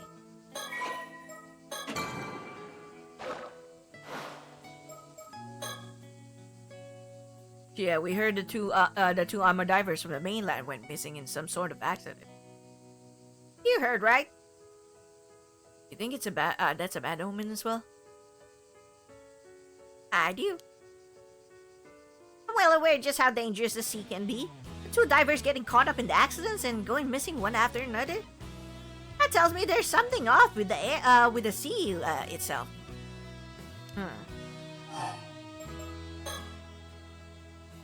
Something's going on in the sea around these parts, mark my words. Alright. This is about how Yuza's mom caused that curse, the curse of the raging waves or whatever. So you already know. Heard it all from Shinobu, I'll wager.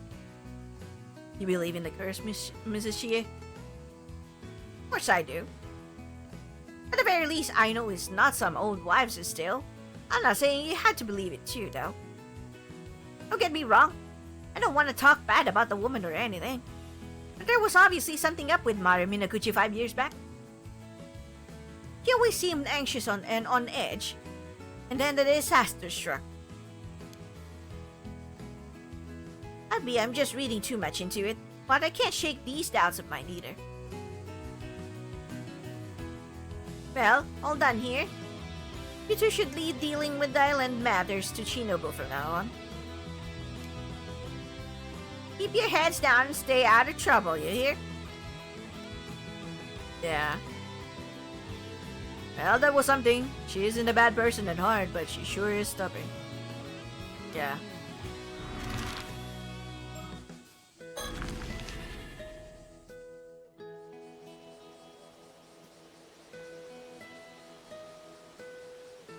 I see you right now. Okay, let's go to that lighthouse and see what's up.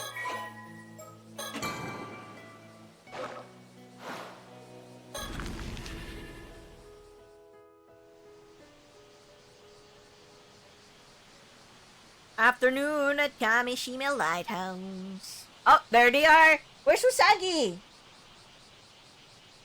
We got a hot Oji-san here. Oh, it looks like we found him. Wait.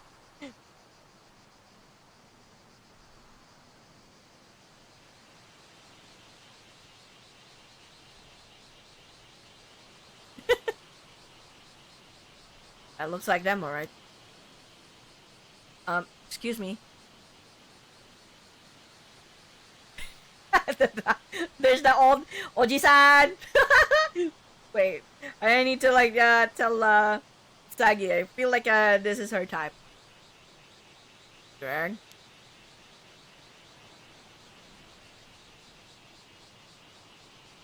Do my eyes deceive me? These young islanders have come all the way here to talk to us. Welcome, welcome to Kameshima Lighthouse. There's not much here, but please make yourselves at home. Thanks for having us. Why is he the one welcoming us?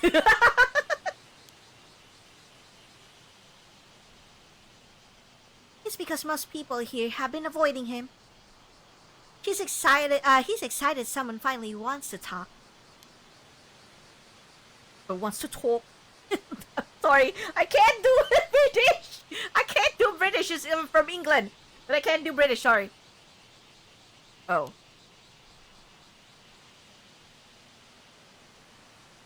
Anyway, we were wondering if you could spare a moment to talk. Wait, before you do, shall we play a game? I want to guess why you've come to talk to us. May I? Sure. Look at that Oji-san. Yeah, look at that Oji-san.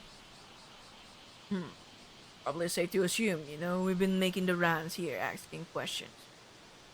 Indeed, it was most likely hearing such news that decided you to climb all the way up here to meet us. Which means... Got it! Almost certainly done something to offend the good people of this island. Committed some matter of, ill-mannered faux pas.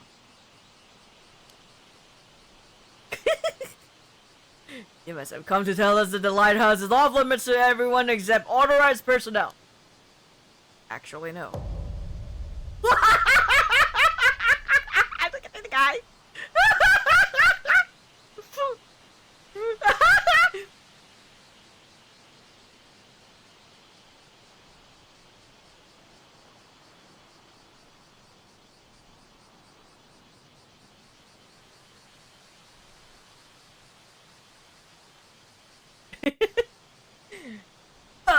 The bitter taste of failure.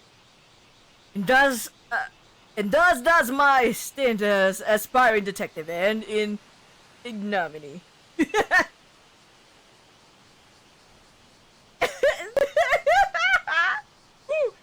There's no way. I'd say that whole show was kind of a social faux pas, at least. Don't worry. Don't worry. He's always like this. He'll bounce back in no time. Let's see. Must be pretty resilient. Since you didn't guess right, you mind if I continue? Oh. Sagi, what are you doing? Thank you for the biddies. Oh, asking my permission, are we? Well then, by all means, permission granted.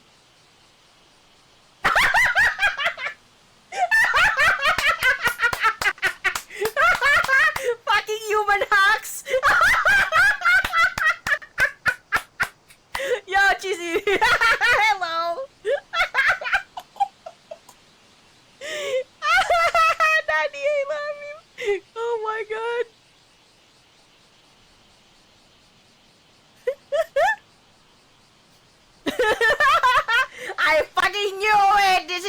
kind of like guy. He's quite the specimen. Permission granted. Thank you. Yes.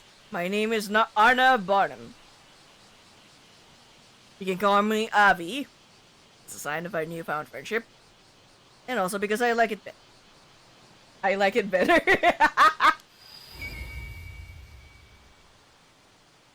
Tourist Arna Barnum. Avi, okay? Beard, belt, and Barnum. What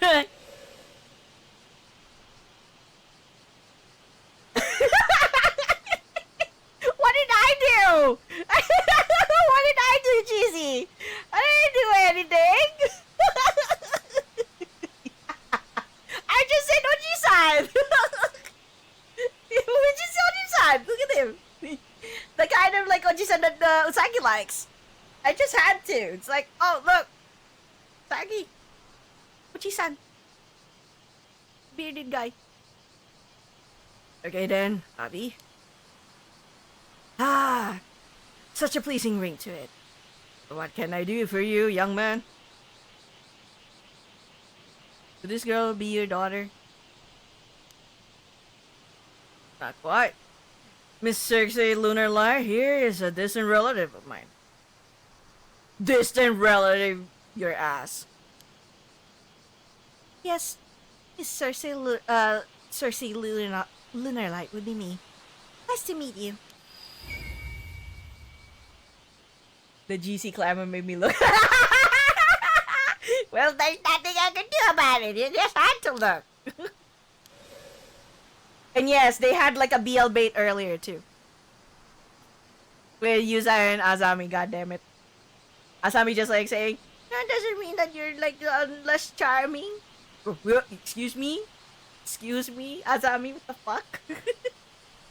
I'm Yuza Minakuchi, a resident of Kameshima, and this is Azami Kumoi. Nice to meet you. Yuza and Azami, eh? Pleasure mine. Wait. Minakuchi? Okay. So, is he like an actual detective? Is he part of like the paranormal like guys? Same as like Yumiko? Okay, let's just ask about them. Okay, bye-bye. Get your dentist checkup. Oh, so we piqued your interest, have we? I'm a fantasy writer by trade, with a reach spanning the Atlantic, from Bonnie, England to vast America. Not that any of his books sell at all.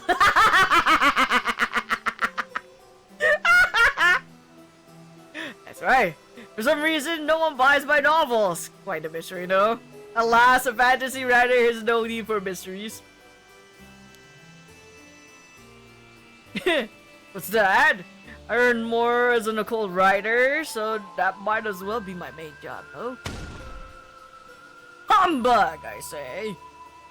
Stick a socket in and mind your own beeswax. This guy! What kind of language is this guy doing at his age?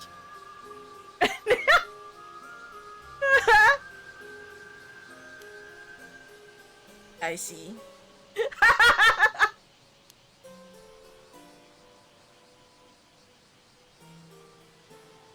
In any case, I'm just your average free spirit. Footloose, fancy free, and all that.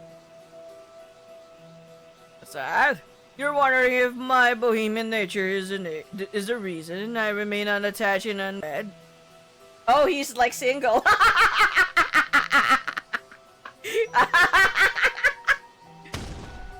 Humbug, I say! Stick a socket in and mind your own pizza. I didn't even ask for that, you shit. You seem to be enjoying yourself. I am indeed. Why not give it a try yourself? 1, 2, 3! I'm like, I'm good actually, thanks. He's about to like say, I'm not gonna say. God damn it, this guy. Impressive as it is, I could see doing this post 3 times might have been a bit much, yes. This guy sure is hard to keep up with. At any rate, I recently found myself with a pressing need to visit your fair country for research. Fortunately, young Circe here just happened to be studying in Japan and kindly agreed to accompany me as my guide. Your guide? Indeed. She's quite the enthusiast when it comes to Japanese folklore and occult phenomena, and such a pleasure to converse with as well. Ise-Shima is a deeply spiritual region, full of sacred places I've always wanted to visit. We traveled around the mainland before coming here, but this place stands above and beyond. My nose almost started bleeding from the exhilaration. Alright, recollection. Past recollection chapter. Oh, so Avi's the other guy that the other main character. Okay. It will unlock once all conditions are met. Okay. So it will unlock later. Okay. In fact, I think it did a bit. You must have been really excited, huh? Ah, is this really that special compared to other places? Of course. It wasn't called the land with a repair the waves from the eternal world for nothing, you know? The land with a what? What's this? You've never heard it called that? It said that Yamato Hime no Mikoto, the empress of ancient Japan, was searching for a suitable place to enshrine Amaterasu 2,000 years ago. He received the divine revelation that the waves around Ise province came to the eternal world, which led her to establish the Ise Grand Shrine. This eternal world is a separate realm from the world in which we live. Some describe it as a perpetual paradise. Whoa, you're gonna have to slow down there a bit. So, what does that mean exactly? We learned about it in our local history classes, remember? Oh, yeah, I think I remember. Order. Basically, Ise is such a sacred place, even the ancient gods took a liking to it, right? Exactly. It has such an enchanting vibe that just being here is enough to have my nose gushing all day long. But the rest of us wouldn't be feeling too hot if our noses kept bleeding all the time. One thing's for sure though, you seem to really like Ise-Shima. As a local, I'm super happy to hear that. Alright. So Avi is 40. Yeah, he really seems like a 40-year-old guy. Author and occult journalist. Okay. Nickname Avi, fantasy author and occult journalist. His books are published in both America and England, but they apparently don't sell well. Unmarried. He has apparently come to Japan in search of mermaids. God, this guy. Wow, okay, Circe is like 15 years old, okay. Exchange student. Young girl from England, currently on exchange in Japan. She seems to harbor an ardent interest in Japanese folklore and occult stories.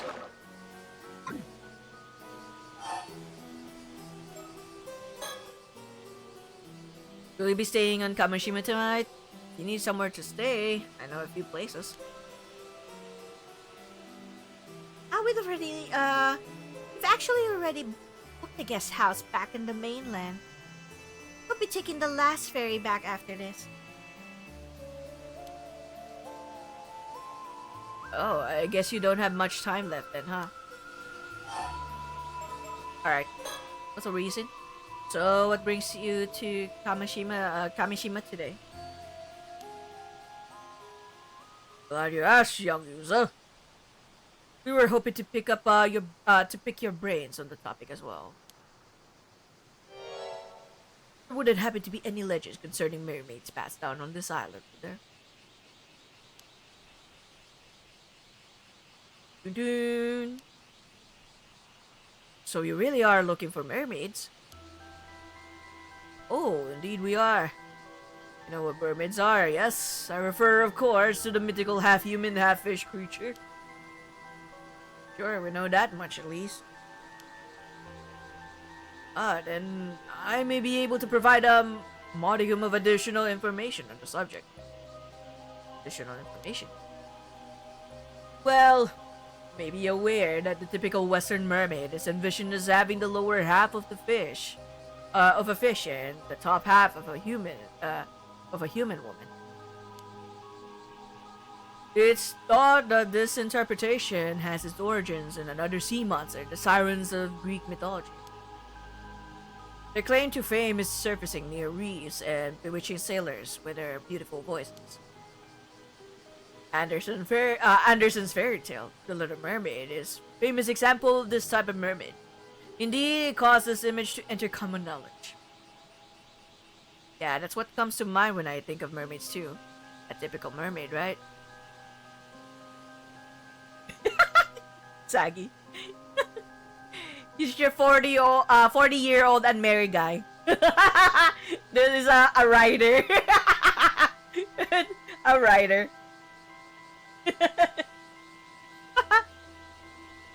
Okay. But the mermaid that appears in ancient Japanese folklore is quite different. Hey! Thanks for the gift, Isabel. I appreciate it. This mermaid has only the head of a human, with the rest of its body being a fish. It appears it was seen more as an evil spirit or a yokai in nature. The legend that eating its flesh will grant immortality also implies that it was seen as more fish than human. Sure, that makes sense. People would definitely think twice about eating something that looked human, huh? This isn't to say there's a difference in Eastern and Western interpretations of mermaids, mind you. One could rather assume that there are several different types of creature that can be encompassed by the term mermaid. After all, there are also reports of more humanoid or demi-human mermaids being sighted in Japan in later years. Different types of mermaids, huh? Personally, I think lumping the two under the same appellation is a mistake. After all, they're two different creatures that just happen to share the same trait of being half fish, half human. It leads to misunderstandings when conflicting stories get passed down. And then the whole concept gets treated as occult malark. I think I see what you mean. Listening to you talk about them, sounds like you believe mermaids really exist, Abby. But of course I do. After all, I didn't come to research mermaids. I came to look for mermaids. Bum bum bum! Fucking this guy! I cannot, this guy, I swear. Why is this guy like this? Mr. Valid! Help me! I can't tell with this 40-year-old guy. Pop pop pop. Because he's an Oji-san. He gets to do what he wants. They said shit gets real at 40. Shit gets real at 40. Take it from experience. Tired all the time, everyone sucks. So he has to do his own fun. This is all very compelling. He make the sound effect with his voice. Yeah. Isn't it? I think this is the first time someone's agreed with me on the matter. Okay. Let's discuss more about the mermaids then, Mr. Abby.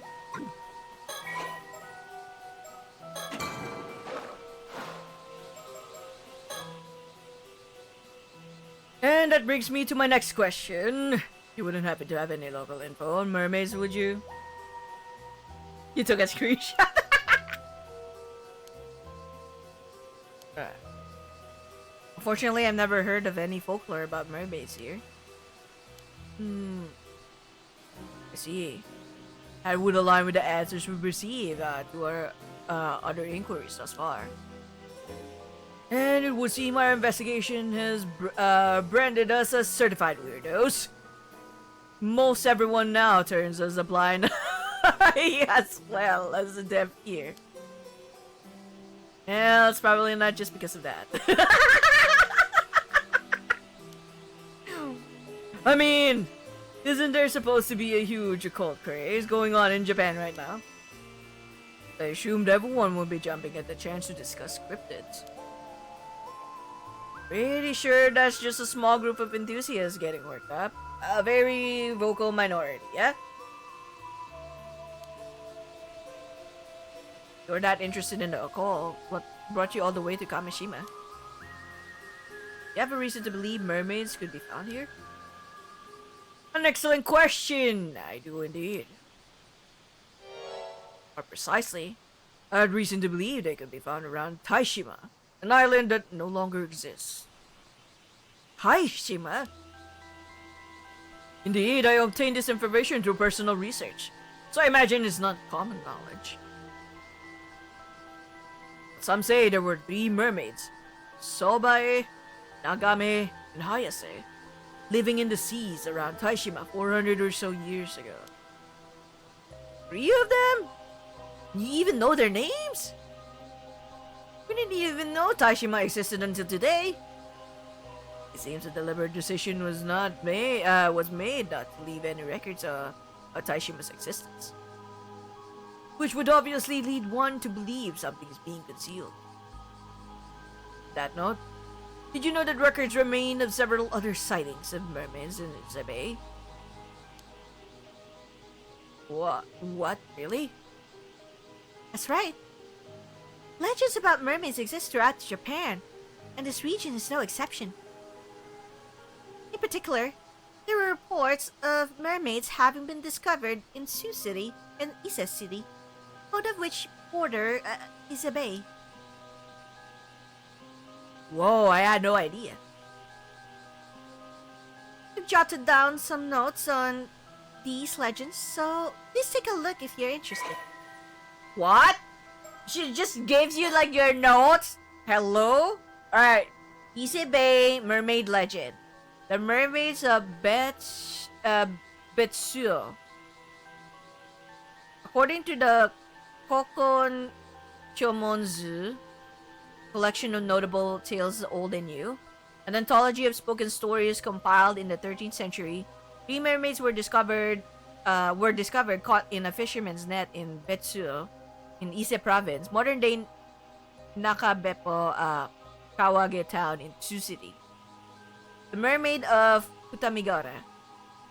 There are a total of 6 mermaid sightings mentioned in the Kagenki, the ancient annals of Horyuji Temple, covering the latter half of the Kamakura period to the Nanbokcho period. One of these entries describes a mermaid sighting in Futami, Ise province, modern-day Futami town in Ise city.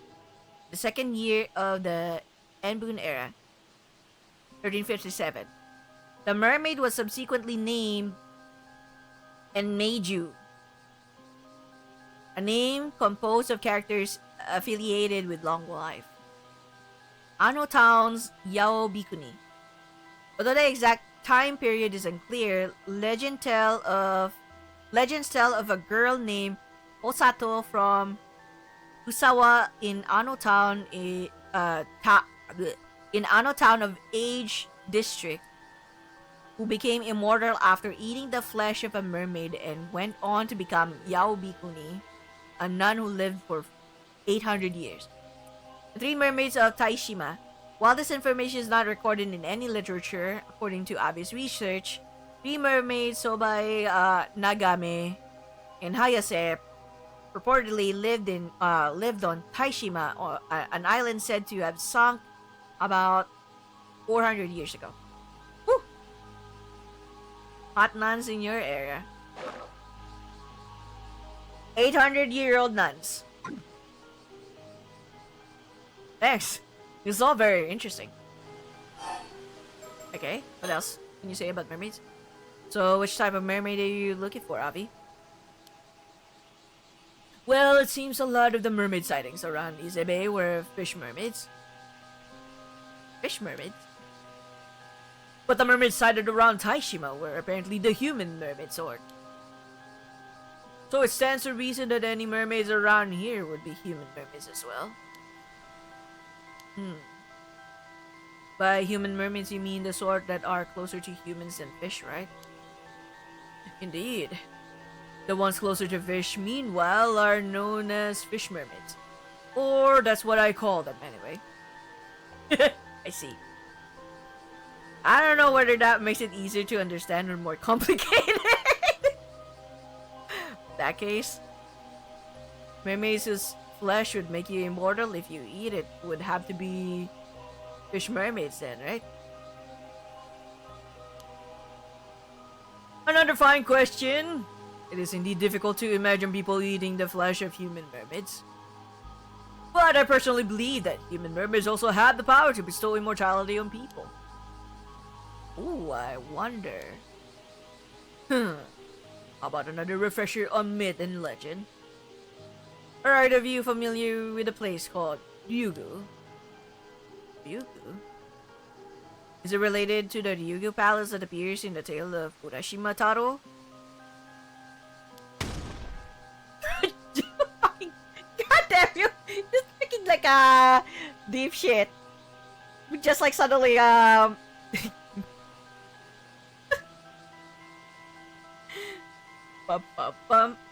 Yes, so it could well be considered the inspiration for the undersea palace in that familiar fairy tale. Whoa, I was right? Okay, Tale of Urashima Taro. Okay. Long, long ago, a youth by the name of Urashima Taro lived in a village by the sea. One day, upon rescuing a sea turtle that was being bullied on the beach, Taro was amazed when the turtle thanked him by inviting him to Ryugu Palace, the legendary undersea palace of the Dragon King, as a token of gratitude for his kindness. Damn. What? The what? The fit is giving? I cannot. Sagi. Alright. One day upon rescuing a turtle, Taro was amazed when the turtle thanked him by inviting him to Ryugu Palace, the legendary undersea palace of the Dragon King, as a token of gratitude for his kindness. Ryugu Palace was a wondrous place with a beauty unlike anything found on the surface world. The princess of Ryugu Palace, Otohime, received him with great hospitality. Taro spent his days treated to elegant dances performed by sea breams and flounders, and satisfied by extravagant feasts, spending his days as if in a dream. After spending some time enjoying this luxurious lifestyle, Taro began to miss his village. He asked Otohime for permission to return home, and although sad to see him go, the princess granted his request. As a parting gift, she handed him a mysterious box. Tamate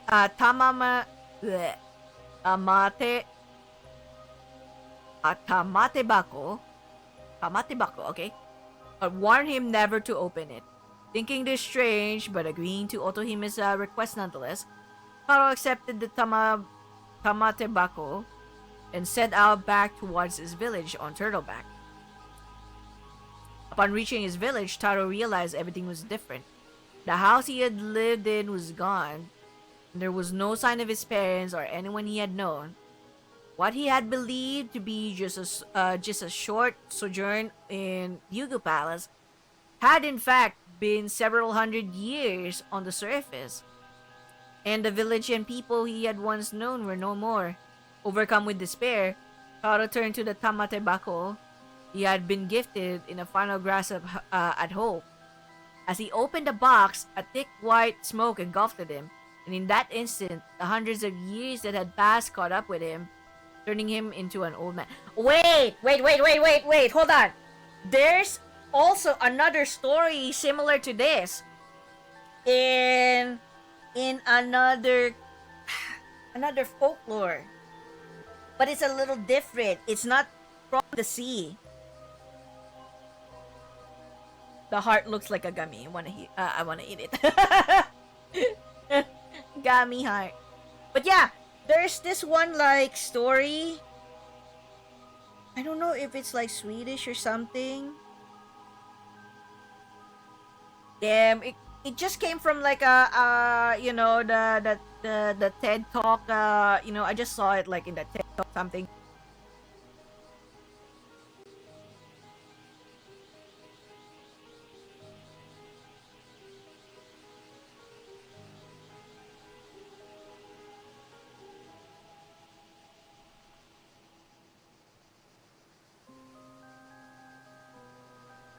And yo, thank you so much for the raid, sir. Welcome, raiders. For those who don't know me, my name is Zen. I'm a JRPG and visual novel streamer currently streaming Paranormasight, the Mermaid's Curse. This is the second game for the Paranormasight series.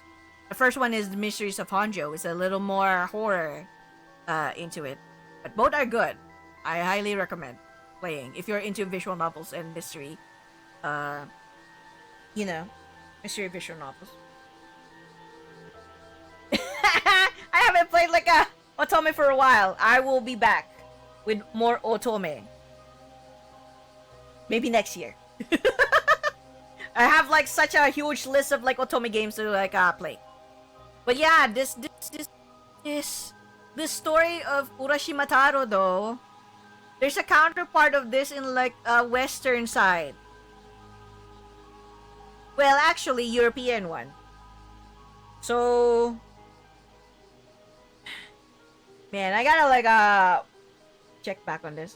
Hey, thank you for the happy affiliate anniversary, BTS.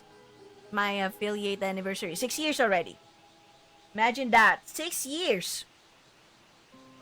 Because I became an affiliate around 2020, so in 6 years. Imagine that. And I'm perfectly happy with where I am. And look, Oji-san! Usagi's like kinda guy. Oji-san. The Ryu dragon surely refers to the god of the sea. It's not uncommon for deities associated with water to be serpentine in nature. This would then make Yugu the palace where the god of the sea resides. The palace of the Dragon King. What an Oji-san.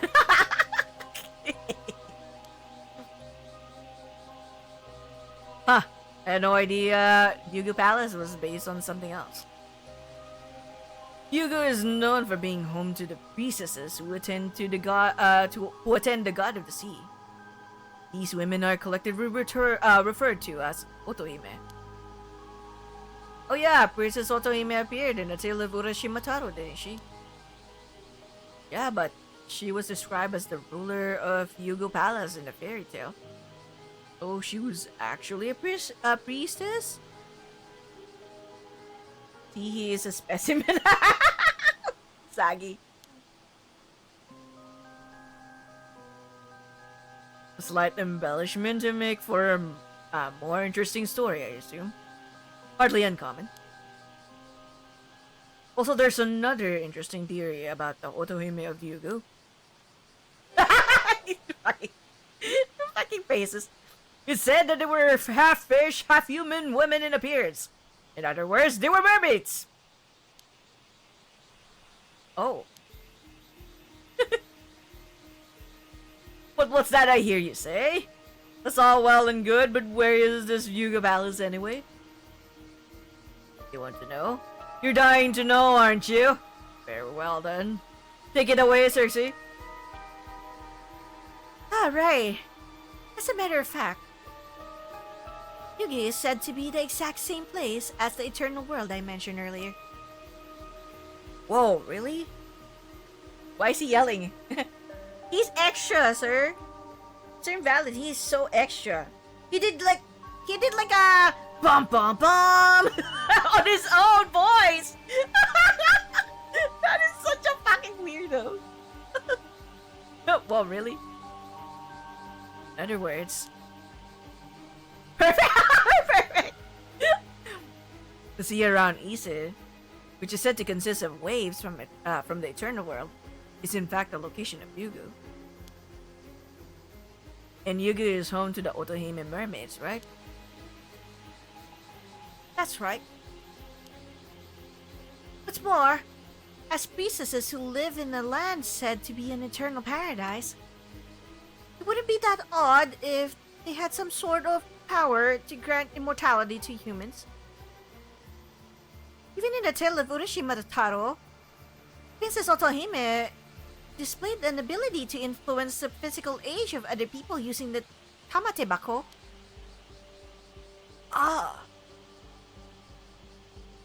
If the story has its basis in the ability of mermaids to influence human lifespans, that power of hers makes a lot more sense, don't you think?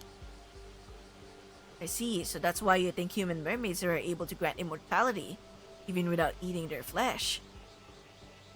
Oh, you see? Intriguing, is it not? But how would you even get to Yugu? Aha! What creature was responsible for bringing Urashima Taro to Yugu in the eponymous tale? That's right, a turtle! Or Kame! And what is the name of the island we're currently standing upon? Oh, Kameshima! And there you have the reason for our visit. So you believe there might be some clue as to how to get to Yugu hidden on Kameshima? Could Kameshima really have some sort of link to Yugu? Okay. Oh my god. Alright, Yugu! Tales of Yugu! The abode of the god of the sea exists in every area of Japan.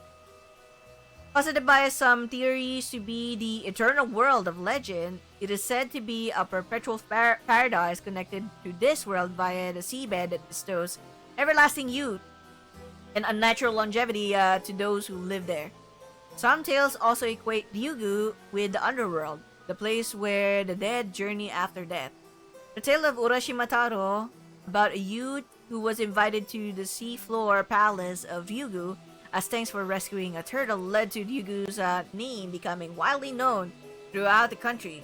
In the story, a princess called Otohime serves as ruler of Ryugu Palace, but Otohime originally referred to priestesses serving the god of the sea, who presided over Ryugu. Huh. By the way, Yuza! Yes? You said your name was Yuza Minakuchi, correct? Yes, that's right. Are you familiar with an individual by the name of Mare Minakuchi? Huh? Mare Minakuchi was my mom. She passed away in an accident 5 years ago. Huh. I apologize for the indiscretion. My condolences. 5 years ago. You wouldn't have it to have inherited anything from your mother, would you? No, but what do you mean? Why do you know about my mom? She have had some sort of connection to mermaids? Ah, well, this is more related to my personal research, so I can't say for sure. Please tell me! I'm looking for mermaids! If you know anything, I have to know! Okay, he's dead now. Well, now you've certainly grown lively all of a sudden. Let's calm down a bit, huh? Regrettably, the only lead I have is a rumor that suggests some connection between mermaids and Mare Minakuchi. A rumor? From where? Oh, you want to know? Well, I suppose you would, wouldn't you? Very well. I'll tell you. I heard it from a descendant of the islanders who used to call Ise-Shima home. Wait! Who is that descendant then? Where do you get that information? Who is that descendant? What? So someone survived the disaster that sunk Ise-Shima, and their descendants are still around today? Long story short, yes. Isn't it fascinating? This particular individual was also the one who told me about the 3 mermaids who were said to have lived on Ise-Shima. I see. By the by, you're also seeking mermaids. You must have some information of your own. Yes. I know everything, but I will stay silent. Yes. Shush. Surely this one-sided exchange of knowledge wounds your good conscience. Allow me to remedy that by accepting any information you have. Yuza? Yeah, this is our best lead yet. Let's share what information we can. You see? Oh! So we were saved by a mermaid during the disaster 5 years ago. And you believe the mermaid in question might have been your mother? Yeah, I know it sounds pretty far-fetched. But I know some of it probably comes from me wanting her to still be alive. Oh no! On the contrary, I find it very interesting. Very interesting indeed. Why do you ask? Why, you ask? Why? There's a rumor about one of the 3 mermaids who used to live around Ise-Shima. God damn it, guy! They say she took on human form several decades ago and has lived among humans ever since. Why are you yelling? What? No way! That would be perfectly with our theory. Ha ha ha ha! I'll earn me surprises as well. This is my surprise face, by the way. Where's your surprise face? I want to see your surprise face. But it would be very interesting if that was the case. Sorry, Abby. I think I'm at my limit. Oh my. That bad, is it? Something wrong? My apologies, as much as I wish we could talk more. It would appear we're out of time. I'm afraid we must bid you goodbye for today. Ah, now that you mention it, if you're looking to make the last ferry, probably want to be heading back soon. But wait, this is the most promising lead we've found. You could just stay, if you could stay just a bit longer. Believe me, I'd love to continue our chat too. The little lady's been feeling a bit under the weather ever since arriving here, you see. I'm sorry to hear that. You're not going to get another nosebleed. If you're feeling that bad, maybe you should stay for the night after all. Thank you. I'm just about holding the nosebleed in. Why are you having a nosebleed? What's going on? Is it because of all the... I think that's her way of like saying there's like such a really strong spiritual power here.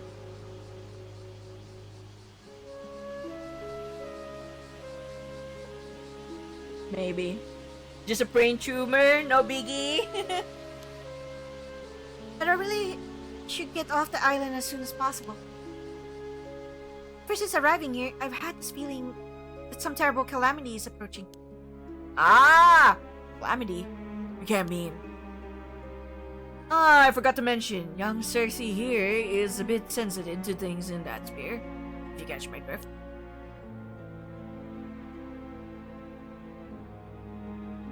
Just a baby aneurysm. Oh, okay, but... As reluctant as I am to part ways, we really must go. Many thanks for the information you shared. And never fear, we'll be back tomorrow. Yeah, she's a psychic. Psychic. Sorry. No, it's psychic, yeah. Tomorrow. Yuza? Sorry. Excuse me. Avi, You rang? you happen to find any more leads on mermaids today? Could you let me know as soon as possible, please? Oh, I didn't expect you to be all that interested. Very well. If I hear anything else, I'll be sure to let you know. You could give me your contact information, perhaps. Thank you. When I get a nosebleed, I will claim that I am a psychic.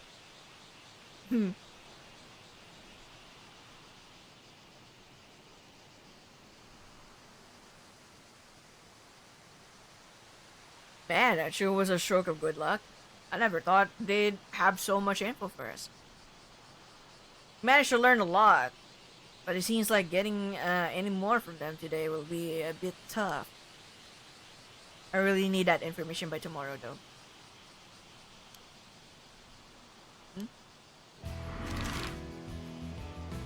Oh yeah, he has like a specific deadline to need that information. So that's kind of concerning. So there's gotta be something that will happen soon. So where are we going now?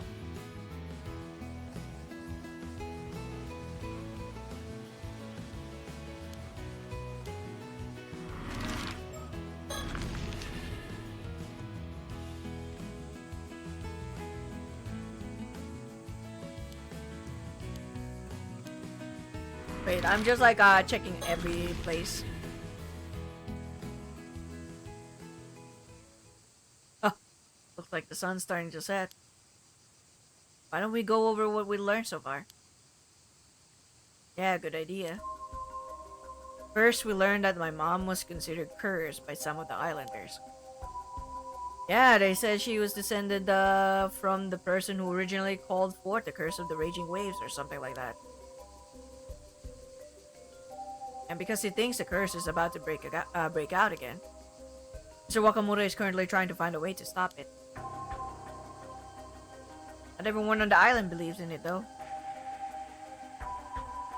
Ikoko and Shotaro didn't seem to believe in it at all, yeah?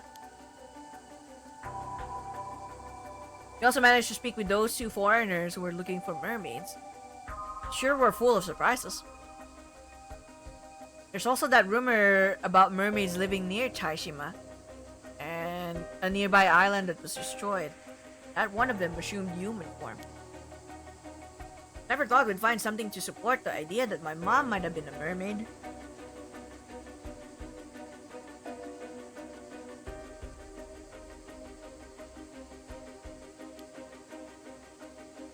Whatever else we may have learned from this, Mermaid said that I encountered the mermaid that I encountered 5 years ago may very well have been one of those three living near Ise-Shima.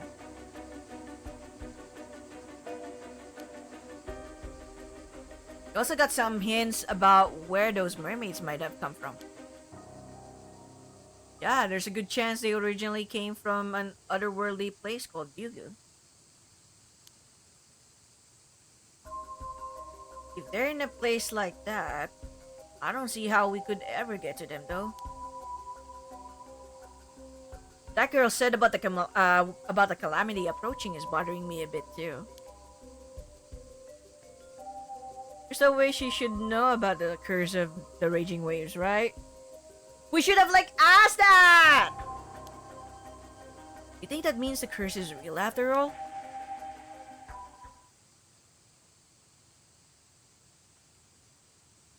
Whoa! Azami, I just realized something. Yeah? If the curse of the raging waves is in danger of breaking out again, then wouldn't that mean its curse barrier is still around today? Oh damn, you're right! But your mom is, well, not with us anymore. Mr. Wakamura seems to think I wasn't the direct cause of the curse reappearing too. Yeah, it's probably be coming down on you. He'd probably be coming down on you even harder if he thought you were. So the person responsible would be someone who wasn't here 5 years ago, but is here now. Well, assuming the curse is real anyway. Yeah. Still, I really do wonder if my mom has some sort of link with mermaids. I hope whatever Gran has to tell us sheds some light on things. You mean what she's planning to tell us at the bay tonight yet? Huh? What's wrong? There's a bunch of noise coming from Jewel Street. I think I heard screaming. Eh? Let's go. Oh my god, it's starting? Oh my god! Why? Why? Oh no, there's really something happening now.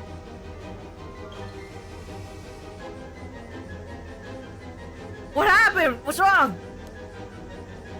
Scott, what's going on? I don't... We were just...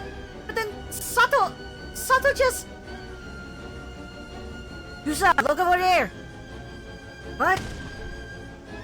Oh! Oh! Okay, I had to scream too. It's like, what? Sato? There's blood everywhere, what happened?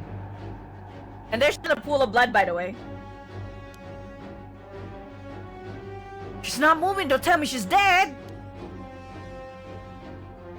Sato just suddenly... We were just... But then she got cut down. Oh! The curse? Is it the curse of the Heike? Oh, whatever it was, we gotta get her to the clinic. That's a lost cause though, dude. But okay, I guess. Wait, what's happening? Whoa! Sato, her wound is... What's going on? Oh my god, what the fuck? Whoa! The wound is... God. Oh! Is she... Oh! Oh! Sato! Oh, she wake up! Sato, are you okay? Sato? Uh-oh. Oh! What the fuck? Information? Osato from what? Name Osa... Oh! Is she part of the mermaid?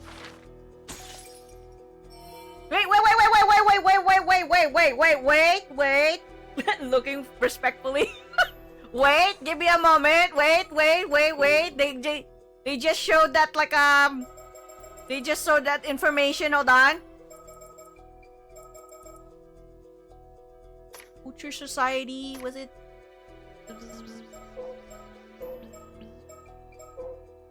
Ise Bay Legend. This one. Oh! Is she the... Is she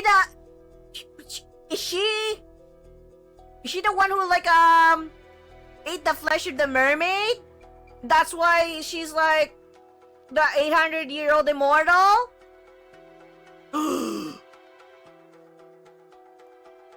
Yo!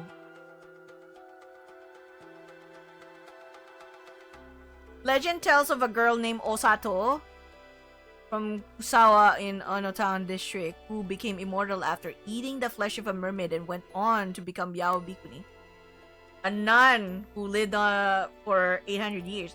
Oh my god, no disrespect, respectful looking only. Yes, no disrespect. About to type something disrespectful, so I just thought of chicken tikka masala. Sagi, what the fuck?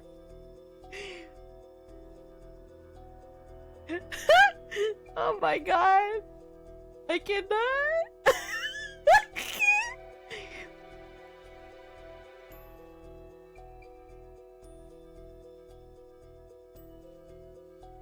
Oh my goodness.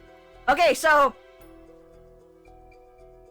it's possible that she is the Osato who's the 800-year-old immortal.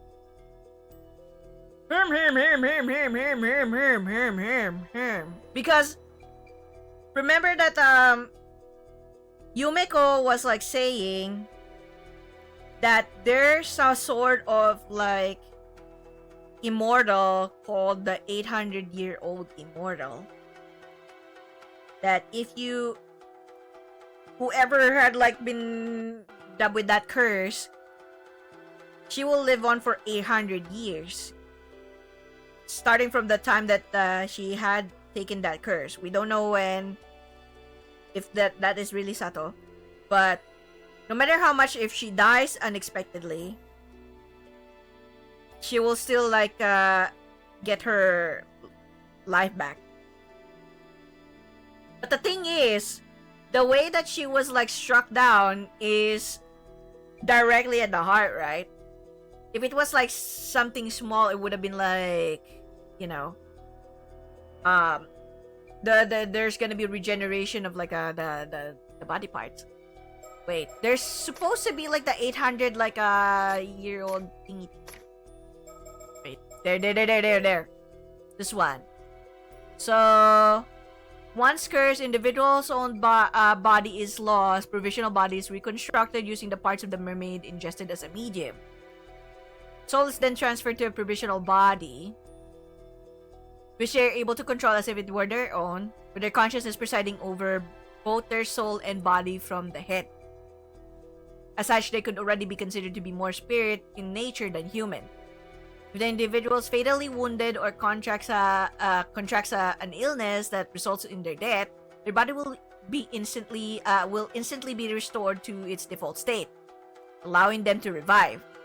In the event they lose any body parts, their heart will treat the largest remaining part of them as their main body and regenerate any lost parts from there, with the removed parts subsequently vanishing. This even occurs in the event that the lost body part is the head. However, these individuals heal from non-fatal wounds at only a slightly faster rate than their bodies would be capable of naturally. As these people feel physical sensations and pain to the same extent as they would have in their original body, it's extremely difficult to tell whether an individual is an 800-year immortal or not, unless they die, even for the individual themselves. Lifespan of this provisional body is 800 years from the time of its creation, due to the individual's original body already being lost. Not even the mermaid responsible for the original cause is able to dispel it. The individual will only see the end of their long life once 800 years has passed. Damn. Kelly, thank you so much. The greetings, yes. 6 years. Okay, alright, that's crazy. Wow. Alright. Let's just do this one more of this. We can't like do Avi's recollection yet because we need to meet the condition, so let's just continue with the okay. Looks like a lot of shit is gonna happen here. What a nightmare, I know. Alright. Time to meet up. Sato Shiranami was mysteriously cut down, yet moments later she resurrected before her friend's very eyes. As confusion engulfs the island, Yuza and Azami head out to meet Yuza's grandmother, Yuza Minakuchi, at the appointed time and place. Okay, this is where the faded end for Yuza would have been. So let's see what happens. You know, that's gonna be like crazy.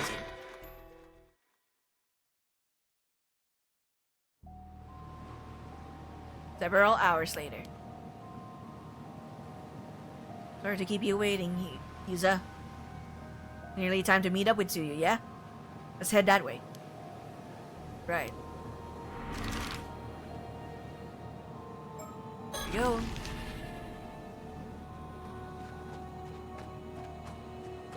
Whole island was in an uproar after that. We didn't even get to ask Sato what happened. Yeah, apparently she shut herself up in her room at the Wakamuras and hasn't come out since. What the hell was that, though? How'd she even get hurt like that in the first place? She would have been dead already by that time. Excuse me. That was fatal. No way that that's like just a minor injury. Fuck that.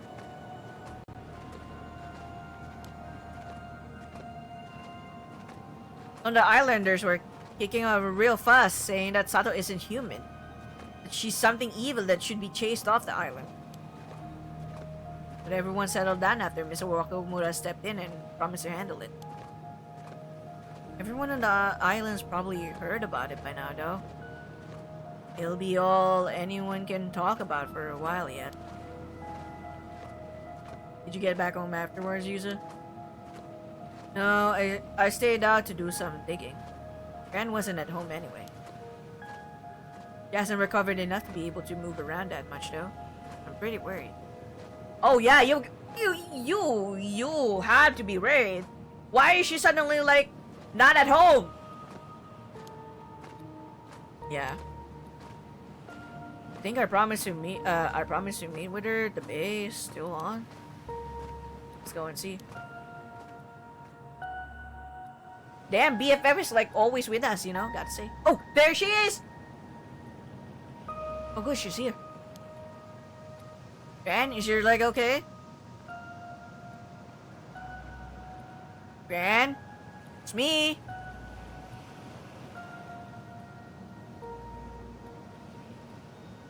Oh, you two came after all. The waves were so loud, I couldn't hear you for a second. What are you doing over there, Gran? This is where it's hidden. Hidden? What is? What map your mother left us? My mom? Yes, so Yuza, have you heard of an island called Ise-Shima? Oh! Okay, we got this again. What in the sus is this? I know. Ise-Shima? Fuck! What the fuck? Someone like triggered the curse of the Heike! No! How will we know now? That is so bull! Huh? Gran? Oh, that's fatal. She's dead. She's dead. Gran! Tsuyu, what's wrong? She's dead. She's hurt bad. We have to stop the bleeding. You can't like stop the bleeding from that, dude. Ah! Oh no, Kikuko saw it. What are you two doing over there? Kikuko, this isn't what she just suddenly. Is that Tsuyu? No, you couldn't have. Ah! Okay. Wait! No! We didn't do anything! We're innocent! Shit! Just totally got the wrong idea. It's too late. Gran, she's got no pulse. The wound's too deep. It almost cut her clean in half. She never stood a chance. I'll go get someone. You stay here with Tsuyu, Yuza. No, it's alright. I'll come with you. Oh, yeah, don't split up, dude. What if, like, something bad happens? Help! Someone get the clinic daughter! Ah! What the fuck? This is... Old Lady Nakamura? What the hell's happening? I hear screaming from down there, too. Oh, what the fuck? Come on, let's go. Ah, Chie is also dead. Ah, what the fuck? No way, even Chie? Someone help! Two more people collapsed over there. What's happening? Help me! I don't want to die. No. Damn it! There are too many victims! We're going to have enough people to help at this rate! There are more over here too! Shit. Ah! What is happening? Oh, even Kikuko's already dead too? Shit! Is that Kikuko got her too? Someone tell me what's going on! What's with these gashes appearing out of nowhere? This isn't right. They're so weird. This is normal. Is it a virus? Or was it really a curse? It's a curse. Those affected by the phenomenon died instantly. Strange calamity that had suddenly descended on Kameshima plunged the island into a panic. No knowledge of the cause or reason. There was nothing that could be done to prevent it. And the massacre continued unabated for a time. What the fuck? That's so messed up! Survivors were seized with fear. Some ran to escape, some simply broke down. Some flew into a wild rage. A frenzied chaos swept over the island. A short while later. Yeah, this is the bad ending.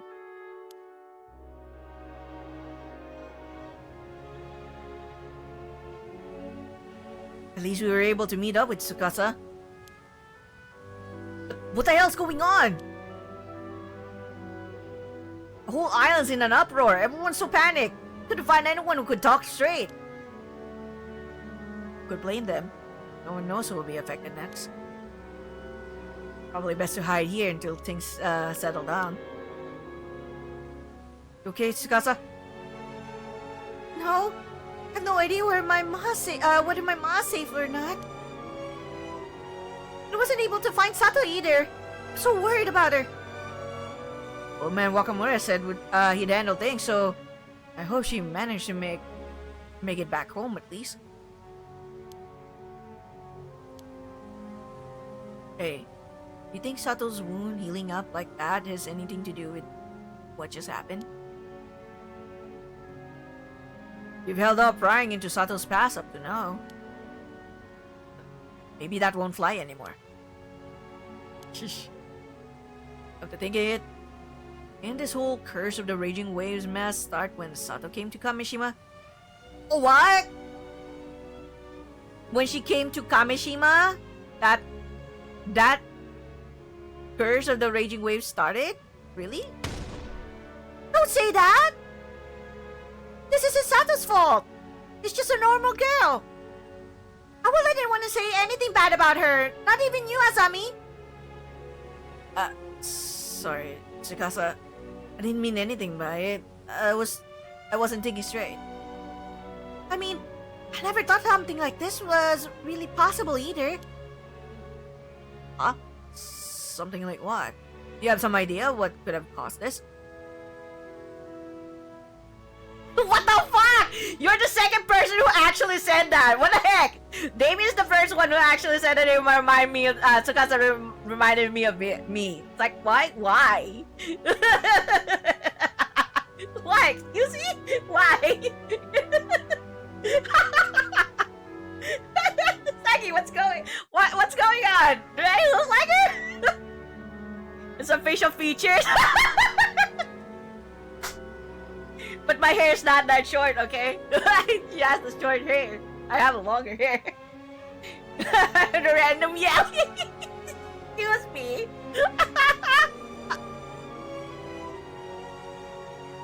Well, a little while ago, when we were at old man Wakamura's place, some guy phoned and threatened to kill all the women in Kameshima with a curse.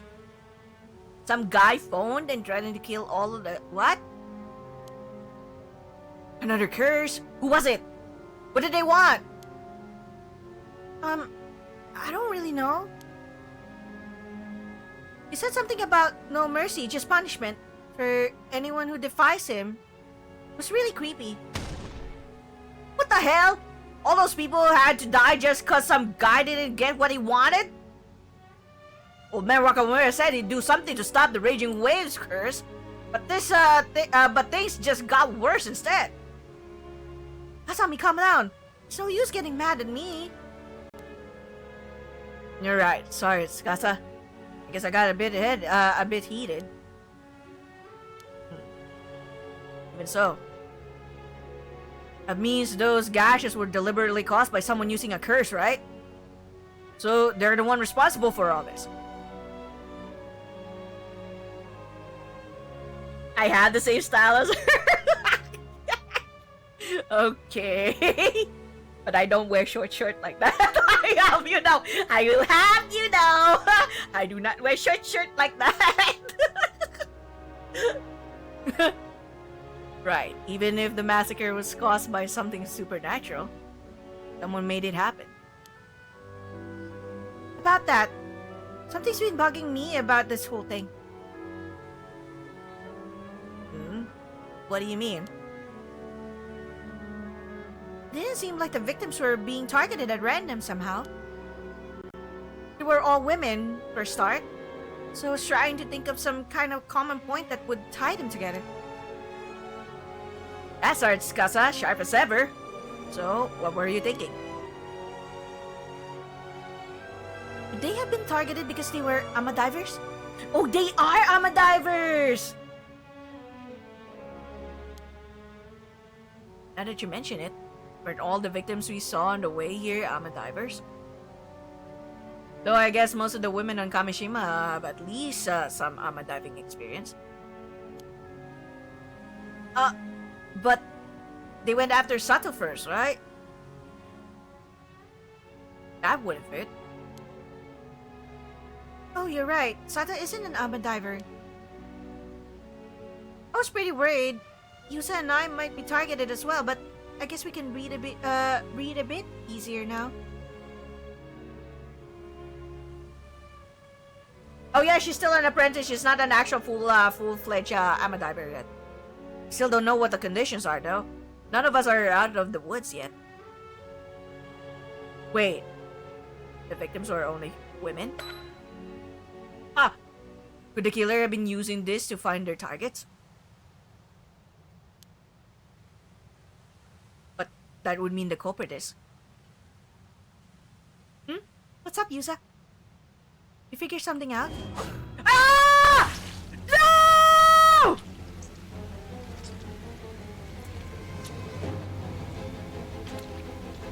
No! What the fuck? Yo!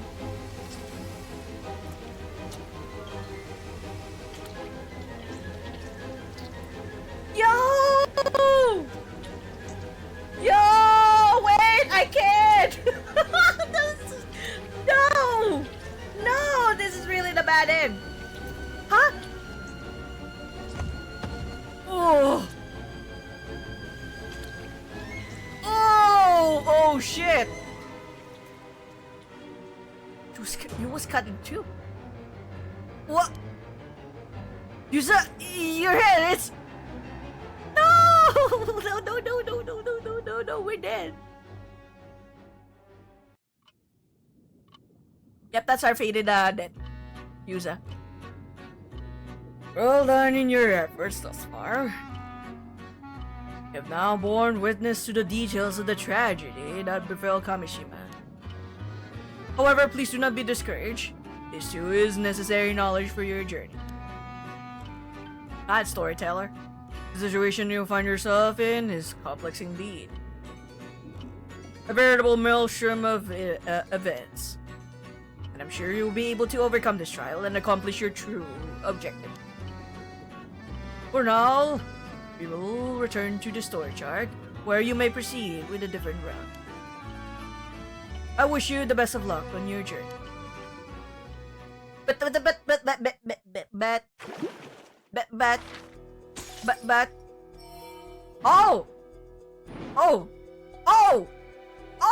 okay. We got Avi and Sato's. Holy shit. So this one is the bad ending. So I guess there's gotta be like something like another pathway here later. There's gotta be. Oh, is there just gonna be like ending like that? So much to know. Who did this? I know. Who's the curse bearer? Or the curse bearer? Yeah, who's the curse bearer of that what was it?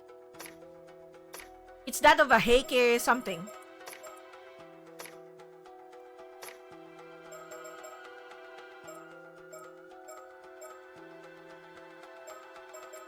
Yeah, the curse of the raging waves. This one. No. It's.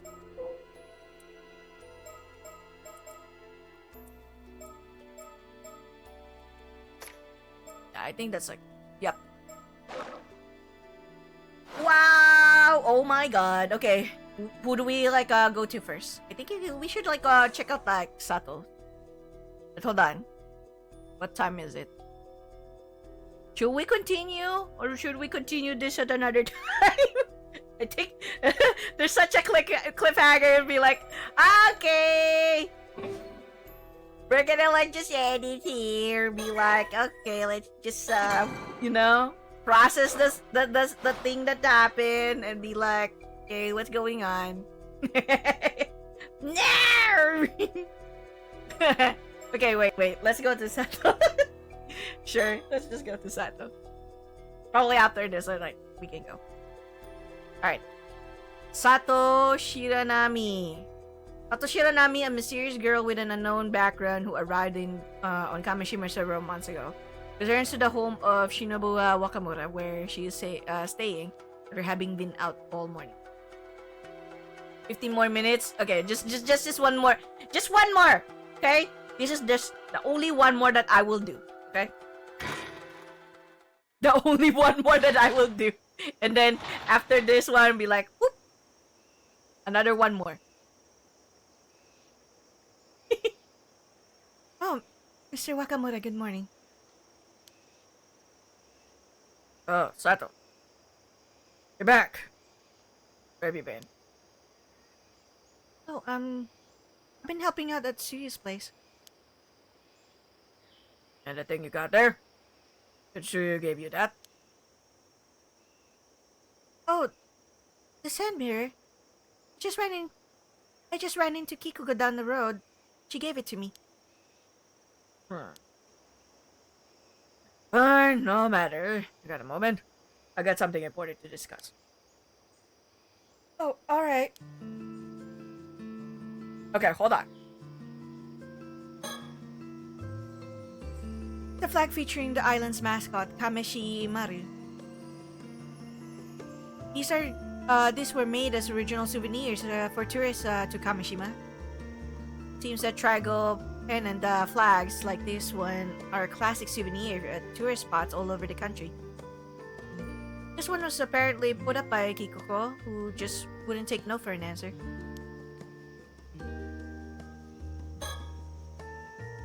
Mr. Wakamura, the head of the family, and his son Shotaro are the only two actually living in this house right now. Oh, and me, I suppose. I'm just freeloading here. The family's main home has already moved over to the mainland. So everyone else lives over there. This house is only used when they're staying on the island. Mr. Wakamura only comes a few days a week. Shotaro usually lives alone in Tokyo. But honestly, I've been here alone more often than not. Ah, this is where she's staying. Okay. This is where Mr. Wakamura grew up. Apparently, it's been kept much as it was. No major renovations. For someone in such a high position, the place really isn't all that fancy. It's not so different from any other homes on the island. People like that about them makes him feel more approachable.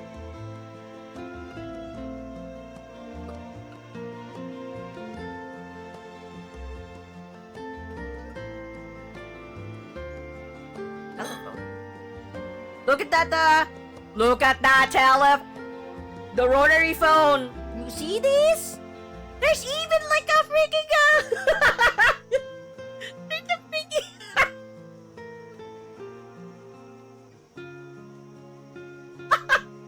That is cute. That is cute though. Look at that, like hand sewn. The hand sewn one, so 90s. Yeah, I mean this is like dated in like 1980s, so it's kinda given.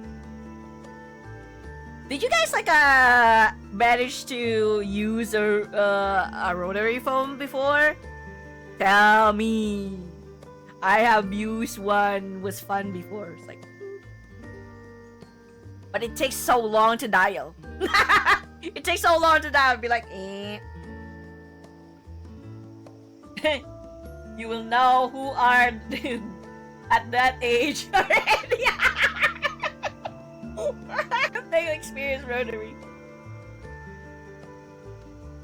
Only once. I think it was part of a museum. No way! No way. In a museum, not in an actual real life? No way! They're very satisfying, that's true. My grandparents had one until the mid-90s. I think the reason why I was able to like use it is simply because when I think I was like, what, 6 years old? Not that old! Give me a break!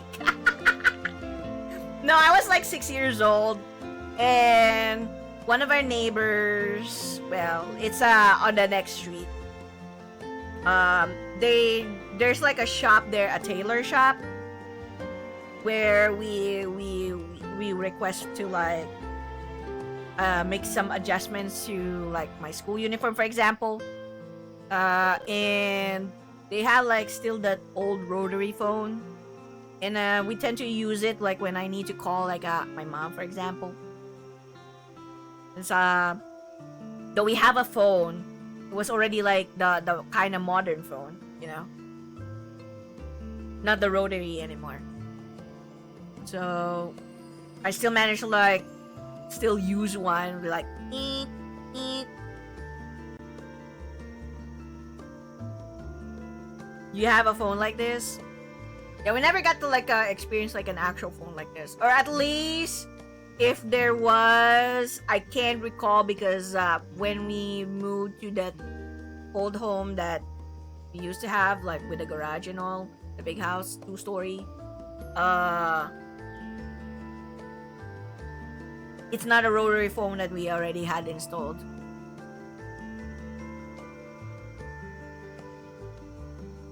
But we did dress up our phone like this. Yeah. I know that there are some who would dress up their rotary phones like this. Which is adorable. You're like, oh, look. It's hand sewn too. It's a, yeah. It's a thing here. Oh, remember, those are also the times when beeper is a thing. Beepers? Beepers. My sister had a beeper, you know. And then I also, if there's like some sort of message that I need to like tell my sister, I would have to call the operator to like say a message. Beepers are making a comeback, mind you. Really? Beepers are making a comeback?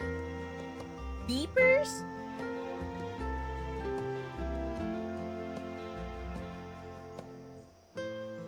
There are new beepers that double as chargers.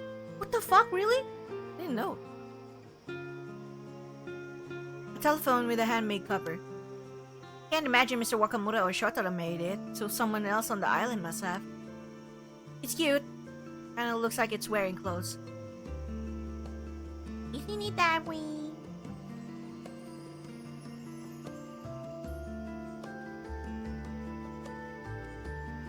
Okay. It's your typical. Oh. It's the entrance to the house. People stop by every day whenever Mr. Wakamura, so. Oh, there's the bird! If someone needs help or wants some advice, they often come here to see the Wakamuras. Burb! Pom! Who's this? Who? Wait!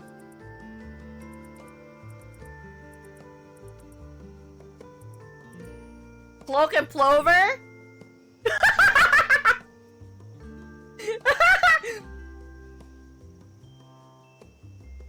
I'll post it in a server? Okay, sure. Send my way.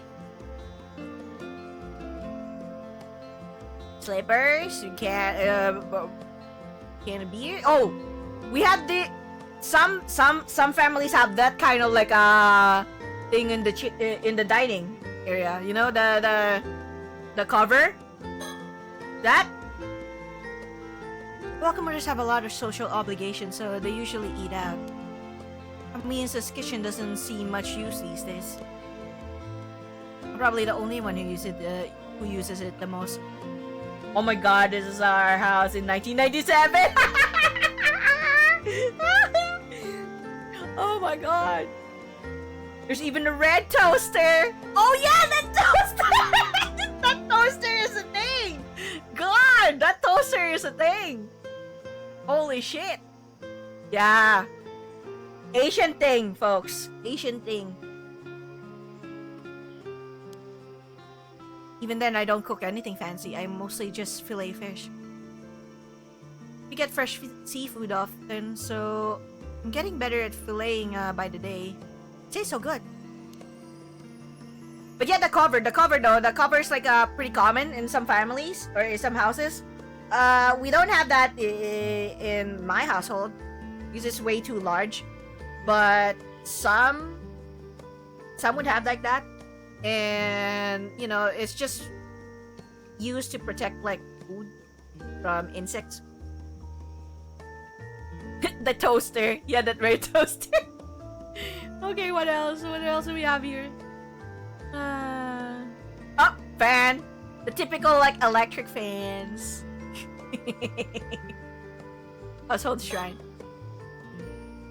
Despite the house often being empty, the house shrine is always kept neat and tidy. Alright. Yeah, this is like a typical like Asian home. Yeah, this is like a typical Asian home, seriously. Like even on in the Philippines, there are some like homes that are similar to this one, except for the this one, this doors. I guess in a way some do have like this like similar sliding doors, but not all the time. Like in like provinces maybe, but definitely flooring usually like this kind of like simple flooring and whatnot. Yeah. There's even like this like big cupboard with all the plates and whatnot. What else? Yeah, calendar, tons of calendar. We don't have a shrine like this one though. There probably is like a shrine for some with like the cross maybe. That's it. Yeah.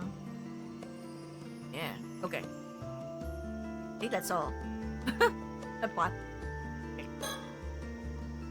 This is Shinobu Wakamura. He was kind enough to take me in when I was found here. He holds a bunch of post boat on and off the island, and from what I hear, has a lot of influence. At first glance, he can look a bit intimidating. I've also heard him shouting at subordinates over the phone, so well, I guess he can actually be rather intimidating too. But with me, he's never been harsh. He's always very generous and patient. Okay. Wait, what?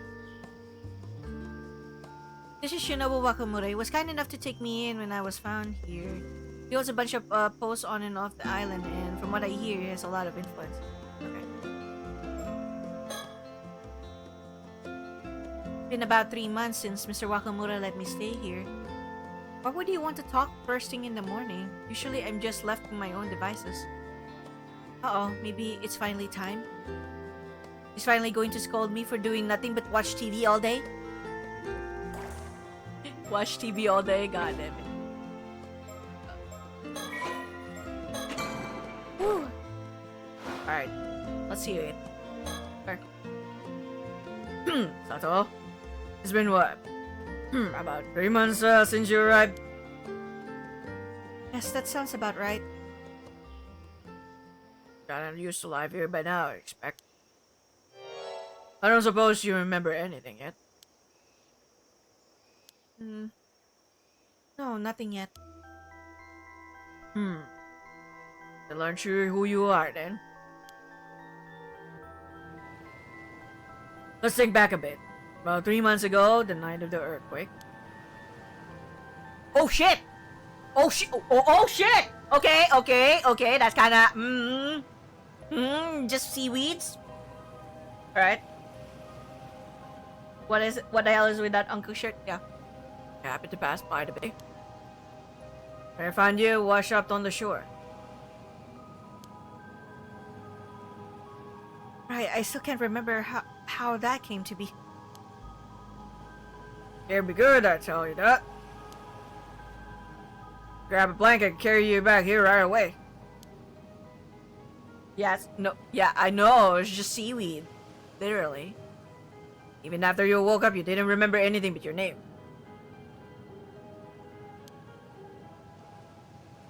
You didn't have any belongings either.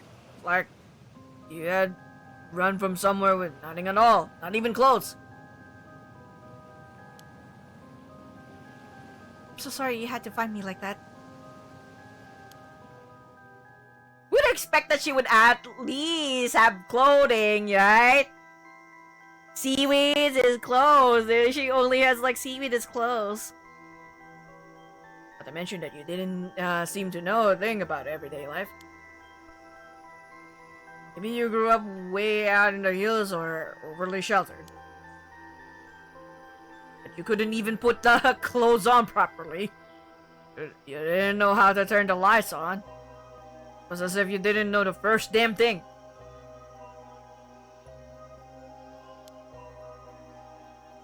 Yes, but since then I've watched lots of TV. I've learned so much. Honestly, I'm kind of impressed at how fast I managed to pick everything up. Either way, I figured you were a special case. There had to be some special circumstances. So I decided to say you were a relative of mine and keep you here until you remembered something. But you still haven't remembered the thing. That's right. I'm sorry for all the trouble.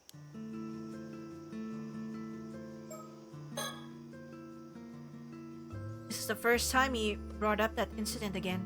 I wonder what he wants to talk about. Ah. Okay. I was really hoping you'd have remembered something by now. We're running out of time. We need to move on. Running out of time?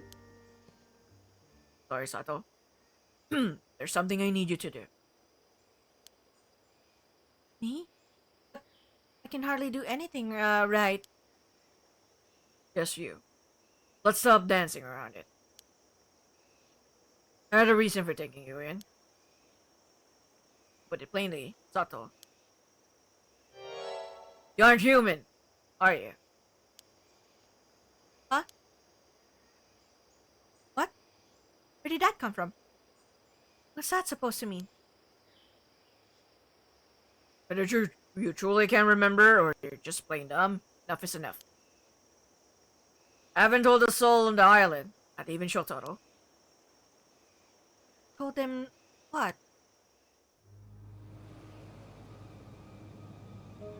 That night when I found you washed up in the bay, you were already dead. What? You were already dead? Wait, the fuck? Okay. So how many times has she died already? What? I've seen my share of drowned bodies before. You had no pulse, you weren't breathing. You were without a doubt nothing but a corpse. Nothing could have saved you. Okay. I figured that was that. Turned around to call the police. Then, right before my eyes, your body mended itself, and you started breathing again. The rest is as I told you before. I said you scared me good. That was because you suddenly came back to life. I only took you in because you realized there is no way you could be a regular human. I don't know what to say. Are you saying I came back to life if I die? I can come back to life if I die? You really not know what you are? Maybe it's like in that movie. One with the zombies. Maybe I'm one of those. You don't look rotten enough to be a zombie to me. Honestly, you can call it whatever you want.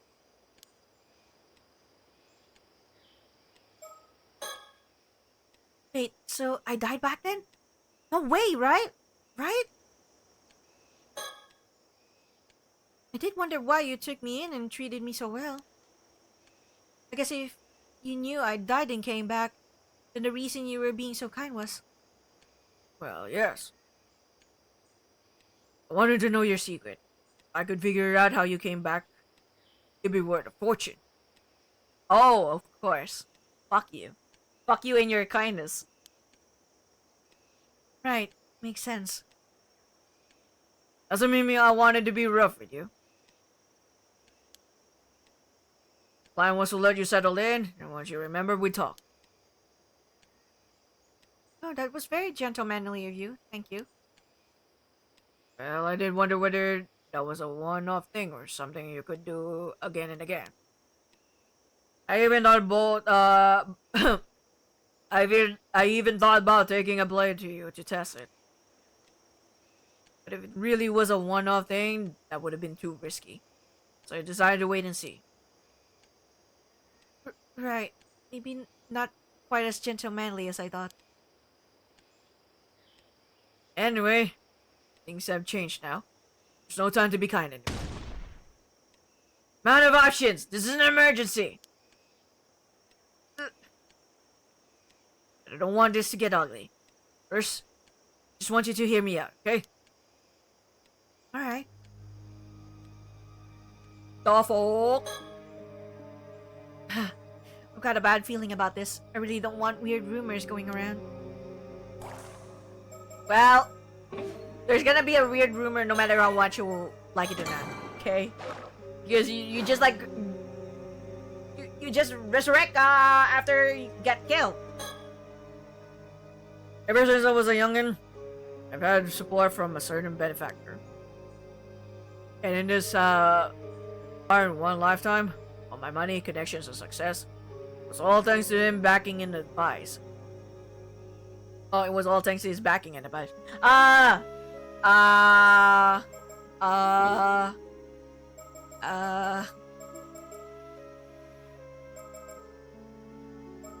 Yamashina, this old guy. This old guy wants to have like the immortality. Uh-huh. Why bring this up now? Quiet and listen.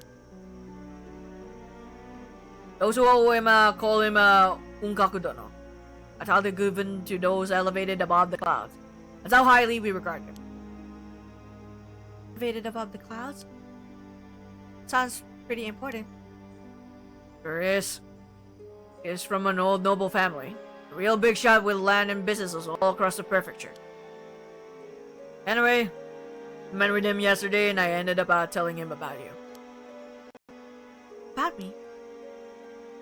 I figured nobody would believe me even if I told them about a girl who could resurrect herself from the dead. I just mentioned it in passing, expecting him to laugh it off and move on.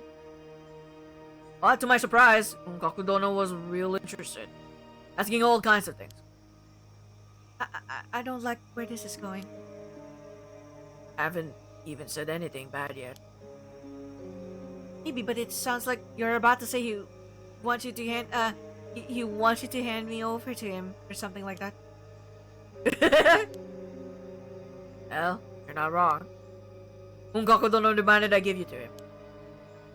Knew it. Wouldn't take no for an answer, even putting a deal on the table that was hard to refuse. But you still told him no, right? No, you're strong enough to tell him no. Okay, your silence is scaring me now. What's that face supposed to mean? It would seem that Unkaku Dono has quietly been researching immortality for years. Huh? Immortality? He's pretty serious about it too. Says even the smallest rumors are worth looking into. Last year, when all that rite of resurrection nonsense was going on in Tokyo, he used the opportunity to gather information. Ah! So this is the events of like the first game, Mysteries of Anjo. Because it happened in Tokyo.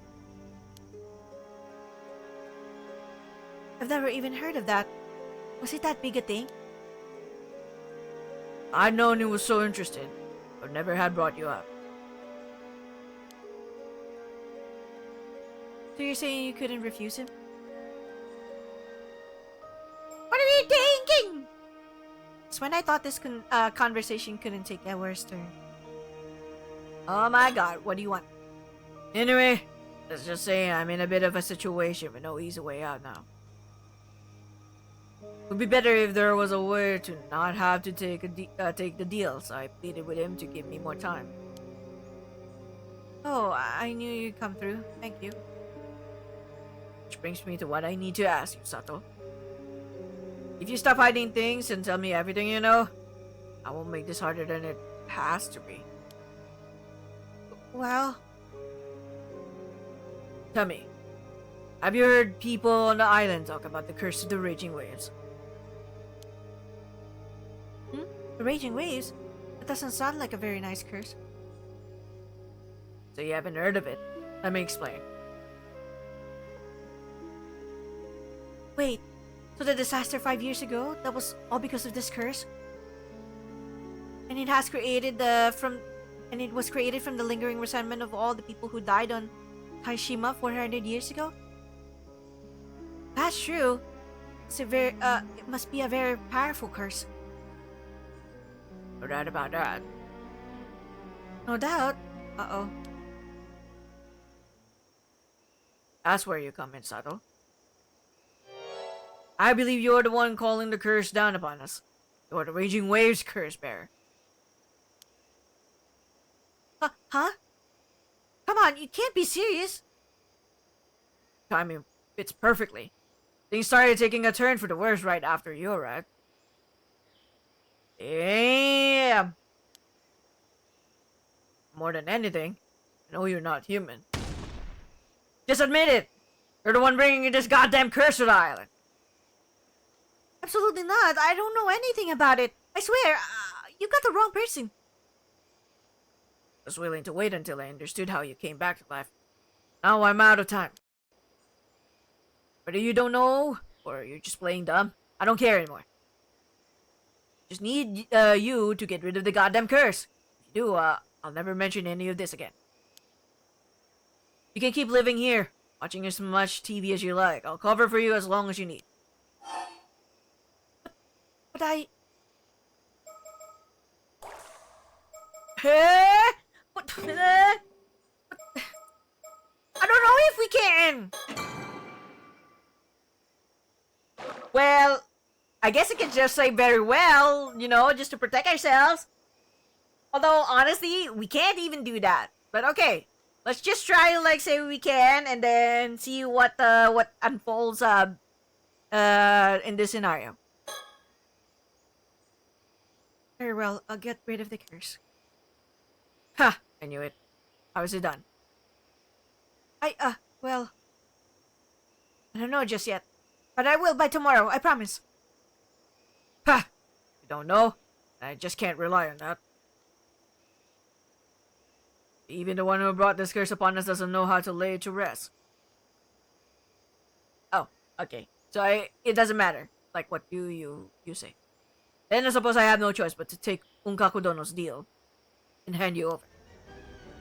You see, Onkakudono claims he already knows how to break the curse of the raging vase. Oh, why would he know that? I've warned him about the curse many times. I suppose he must have dug into it. I suppose you have had to be an offering to Onkakudono, but necessary to save Kameshima. An offering? You mean like a sacrifice? In this day and age? Surely there's a way to save Kameshima that doesn't involve killing anyone. We can find a more humane route. You really think he'd just hand over that information while he's got leverage? Use your hand! You can't help then refusing his method of lifting the curses in on the table anyway. That means there has to be a price. It's just how deals work in the business world. I don't care about the business world. Come on now. You think you have a choice? Yes! I don't want to give up my body to someone researching immortality. He could kill me. But that's the thing.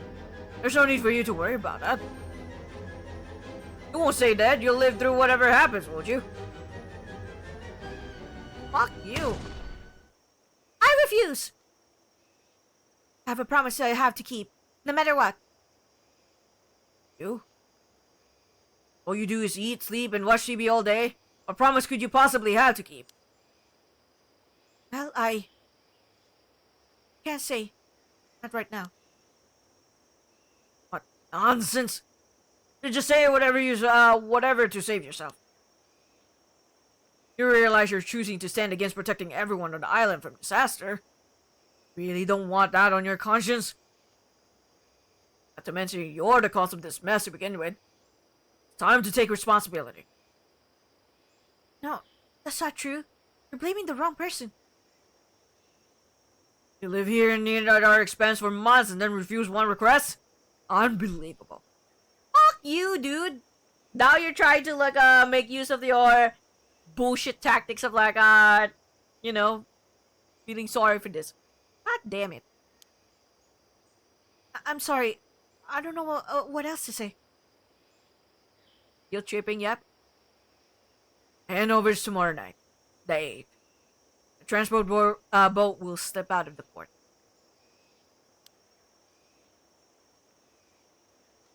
Wait, it's tomorrow? Until then, do as you like. Don't bother trying to escape the island. Told the ferry not to let you board. There's nowhere on this island my eyes don't reach. My eyes don't reach. Fuck you.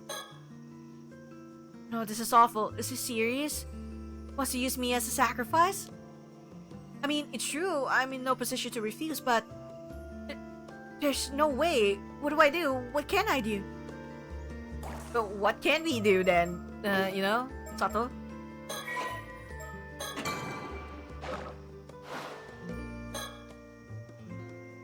I'd done this 5 years ago. Maybe I could have stopped it. We've made the same mistake.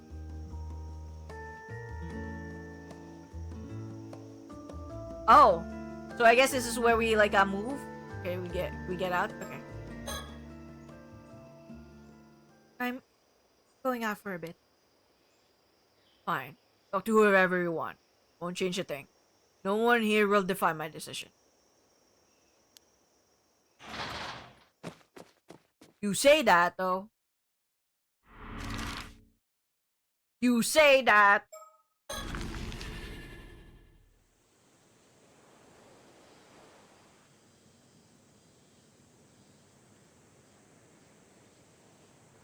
I panicked and came all the way out here, but what the hell am I supposed to do?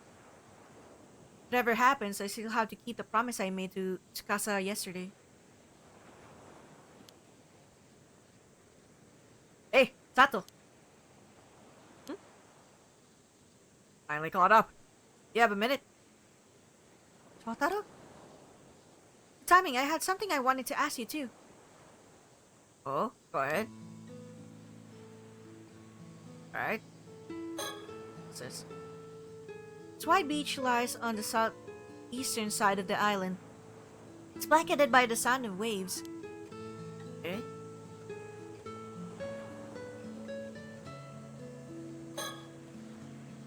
Sea is so calm today. It's like yesterday. Hard to believe a curse could do anything to break the solace. Alright. Better not have like any stickers here, you hear? I'm gonna be upset. I believe that big rock on the coast is called Senjo-iwa. Means something like house and fold rock. It's a bit of a local landmark. Okay. You think?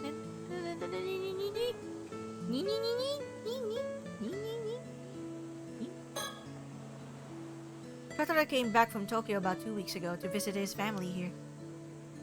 Was already staying at the Wakamura residence, so that's when we first met. Ever since then, he's been checking in on me a lot. Like he's really concerned about me. Oh, maybe that's why like Yuza's like upset. Rival. Not a bad person at all. I can see why so many people like him. But for some reason, it feels like we come from completely different worlds. Like we see things in a completely different light.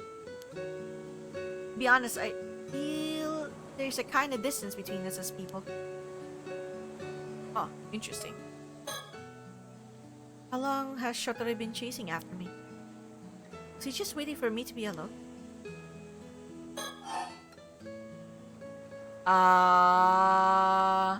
This topic first. Alright, I wanted to let you know.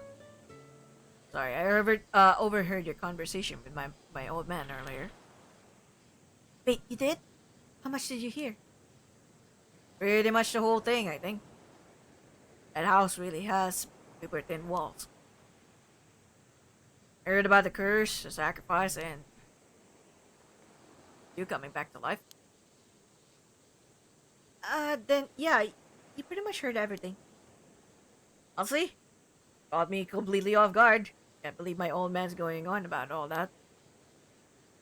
It's all so ridiculous. I mean, actually buys into that kind of superstition. But don't worry, Sato. I won't let him do this. That fucking face again! I hate those duck lips! I'm on your side. So place for something as ridiculous as sacrifices in this day and age. Okay.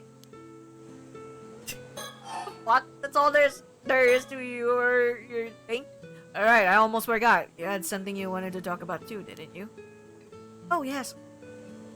Okay. So, that's all that is. That. Oh no, you must have heard everything. At least it seems like he's on my side for now.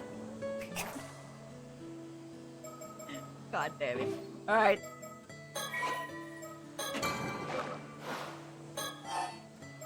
Alright, what's your topic? I know this is a bit sudden, but was wondering if you have some time later this afternoon. What for? You inviting me to something? Not exactly, just something a little complicated I want to talk about. You got some food? I wanna eat. I'm just gonna finish this one and I'm gonna be ending stream.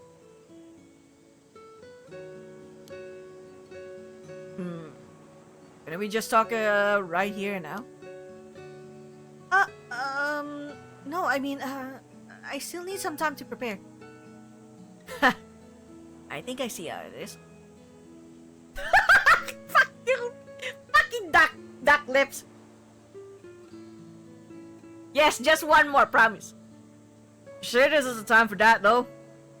Don't you have bigger things to worry about? Well, yes, but even so, I really want you to be there. It's important. Alright, I'll be there. Just tell me when and where. Thank you.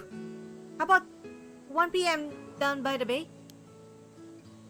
Got it. I'll be there.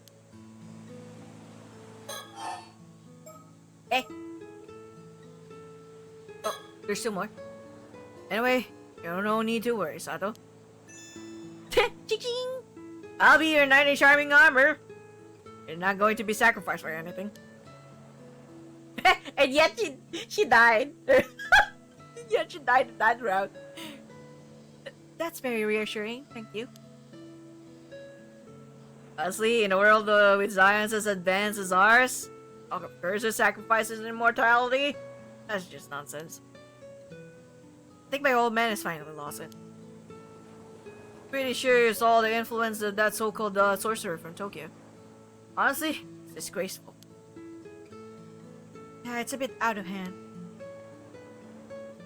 Just so you know, after hearing all that, I confronted him, gave him a pretty firm piece of my mind. Wait, you did? You spoke to Mr. Wakamura? Sure did. Told him flat out that you weren't going to be a sacrifice for anything. He got pretty heated after that.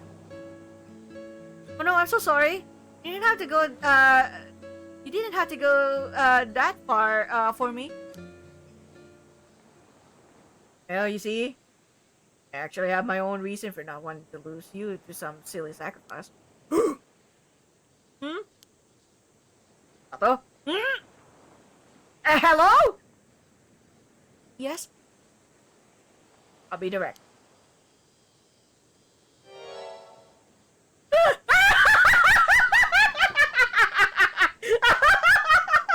Oh shit! Oh shit! Okay. Once this whole mess is over, would you consider dating me with marriage in mind? Oh shit! Damn, he's so direct. He's so direct, straight to the point there. Right there. Huh? Well, sorry, Tsukasa. that. Talk about like you know, fucking love triangle. That's shit. Huh? Wait, what? You and me? I didn't see that one coming.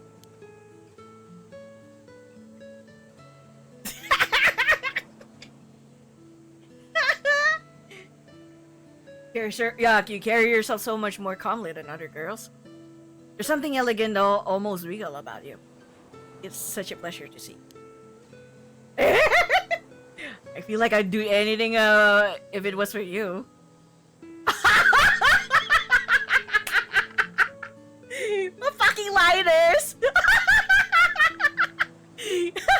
I'd do anything if it was for you. Damn. You're the first woman that's ever made me feel this way. Ching! There's still that ching! And I think us meeting here had to be fate. We're destined to fight each other. We're destined to fight each other. Why is the fucking like just with the eyes only, you know? I can't believe I don't want just. He's never said that. He's never said that ever. Yeah, right. Yeah, right. Wow, I don't believe in curses. You believe in fate? Yeah, sir. Like, hello? Shut up. Wait, hold on. You don't believe in curses, and yet you believe in fate. What the fuck is that supposed to mean?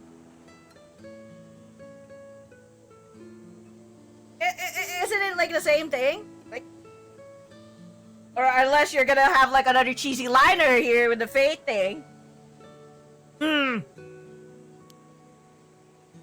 Touche. But this time, I feel like I have no choice but to believe.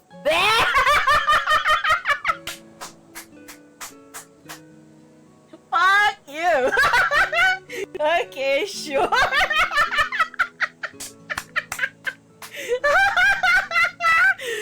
Damn, sir. As cheesy as the lies are, you gotta like, you gotta like prove yourself first, man.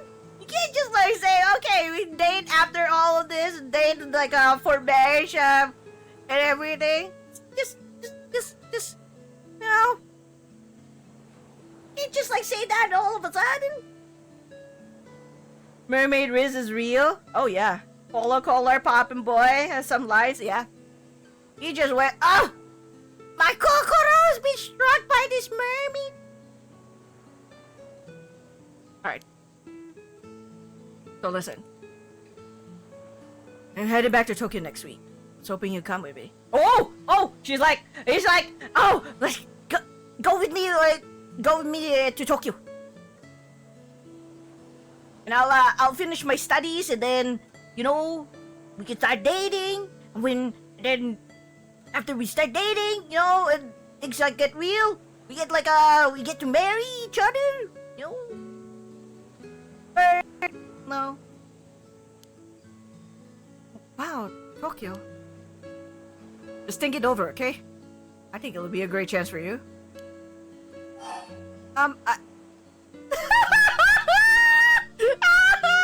Wait! But the thing is, like, okay, we're already in that point. But the lady is like fully aware of the fact that her best friend has a crush on you, and now this is gonna be a huge dilemma. Do you actually feel the same way? I don't think so. I was about to sleep.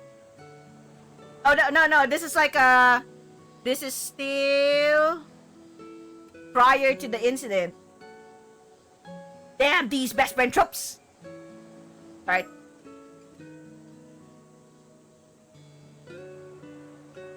What should we do, Sagi? What's your choice? I'll let you guys decide, not me. Just take note. Okay? BFF already told you prior that they have a crush on this guy. And just before she goes to like back in university, or well, actually not university, but rather back in high school, to the mainland, she's gotta like confess her feelings for this guy. And then here comes this guy, just like I said, after everything that is like happened, wants to date you know, Sato, up to the point of actually like marriage. Kind of thing. Okay, sorry because I am corny. Fine. Damn, this is not fair. Dropping that on me right after saying he'd help save me. I'm really not interested. I should nip this in the bud before it becomes a problem down the line. Well, actually, if you're really not interested, just like say it so. Okay? That's a very, very, very, very wise decision. Like, you're not interested. Don't even like try to give it a chance if you really are not interested. Because no matter what anyone would do to get you to like them, if you are itself not interested, you will not be able to like be interested at all in the long run. She wasn't Nani. No, she wasn't. Because if there was, you would have like already known earlier, but no. She really is not interested. So it's like better for that. Instead of like, yeah, think it over. Try to like prolong the agony of like eventually denying and saying no, you know, when you know for a fact that you yourself, you do not have any interest, then might as well just like say no. That's one thing, okay? I don't understand people who would be like saying yes, give it a try, even though they do not have any interest. And then at the end of it, the whole like process, you do not really continue to have any interest. You just wasted each other's time. No love triangle. This is a love triangle. Okay. Alright. I'm sorry. Oh, what? Oh my god! BFF Burnett! Oh shit! The drama, I tell you. What did you just say? Wait, what? Tsukasa? How long have you been there? Oh my fucking god! Oh, did you know you were there, Tsukasa? Have you been eavesdropping in our secret conversation? I better fight. Secret conversation? That's really how it is? Sato, I'm so sorry. I had no idea. Huh? No, wait. Tsukasa, it's not what you think. Oh, that's why she was crying! That's why she was crying! She was bawling. It's like, ah! I really am the worst. I'm sorry. I was so clueless. But, Tsukasa, wait. It's not me. What are you talking about? I don't look like that. I'm not kinda like that kind girl. How am I doing? I'm good. How are you? The hell was that? Sorry, I have to go. Did you see Shotara's like face? It's like duck face would be like, bleh. So that's what. Oh shit! Whoa! Hello? Whoa! It extended!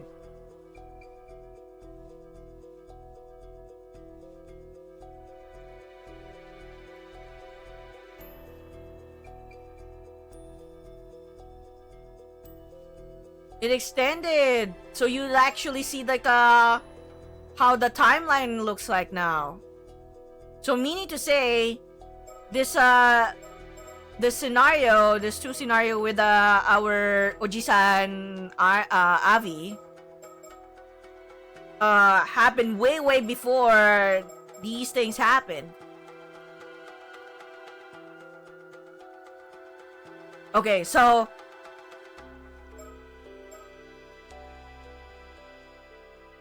because we kind of discovered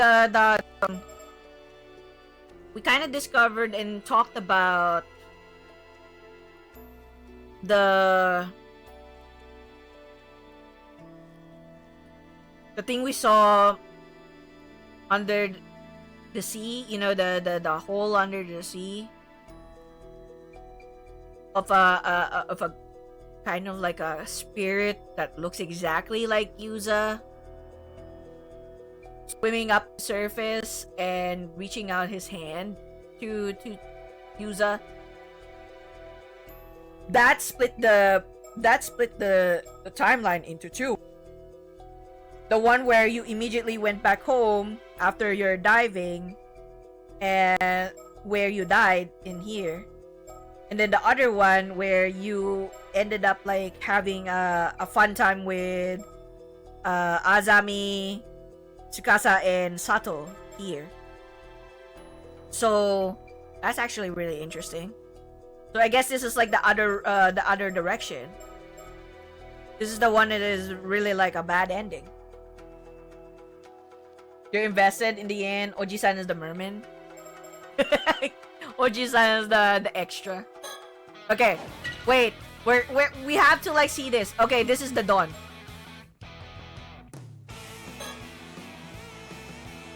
Albatross Boss!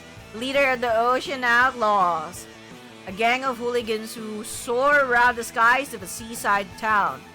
His imposing size and taciturn demeanor have won the admiration of many burbs, leading to his influence growing by the day. However, the truth is, he's really not thinking of much at all. His silence just happens to be interpreted in a flattering light by those around him. Albatross Boss. Okay, well, there's the cloak and clover. Look at that. A papa new hair. One of the many birds inspired to join the Ocean Outlaws hooligan gang by the commanding presence of its leader, Albatross Boss. He's best known for his ability to quickly blend into the background, so much so that no one is entirely sure when exactly he joined the gang. my god. I will try. I will try to stream this tomorrow. Sure. I'll try to stream this again tomorrow. Yeah. But that was like shit. We need to know more. And I need to collect more burbs.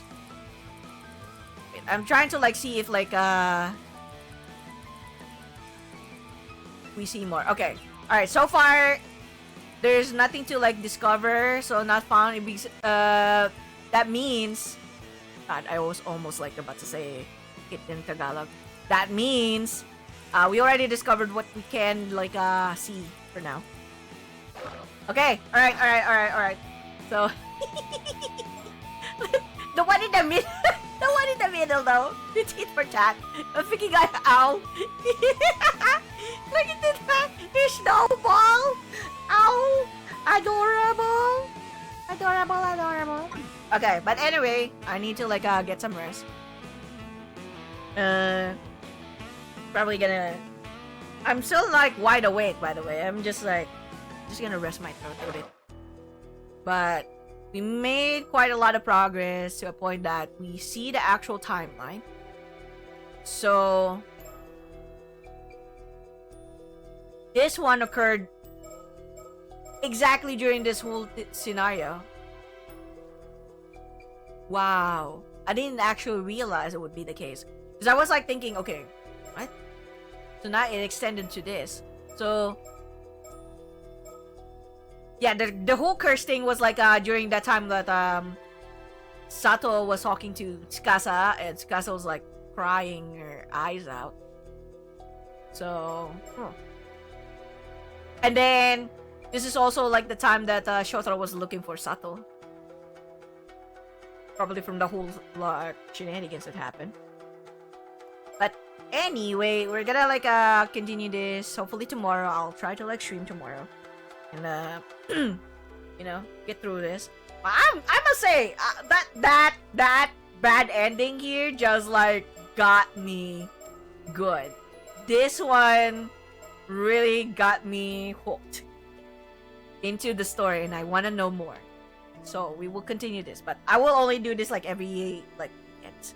Cause I don't think my throat can handle like having to voice over every day.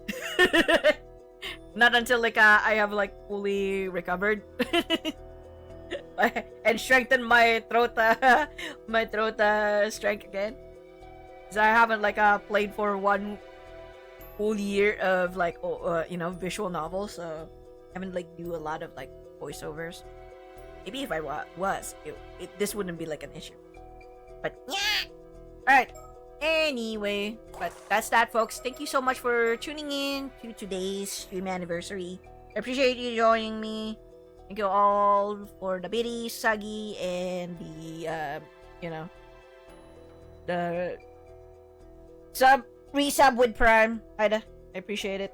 And yeah, thanks for being here. Ida, Usagi, Mr. Invalid, Bert, Bro, Blabberb, Bro was it? Yeah.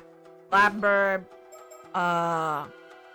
Brahmin, and also for the raid from Enzio. Thanks also for being here.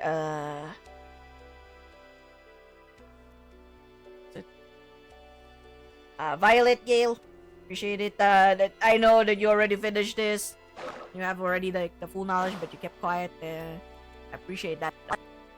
And you know, we made such a huge progress. Like for 7 hours, my throat is dying. Running this game is so good. I don't know, right? That's why, like, honestly, if you go through like Mysteries of Hanjo, no matter how scary it is, this story is actually pretty good. And I'm telling you now, if you're gonna be playing Mysteries, well, actually, this is a plan. This is actually a plan. Because once Enzio is like back to doing his like charity streams, you know, the group charity one, the big charity group. So I'm gonna finish first until then, including the DLC if it like you know, if it's like available by then. Once I finish like until then, plus the DLC, I'm actually thinking of doing a voiceover collab for this one, and I'm gonna be the one hosting it. And I know I'm gonna be like doing Mysteries of Anjo and then this one, Mermaids Hackers. So I'm gonna be back to like screening too with with like Mysteries of Anjo with all the you know the camera like turning 360. So whew. But it's fine. At least there's a lot of people that will be there, or at least if since I'm gonna be like doing another you know round table collab like I did like in Until Then. And yes. And I will get the game on Steam. Because I got this game on like a Switch, but I will not be playing it with my Switch.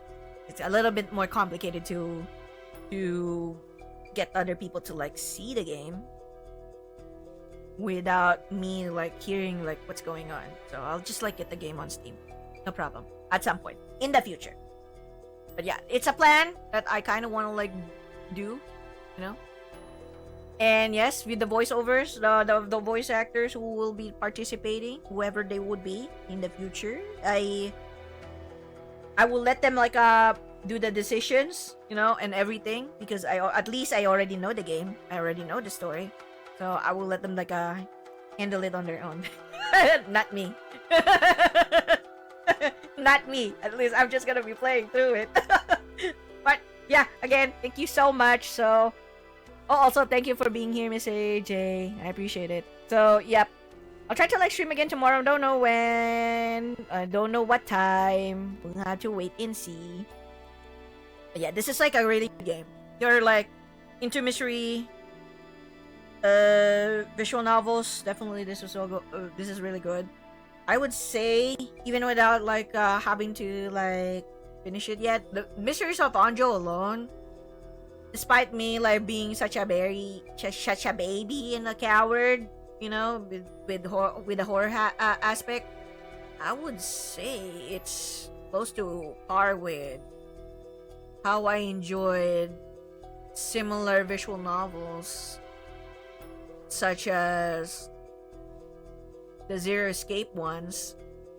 You know, when it comes to like mystery, Zero Escape is like one of my favorites. Like the whole Zero Escape range, you know, trilogy.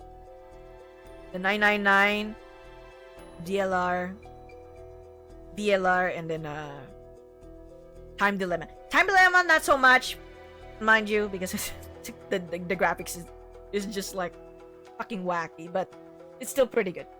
But anyway, but yeah, that's it for now, folks. I don't have anyone to like raid today, so we'll just leave it at that, and I'll see you guys hopefully tomorrow. My throat can handle it. We'll continue tomorrow, and then we'll get through. Maybe we'll continue with like Sato first, you know, because we'll see what happens and what happened like with the conversation with Tsukasa. Tsukasa's like just crying and bawling there and whatnot. But yeah, thank you, and see y'all on my next stream then.